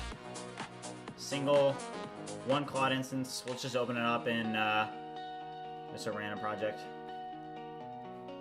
Create, launches Claude. Claude instance open. Moment of truth.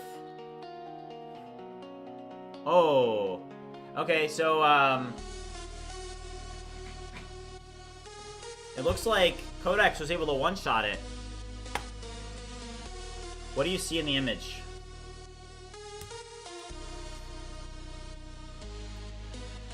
Oh, shoot. I think it works. Backstory Byte said, what are your thoughts about the models?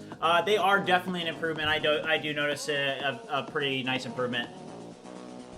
Okay, so it is able to see the, that's nice. It does look a little bit odd, though. With the screenshot, like, it doesn't do that normally. I will say bridge space is actually pretty nice. I'm using it, and I'm like, oh, shoot, this is pretty slick. Alright, let's launch Codex and see if Codex is able to get an image as well.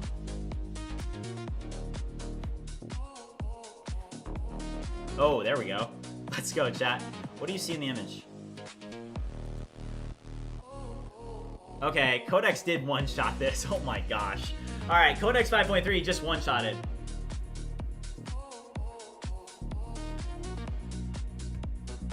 Yeah, Backstory Byte said GLM 5 is on its way as well, yeah. Yeah, this is an insane time. Okay, so this is one thing I'm going to say. There have been like a couple issues, right, that we've been dealing with like the past couple of weeks. I'm going to give you guys one example.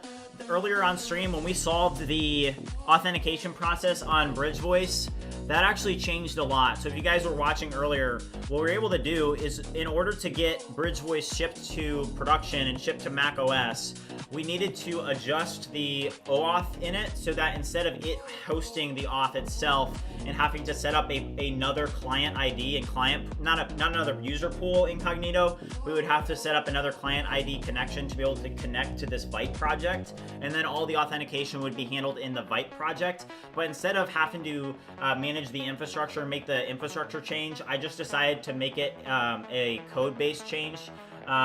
Because it's a little bit more secure to be able to have the same endpoints for that, and to be using the same authentication for that. So we made it so that for example, if I sign out here, once I sign in, I actually get redirected over to the website so that I can sign in there. So that's much better, because then when I actually sign in, and we'll see.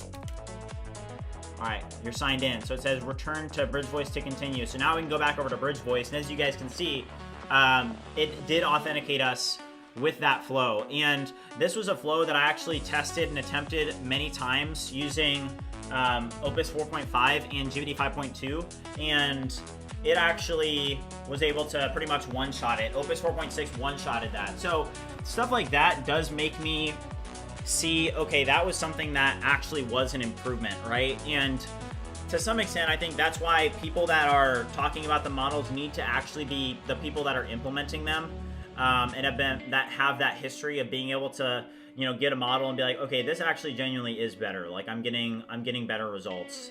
And that's what I'm seeing today, is that even though it didn't get a massive benchmark bump, I am noticing improvements like that where I was able to one-shot this instead of it, you know, bugging out all over the place and not being able to do it, and then me having to do it in like a weird way.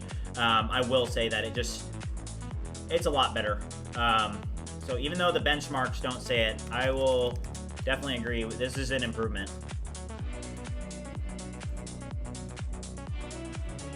I want you to review the pages related to these products now and update them with accurate content that has really well written content for the purpose of conversions. Integrate best practice marketing principles in the content that you write, and make sure that each product has accurate content about the actual features of that product and what are the benefits of using it. Also, I want you to note that for the Pro subscription, users are able to unlock all of these products and use all of them. All right, let's just try this. I need you to go through the pages and update the marketing content for the different product pages. All right, let's just try that.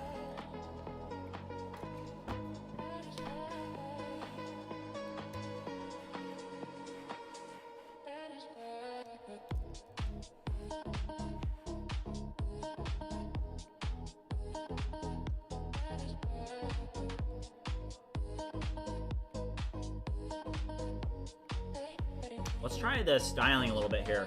Codex just did a really good job. Let's give it another task, because I was really impressed by that. So instead of going to Bridge Space, I actually want to go into Bridge Voice for this. I'm gonna launch Codex here. I want you to review this project in complete depth, and particularly review the styling of the different screens. For example, the dictionary.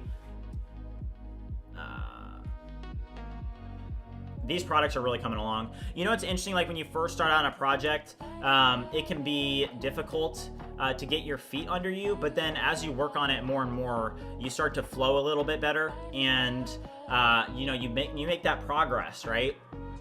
And I will tell you guys, like right here, right now, like doing build in public is interesting because, you know, it basically forces you to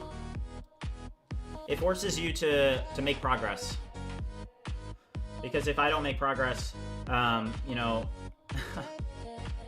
I don't know, it's just an interesting concept. I think that building in public is actually a really good thing that people should be doing. So even just sharing your projects with people, you know, that's why we do the project sharing events. All right. The overview screen, the history screen, the shortcut screen, the subscription screen, the settings screen. I want all of these to have consistent styling that follow the same best practice principles per styling. Make it modern, make it sleek, make it professional, and use the same exact theme that you're using, but significantly improve the styling of these screens. Okay, so that's my prompt, and we'll see what it comes out with. This is what it looks like right now. Also, it looks like we had some bots, and it looks like the bots were taken off finally, so. Let's check this out. Hold on.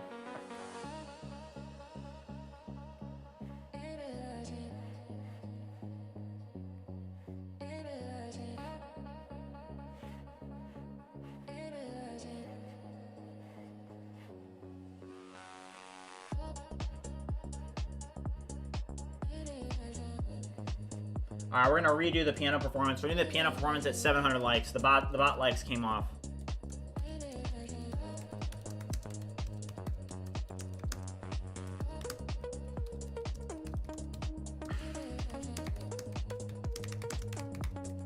All right, guys, I just started a new poll.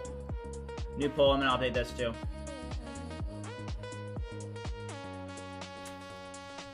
There we go. All right, that's better.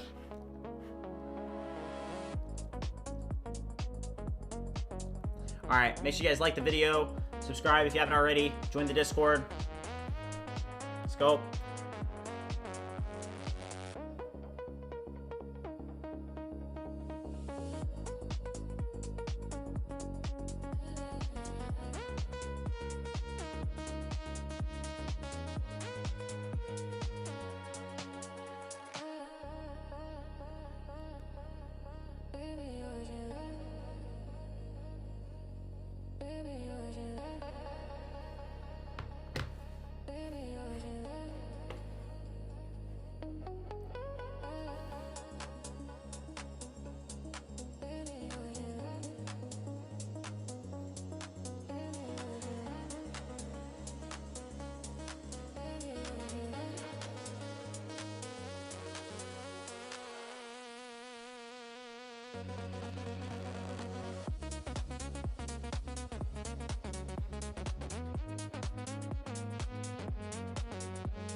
Yeah, Abhinav, I can do that.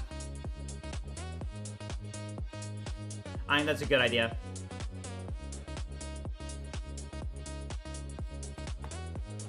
So I did have that initially. So what Abhinav is saying is make it so you can see the file structure. of the code.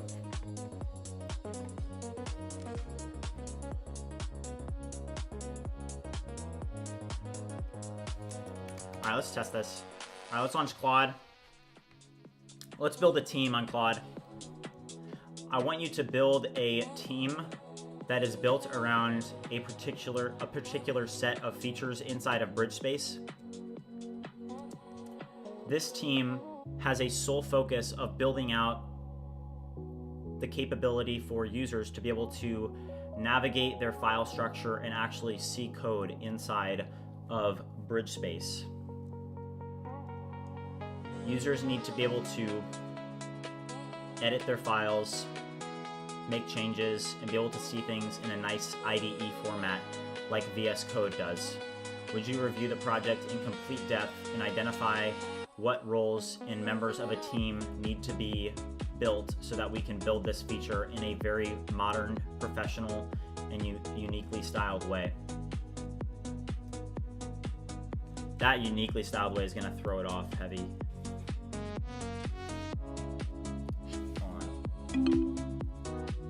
Warp. This is like a glitch in Warp. That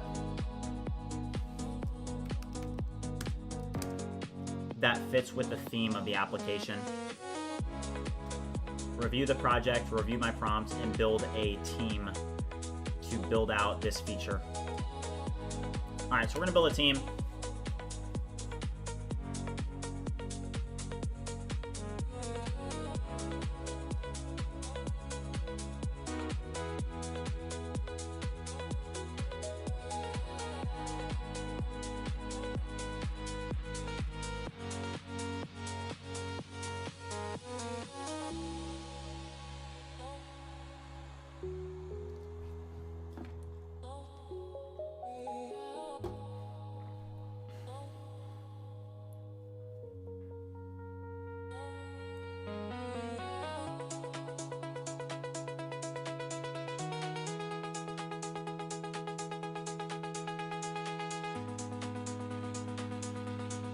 All right, so it launched 2 agents to do a deep explore.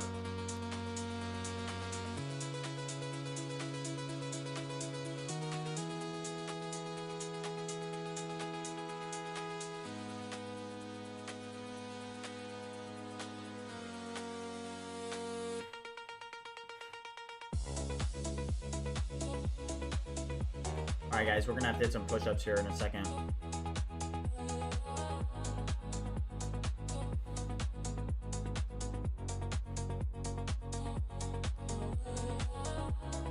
I only have 1 Claude Code Max subscription.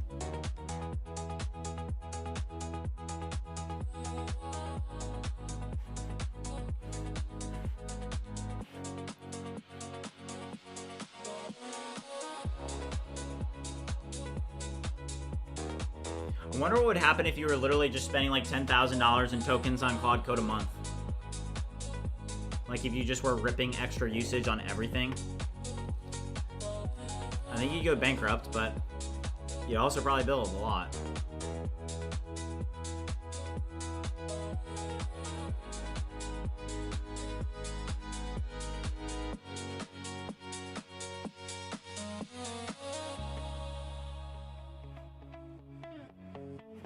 Okay, here's what Codex did. Ooh. Yeah, here's what Codex did on that restyle. Wow, this does look really good. Codex got a lot better at styling with 5.3. Everything is so... it's perfect.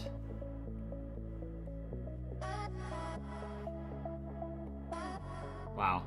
Oh my gosh. Codex is insane at styling.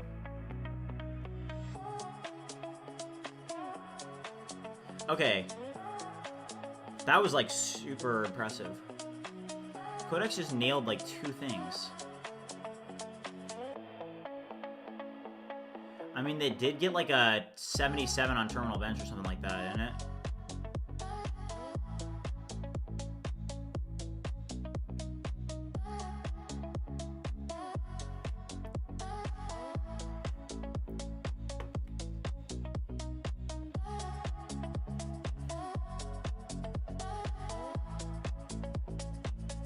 Alright, and this is still making changes.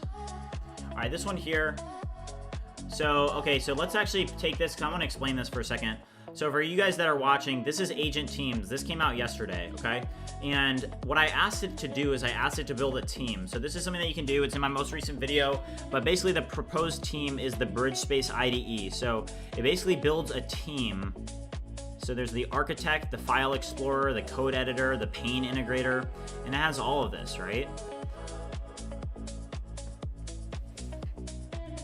Yes, create the team and get them started. Yeah, BridgeMind is my main job, yes.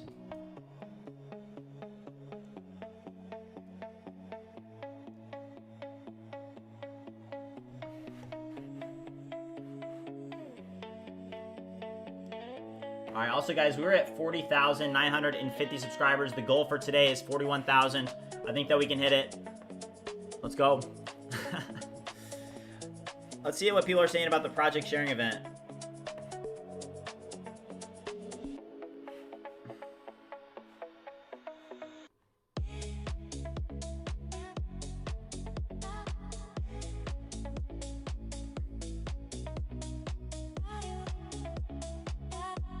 A lot of people interested in presenting on stream tomorrow.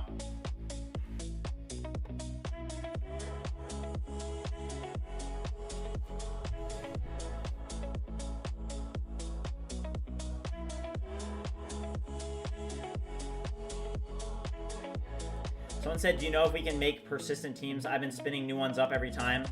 Yeah, you can. So 2 of my teams that I created yesterday were persistent. So if I go out here and launch Claude, I can ask it, what teams do I have in my account? These are the Vive goggles. So there is some lore behind the Vive goggles, okay? When I first started streaming, I wore the sunglasses because I was like, I don't know if I want to do this. I wasn't sure, right? I was like, I don't know about streaming. I don't know how comfortable I am with it, right? So I just wore the sunglasses kind of as I was like, I don't know. Nobody will recognize me, right? I don't know. But now they've stuck.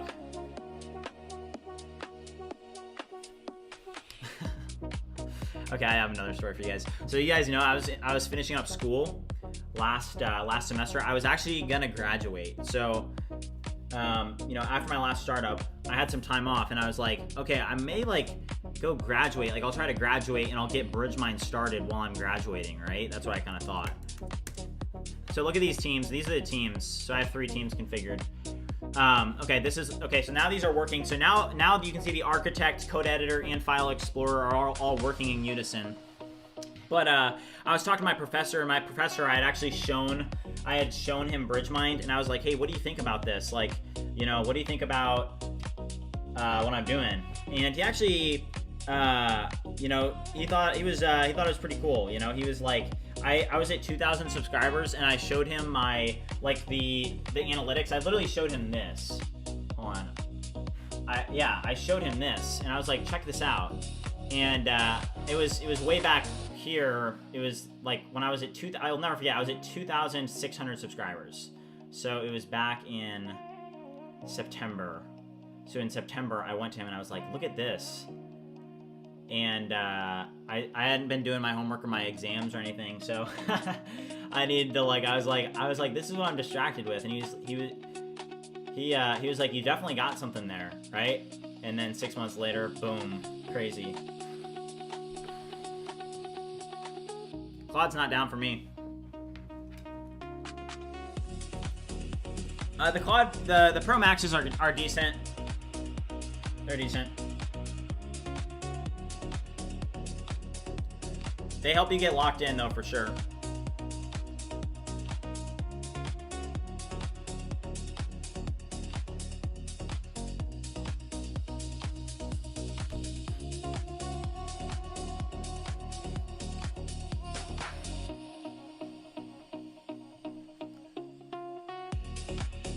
I feel like better borders would look kind of cool.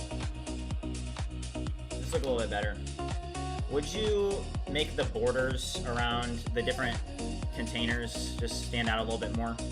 Right now, they're hardly visible. Make them stand out a little bit more on all pages throughout the site.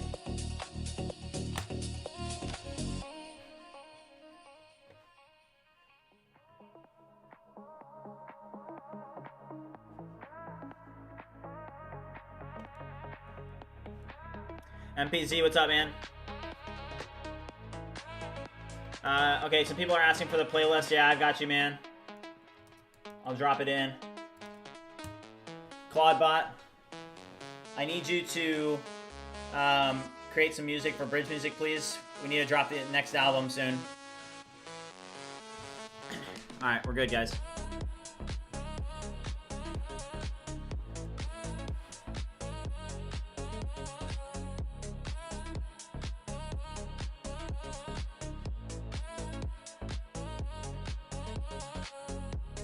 Let's go, OG Tessie. We're grinding.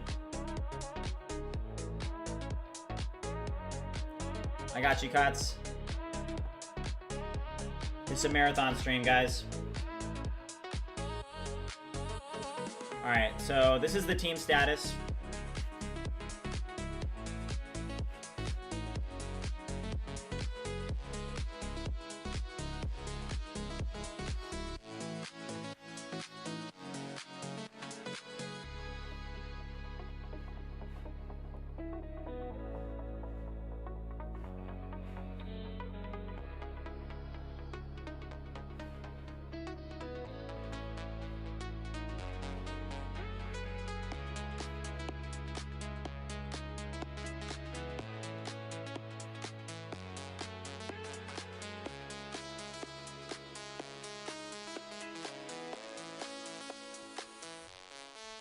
Alright, guys, we need to drop a 50 bomb. It's time for a 50 bomb. Let's go.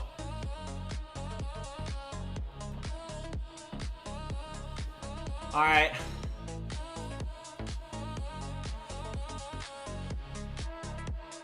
Yeah, teams are pretty good. Let's drop a 50 bomb.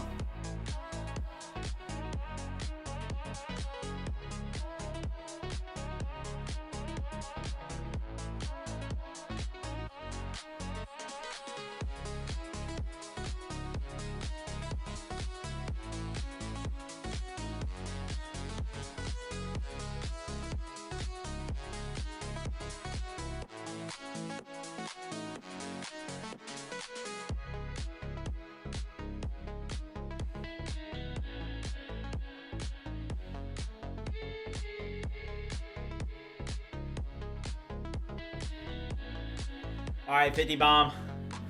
50 bomb alert. I can't wait to be dropping 100 bombs. Alright, we're up to 515.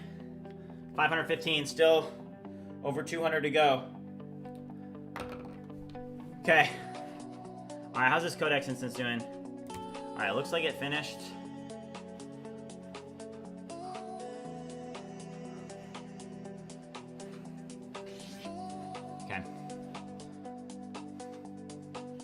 What's light mode look like? Would you make the scroll bar more modern and professional?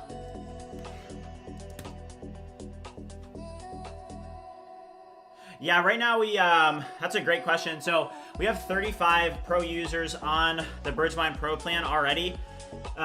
So BridgeMind, I think it's going to be a lot easier for like while I'm doing the streamings to be able to market vibe coding tools, if that makes sense. So, you know, because I'm a vibe coder and because I've been doing this for a long time, over 3 years, pretty much since people really started vibe coding, it's enabled me to kind of know like what tools are useful in workflows and what people need. So for example, like a good voice to text tool, that's needed, right? Like it's not even like people that aren't using voice to text, I'm just a little bit surprised that they aren't using voice to text. You know, if we use this as an example, you know, I speak at 171 words per minute and, you know, we've done monkey type before on stream. Let's test it today. Usually I type it around like close to 100 words per minute. Okay, hold up. Had a bad start. Okay, I gotta warm it up. All right, buy, face, life, only, make, will, and should, possible, people, begin. Oh, that was a bad one. Oh, possible, general, the old day.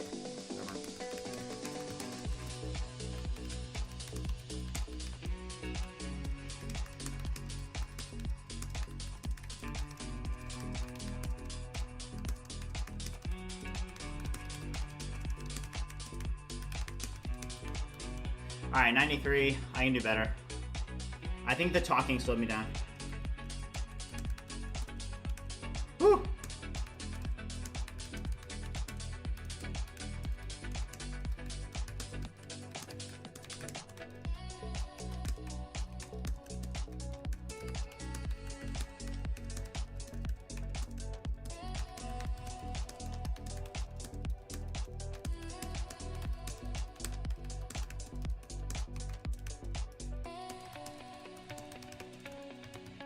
All right, 84, that was way slower. So my point with that is that your words per minute when you're speaking are gonna be faster than your words per minute when you're, they're gonna be faster than your words per minute when you're typing. Yeah. Super Combo said that he types at 100 to 120, wow. It's impressive. I used to be faster, honestly, but ever since I started using voice to text, I don't type as fast, but I was over 100. But now, like, even, like, from that, I can tell, I'm like, dang.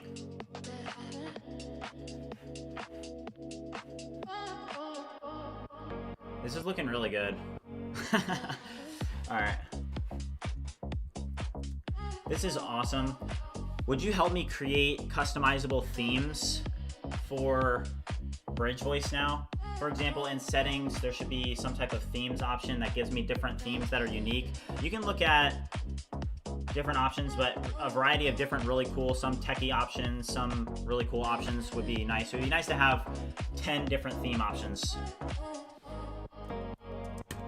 OG Testy said he got 64 words per minute.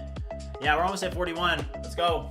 I'm gonna use the restroom real quick. Let's let this Codex instance run. Also, how's this team doing?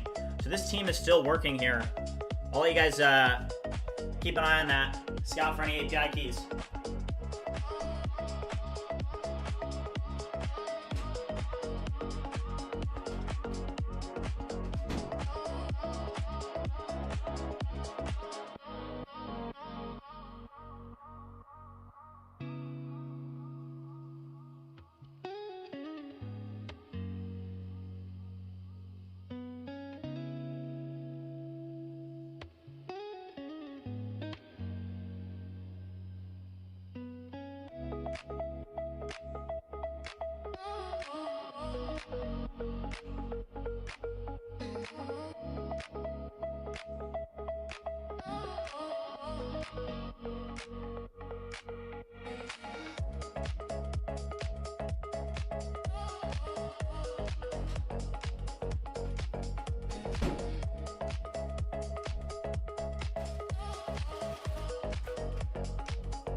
All right, let's go chat. I'm back.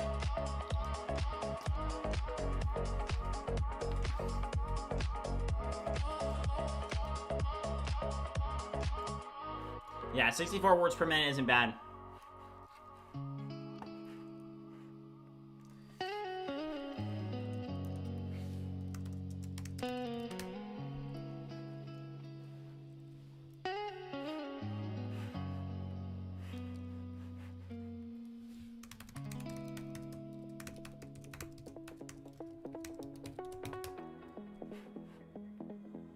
All right, so we just signed in. Oh my gosh, it's actually like really come together. All right, put in dark theme real quick. Okay. All right, so let's do 2 terminals. Wow, we've made a ton of progress today, guys. And this is why, like, hey, to some extent, you just have to show up, right? Because if you show up, and that's another great thing about AI is it's like you show up, you throw some effort at something, and you will make progress. And like, look at what we've accomplished, guys. Like, it's actually starting to really add up. These products are ready to be shipped, and we did it in, I don't know, 30 days. Like, it takes time to build for sure. Still, like you can't just one-shot stuff. You can't one-shot entire. You probably will be able to at some point. Yeah, 85 is good, Aditya. Where did I buy my Apple monitors and Mac Ultra? I got them at the Apple Store. So if I do the API and then I can just drop in this image, correct? They're pasting weird there, but it pastes correctly, and it says screenshot pasted. That's so nice. Chat.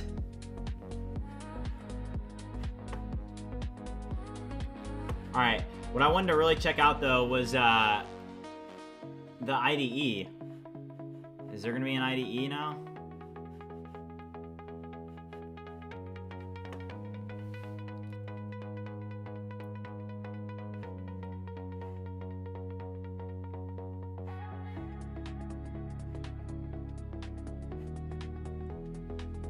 All right, hold on here.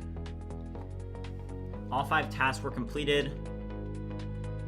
Command B. Okay, so here are some commands. So it says Command B is toggle file sidebar. So let's test this out. Command B.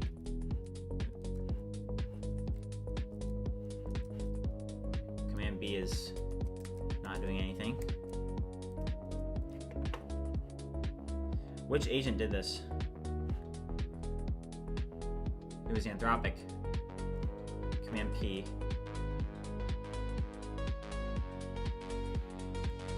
Oh, that works. Search files by name.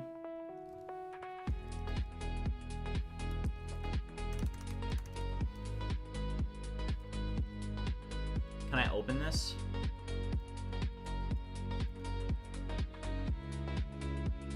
Oh, wow.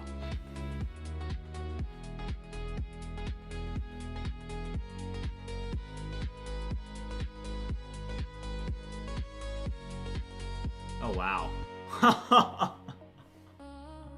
Oh my gosh, chat. What? Okay. Get out of here. Get out of here. All right, chat. This is what it came up with for the Finder. That's actually pretty good. The question is, can I actually, like... Oh my gosh. New folder? Ooh. None of these buttons actually work. New file?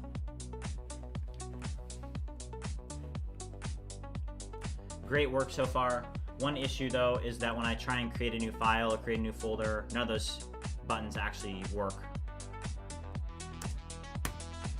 I'm spending, Timmy asked how much I spent. So right now it has gone up a little bit because I did buy the ChatGPT Pro plan. So I'm now spending, let's see here. I am spending $460 a month on AI. So it's still down from where it was at like a couple months ago. It was more expensive when we were using like, we had Cursor Ultra, ChatGPT Pro, and we had Claude Code Max.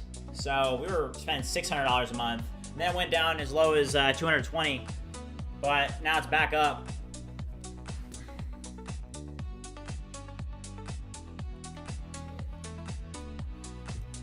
All right, it says that it found the issue. Did it enable the team though? I don't think it did. That's kind of interesting. So do I have to request the team to work on it?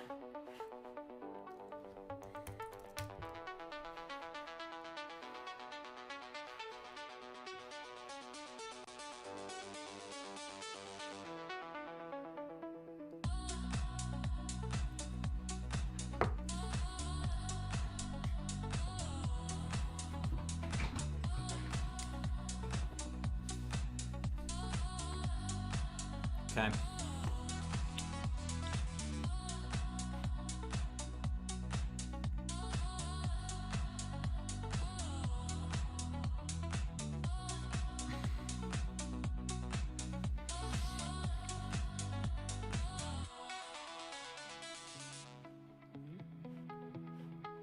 This kind of has a weird look to it.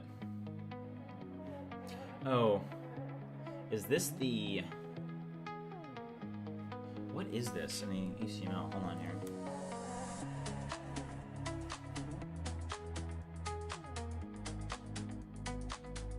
header.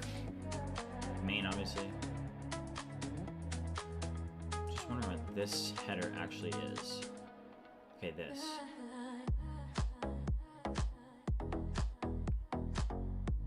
Yeah, what is this? No, it's above that. It's this.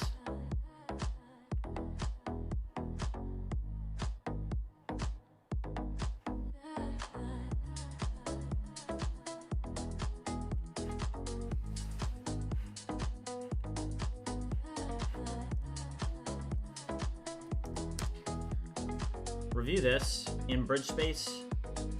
What is this? What is this? What component is this? Is this a part of the Xterm terminal? Is this a part of the workspaces? What is this header a header to? All right. Let me check it super combo here.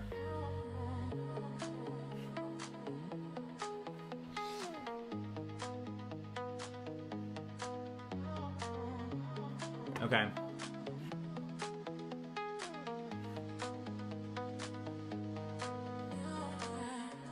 Wait, let me see this here. So if I open this up, let's just open up in this here. And we'll do 2 AI agents, we'll do 2 Claudes. Okay. Alright.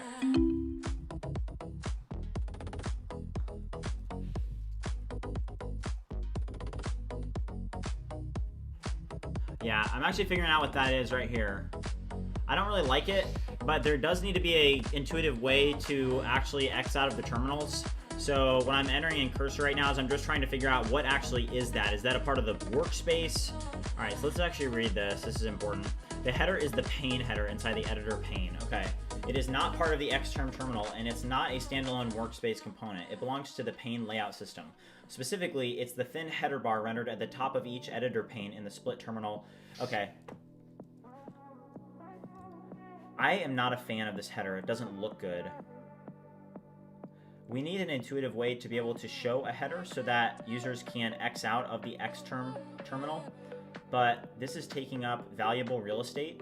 Is there a better approach that would lay on top of the Xterm terminal rather than be such a header that it takes up so much height?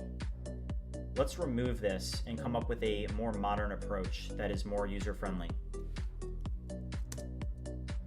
All right, let's see what it comes up with.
All right, so let's check 2 updates that have come in. So we have the theme changes. Ooh, not great out of Codex.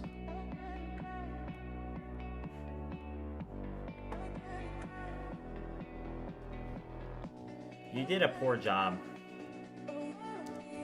First of all, changing the theme doesn't actually change the theme of the application, and the styling of the different themes looks really bad. Try a completely different approach. That approach was bad. All right, let's go over here. So there's a couple things in here that we're fixing. Like I don't think that we can do bridge, like just bridge, let's do bridge code, right? Let's open this up, right? And it's gonna open this up, but it's in like a pane, okay? And this doesn't look very good.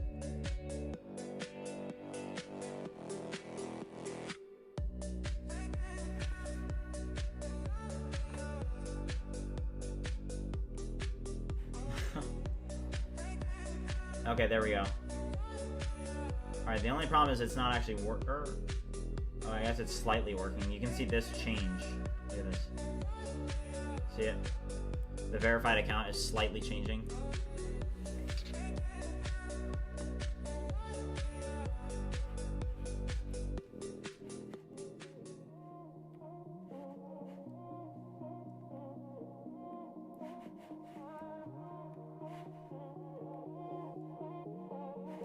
Okay, let's see if it at least works. So can I now create a new file? I can. That's nice.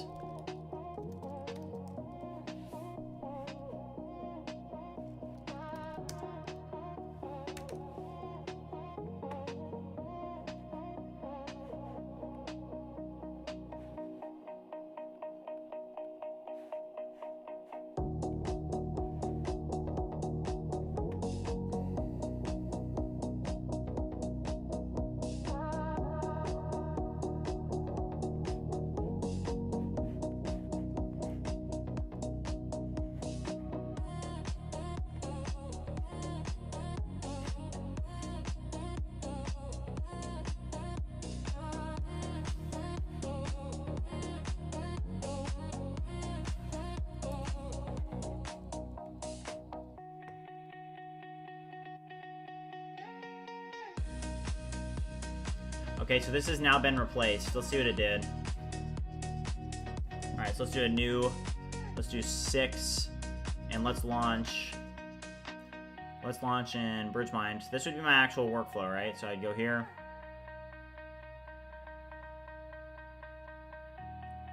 Need to clean this up. Go here. Let's do select all, and then do one Claude. Launch all of these.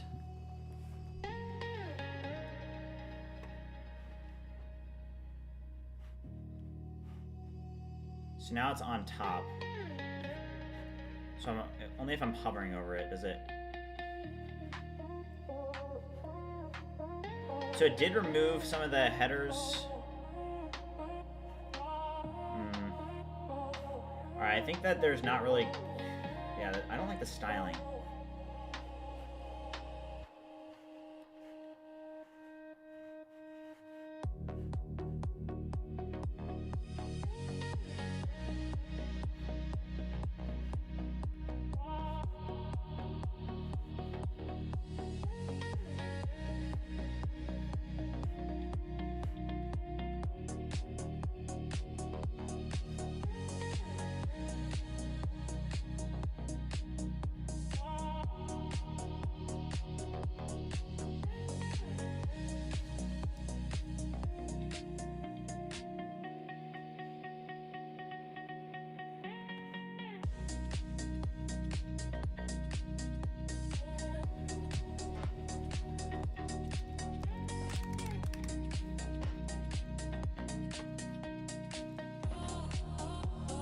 Okay. Oh. I actually kind of like what it did. Okay, look at this, guys. Let's change it to a lighter mode. Look at what it did.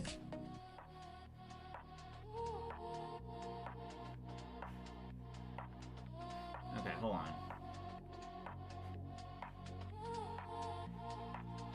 Okay.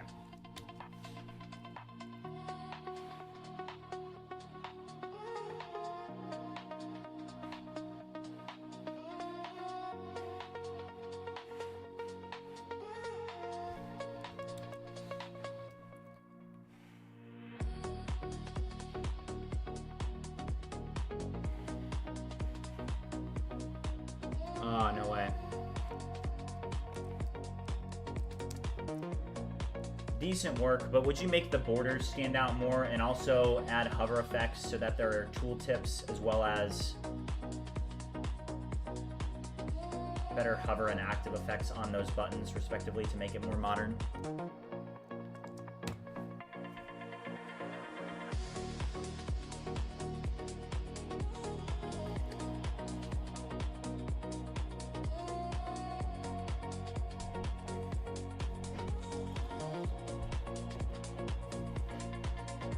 Okay, so what I was looking at there is I was just trying to analyze, like, you guys see what happens when I hover is it gives me the option to be able to split it again.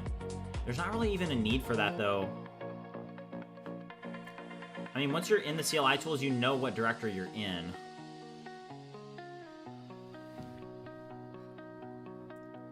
It's cursor's working here, so we'll let cursor work and then we'll try it again.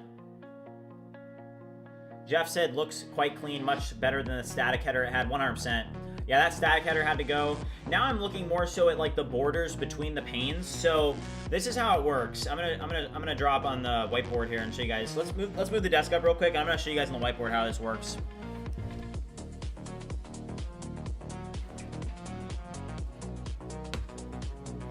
All right. So this is how this works. So bridge space, okay? This is how I envision it.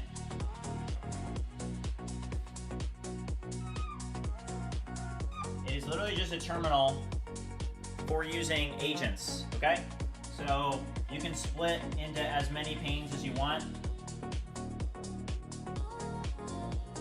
You could launch literally as many of these as you needed. You could launch a ton. And really what we're gonna do is each of these, like, these are panes, and then each of these run xterm terminals. And it's actually very useful, and as these CLI tools become more intuitive and even more useful, we'll be able to do even more from agentic workspaces like this. So it won't just be like for vibe coding and for doing coding tasks, like it will be doing for like marketing and stuff for us, because all these agents are going to integrate with MCP servers, and soon like the same skill that you have in vibe coding, you're going to be using to like write up legal docs, and you're going to be using it to do marketing, and you're going to be using it to be able to create content for you and post it. Like it's going to be pretty simple. No, 100%. Because it's already being done. I've already done this, you know, and I see it coming, right? So if you're not in this world, right? I feel like it's hard to see the workflows, right? It's like, oh, like what is AI, right? Oh, it's just an LLM. But like there's a certain workflow to it, and I don't even know how to necessarily describe it. But when you are using AI agents, you basically, it's a different type of skill than you would have if you were like doing something else, right? Like being able to manage AI agents is a skill in itself. So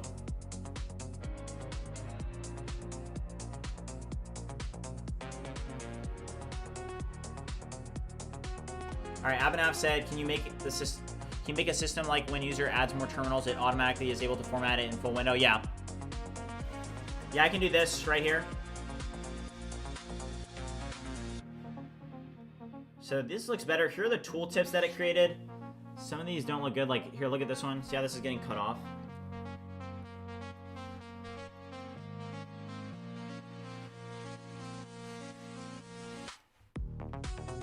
Review the screenshot and note that the z-index of this is messed up. Fix the z-index on tooltips to make sure that they take priority. Yeah, so that's bridge space. Somebody said, wait, WTF, did you just open 4 terminals? Yes, so that's bridge space.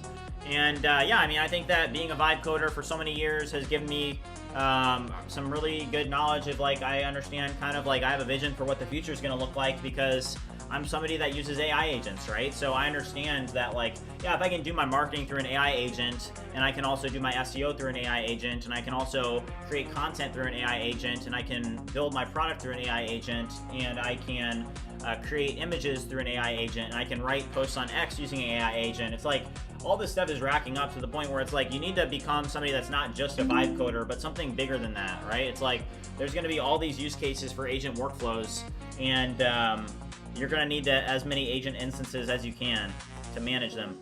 All right, let's see if this worked. All right, nice, one shot.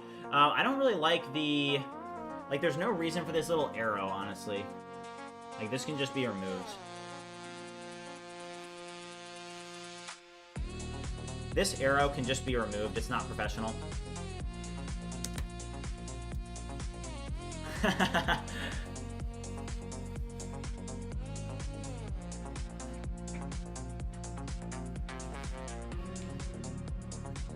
Somebody asked, do you plan on having shared context per workspace, like across the terminals in that workspace, perhaps using your MCP stack? Yeah, exactly. So that's already existent, right? So like, check this out. Let's use it in a fresh, or hold on, I actually reset my API key, but people are actually using the BridgeMind MCP already. You know, I think that over time, as we continue to release more products, they're going to get a lot better. Look at that, one shot, one shot, one shot. They're all one shots.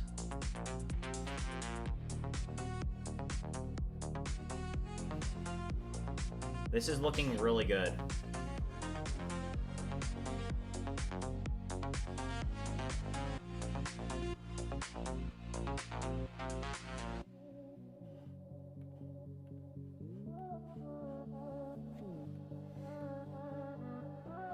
Alright, some of the styling needs to be updated in these different themes though.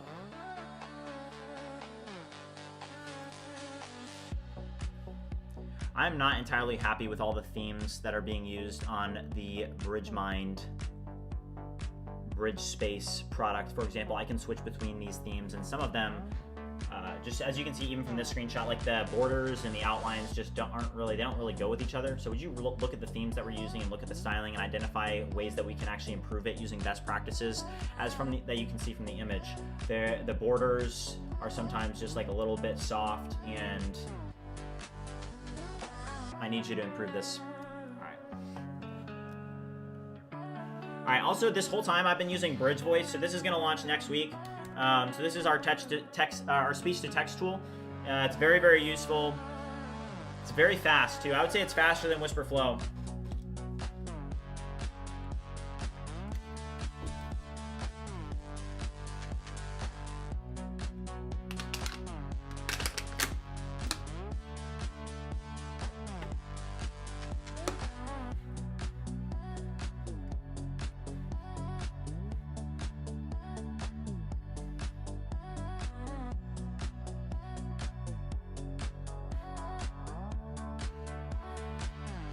Yeah, there is a limit on the Claude 20X plan. Yeah.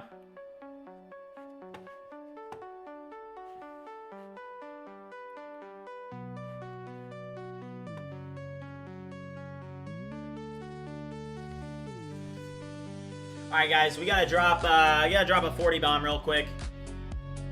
Let's go.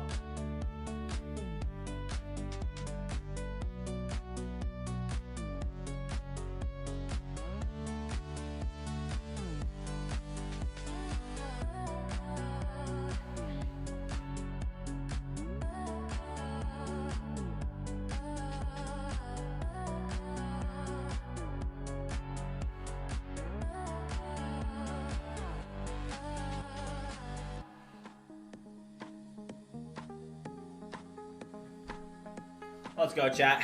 40 bomb. 555. Yeah, the 20X plan is still really good, though, for sure. All right, Super Combo, thank you. Oh, shoot.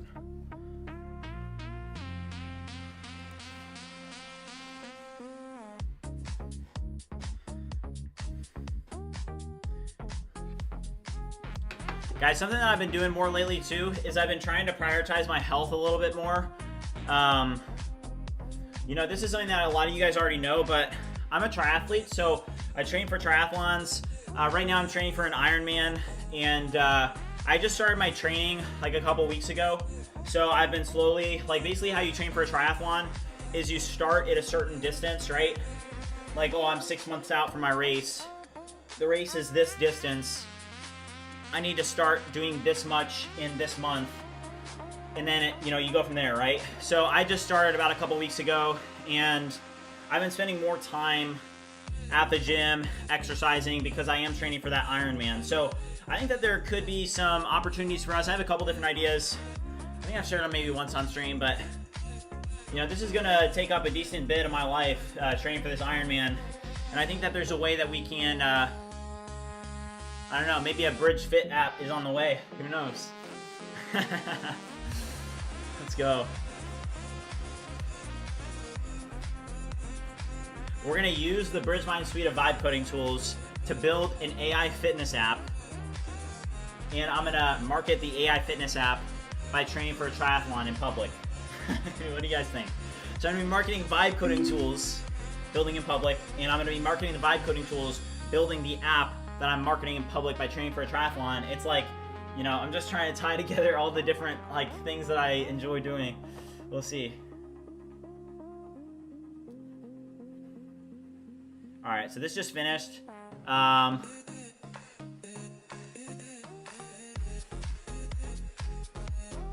right, let's move bridge voice out.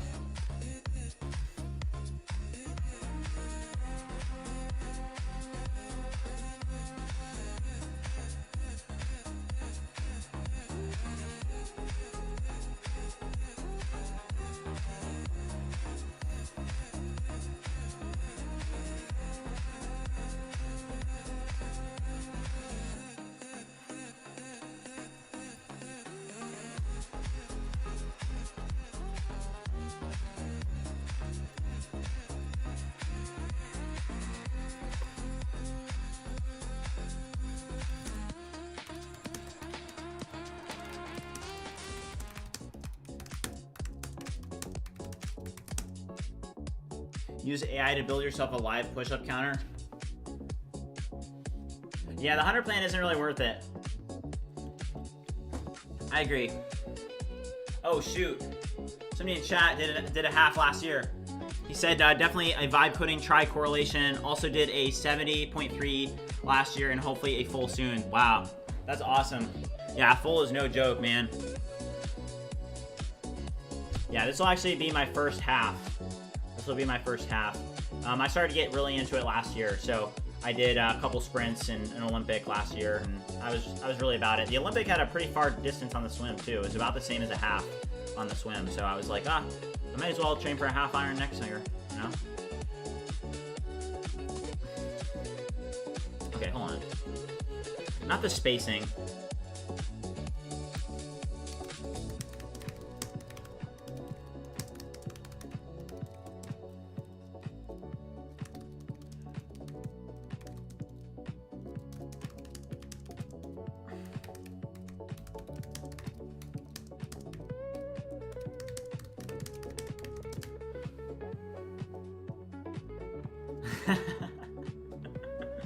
OG Testy, let's go.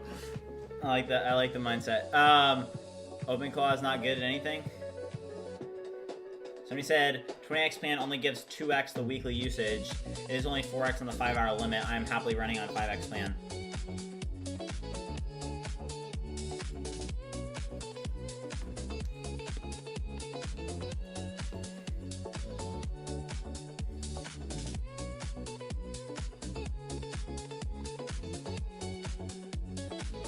Cursor is the GOAT. I've been using Cursor, and it's been doing pretty well for me today, I'm not gonna lie. Okay. So this is actually good that it looks like that.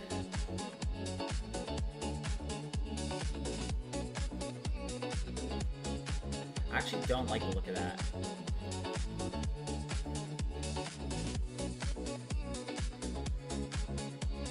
I actually don't like the look of the headers that you created. Turn it back into headers that are at the top, but make it super slim and professional. Also improve the scroll bar for each terminal. Make it custom and make it professional. Use best practices. Use best practices. That's a good line. Let's go.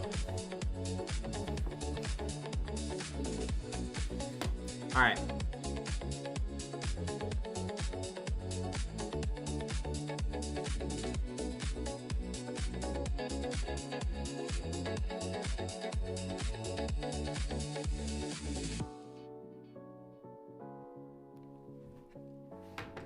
All right, see ya, OG.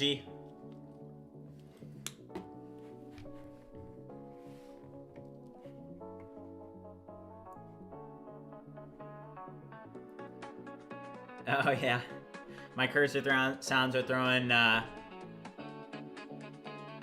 some people off in chat.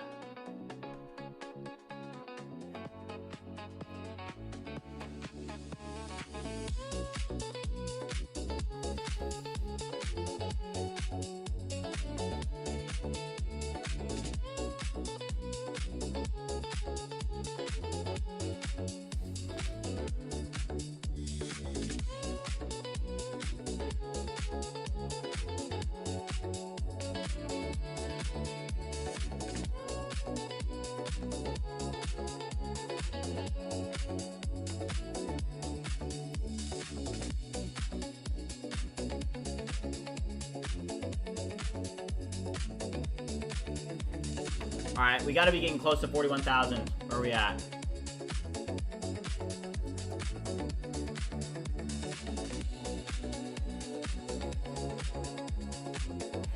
Check.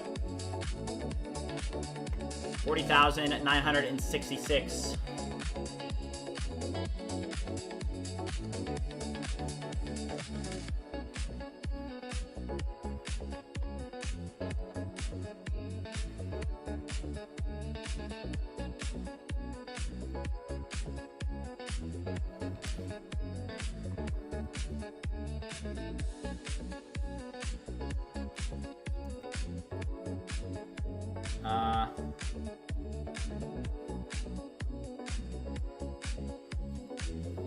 What is this?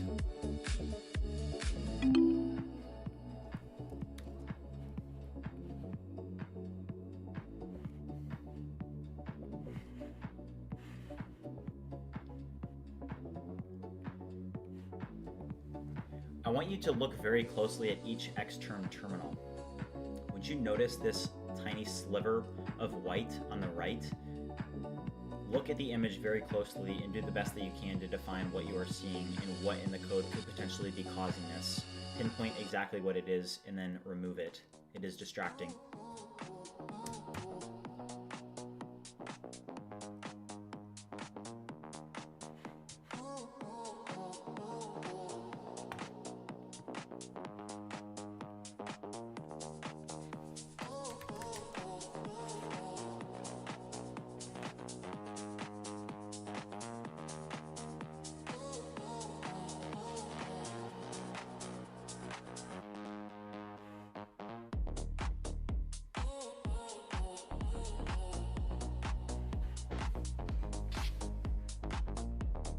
Welcome, Luz.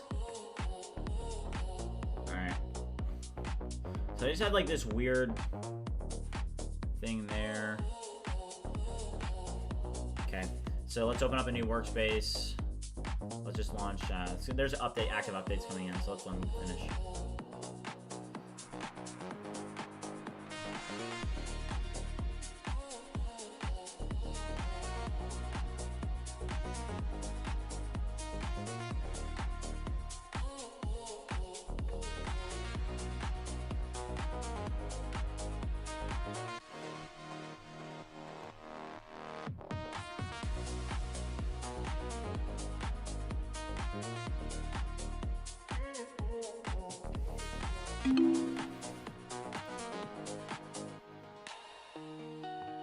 Oh no.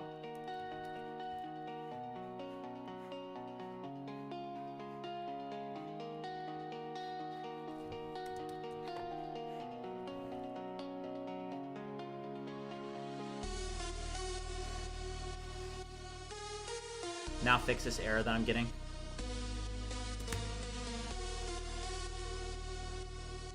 How would I recommend to make the best workflow for coming up with ideas to post on my social media for marketing?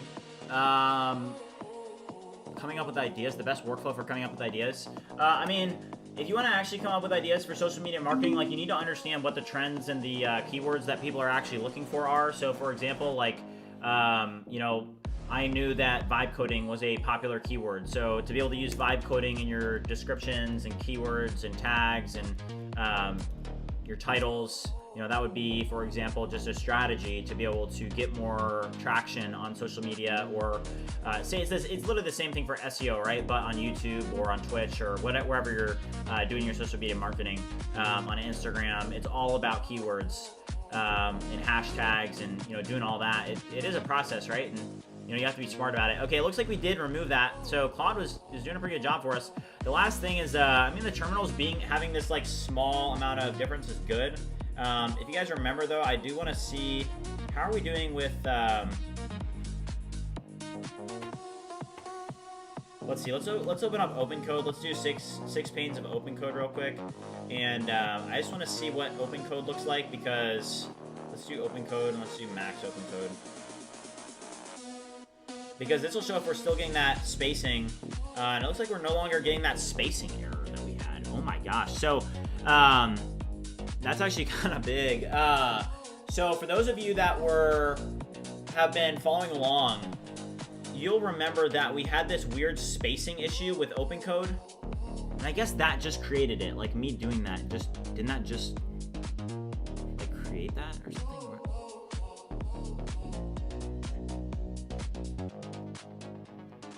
Like, do you guys see this here?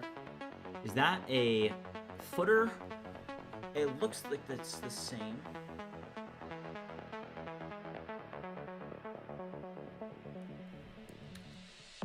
Let's find out.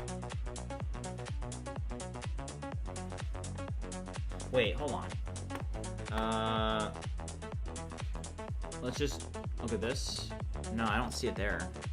It's definitely not there. It's only in OpenCode.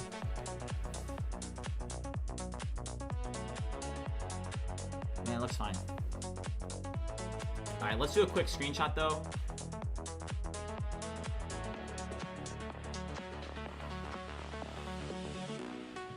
When you updated the spacing and padding of the terminals and their borders earlier in this conversation, you kind of messed it up a little bit. They're too wide and there's too much spacing. And I actually want you to decrease this to 0 spacing so that they're all touching. They just should have a nice outline so you can see the distance, the differences between which workspace is which, but it shouldn't be this thick. Man, Bridge Voice just works flawlessly. It's amazing. On which framework is Bridge Space and Bridge Voice built? It's Electron and Tori with Rust. And that's the thing about vibe coding, as I never wrote in Rust before this, then boom, like just out of, you know, I've never even worked with it, but with vibe coding, you can code in any language you want. You know, that's like one thing that people miss out on when you think about, you know, the debate between manual coding and vibe coding is it's like, hey, if you're vibe coding, yeah, I speak in English. I write code in English, natural language, you know, it's like, boom, just like that, you know, the spacing was completely reduced. I mean, this is, I will say, after using the models, the 2 new models, Opus 4.6 and GPT 5.3 in a full session, like a full day, I can definitely say that this is, these models are improvements. I was working on several things that were very hard to get going and get working. They actually didn't get them working. And then today, I mean, that spacing issue that we had is like non-existent, right? And everything that we were doing was pretty much a one-shot. So I'm very impressed. I'm very, very impressed. So for example, if I CD into, let's go to BridgeMind UI. This can probably go away. This can be removed. Let's get this removed.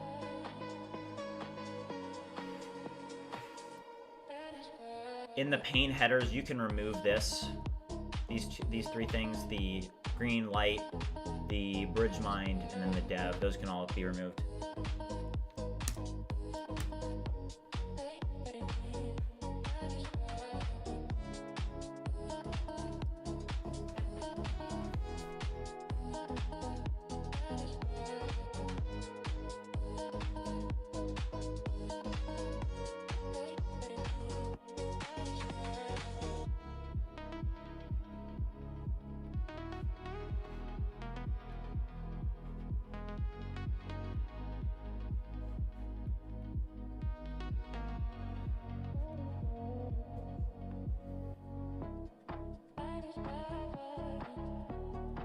How long do I think it'll take before IT jobs are going to be replaced?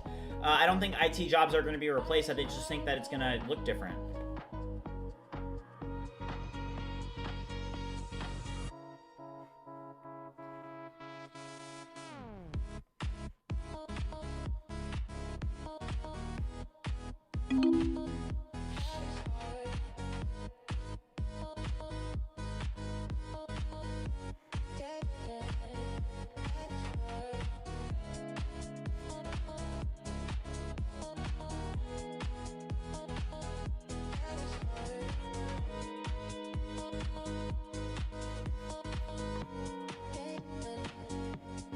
Wow. Guys, we've made so much progress today. Oh my gosh. It's huge. Go to welcome.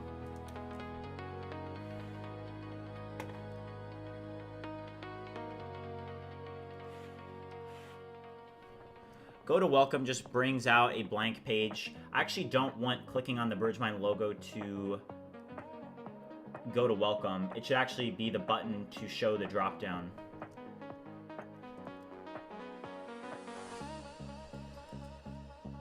So you can see that it misunderstood BridgeMind. So what I can do with Bridge Voice, I can go over here and I can go to my dictionary and I'll just add in the original term, and this equals BridgeMind. So anytime that thinks that that happens again, so now if I do BridgeMind,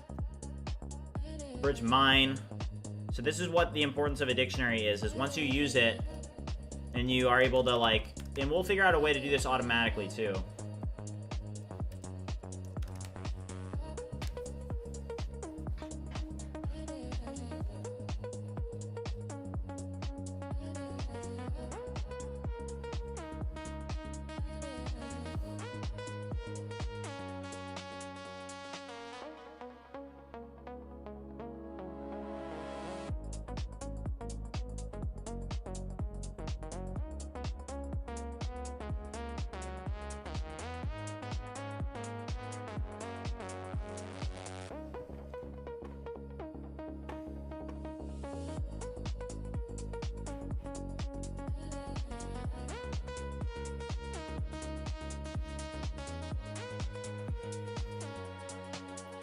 Alright guys, let's drop a 40 bomb. Let's go.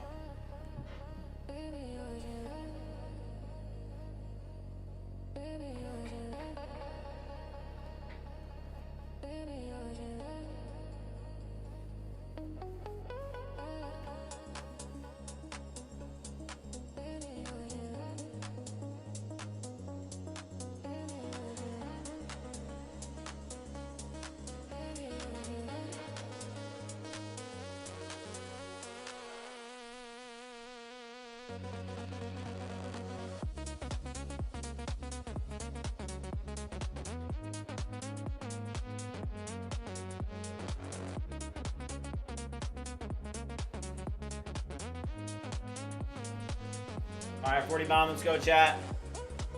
40 bomb. Alright, 595, let's go. We're gonna hit our goal. Alright, that's not good.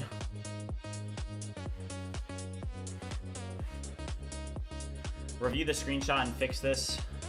The drop down styling is incorrect. Review and fix. It's incorrect. Fix it. I think that the skill in using AI agents is just context engineering. Like, it'll know what's wrong with it from the screenshot. I don't have to even describe what's wrong with it. Just fix it. You can obviously see it's not modern or professional.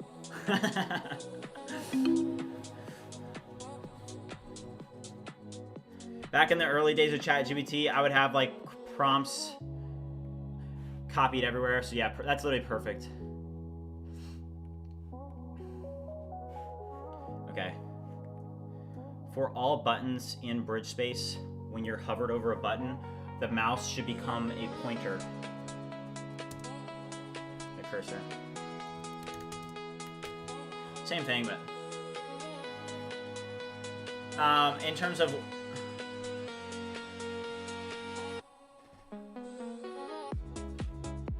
yeah, I'm going to make a video for 5.3 Codex tomorrow. My review on that will be out. You know, I've had some more time to play with it today. It was one-shotting things for me. I think it's very good at styling. It did a fantastic job with that. So I got definitely some things to say on it. I'll make a video tomorrow. All right, Opus one-shotted it. I mean, it's just one shot. One shots. Oh my gosh. All right, I need to use the restroom real quick, but this is crazy. I'll be right back.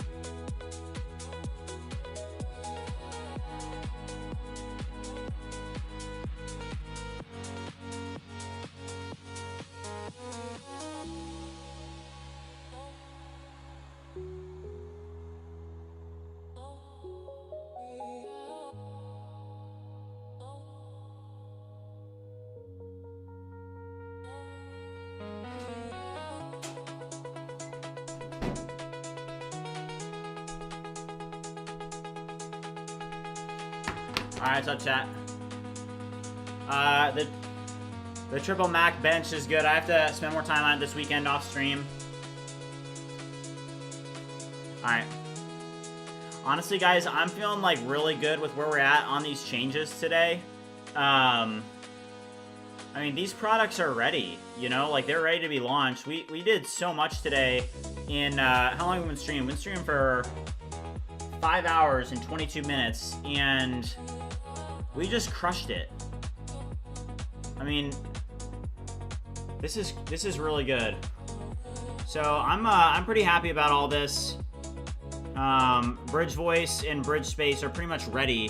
The biggest things that I need to do is I really need to get I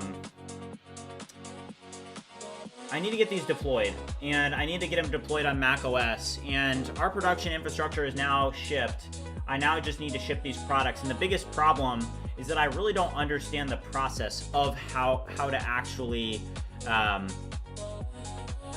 get these shipped.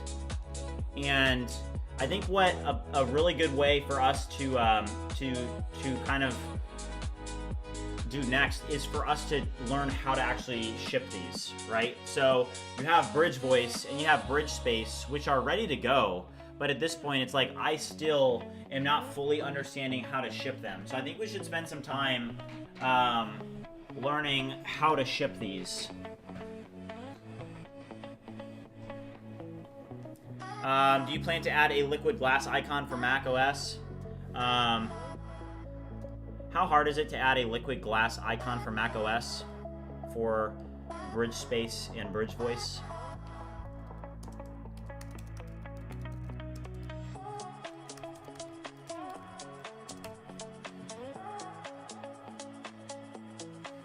Yeah, somebody, Dados, I got you.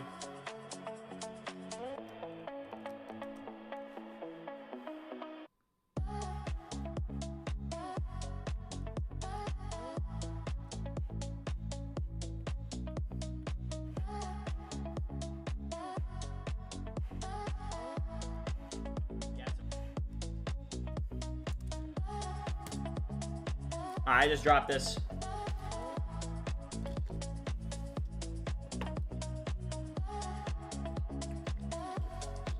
Yeah, DMG files is how I ship. But like there's certain aspects of it, like I'm curious as to, okay, how do I do auto updates, right? Auto updating, how do you do that?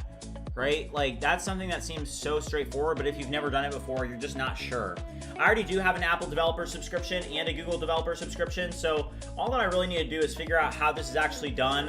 And I know there's a lot of sensitive things I'm gonna need to do to be able to get this, right? So I have to like generate passwords and stuff, so it's not really a great thing to do on stream, unfortunately, but I'm like really happy with the progress today so far. I probably should push all of our changes to Git. Let's actually open up a new agent here. And I'm gonna push everything to dev. Push all the changes to the dev branch.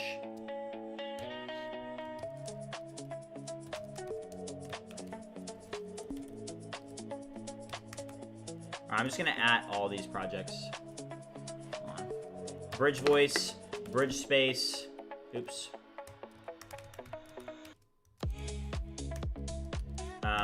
BridgeMind UI, BridgeMind Web App, BridgeMind Admin.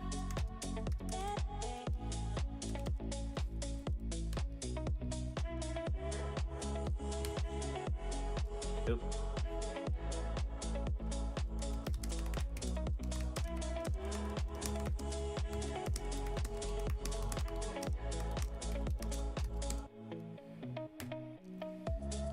GitHub release version.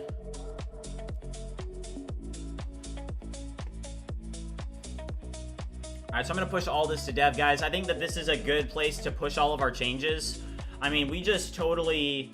I mean, we built so much in Bridge Voice today. I will say that even though the benchmarks don't really reflect a massive improvement in coding ability, when I was using Claude Opus 4.6 inside of Cursor with the 1 million in context, I did notice an improvement there.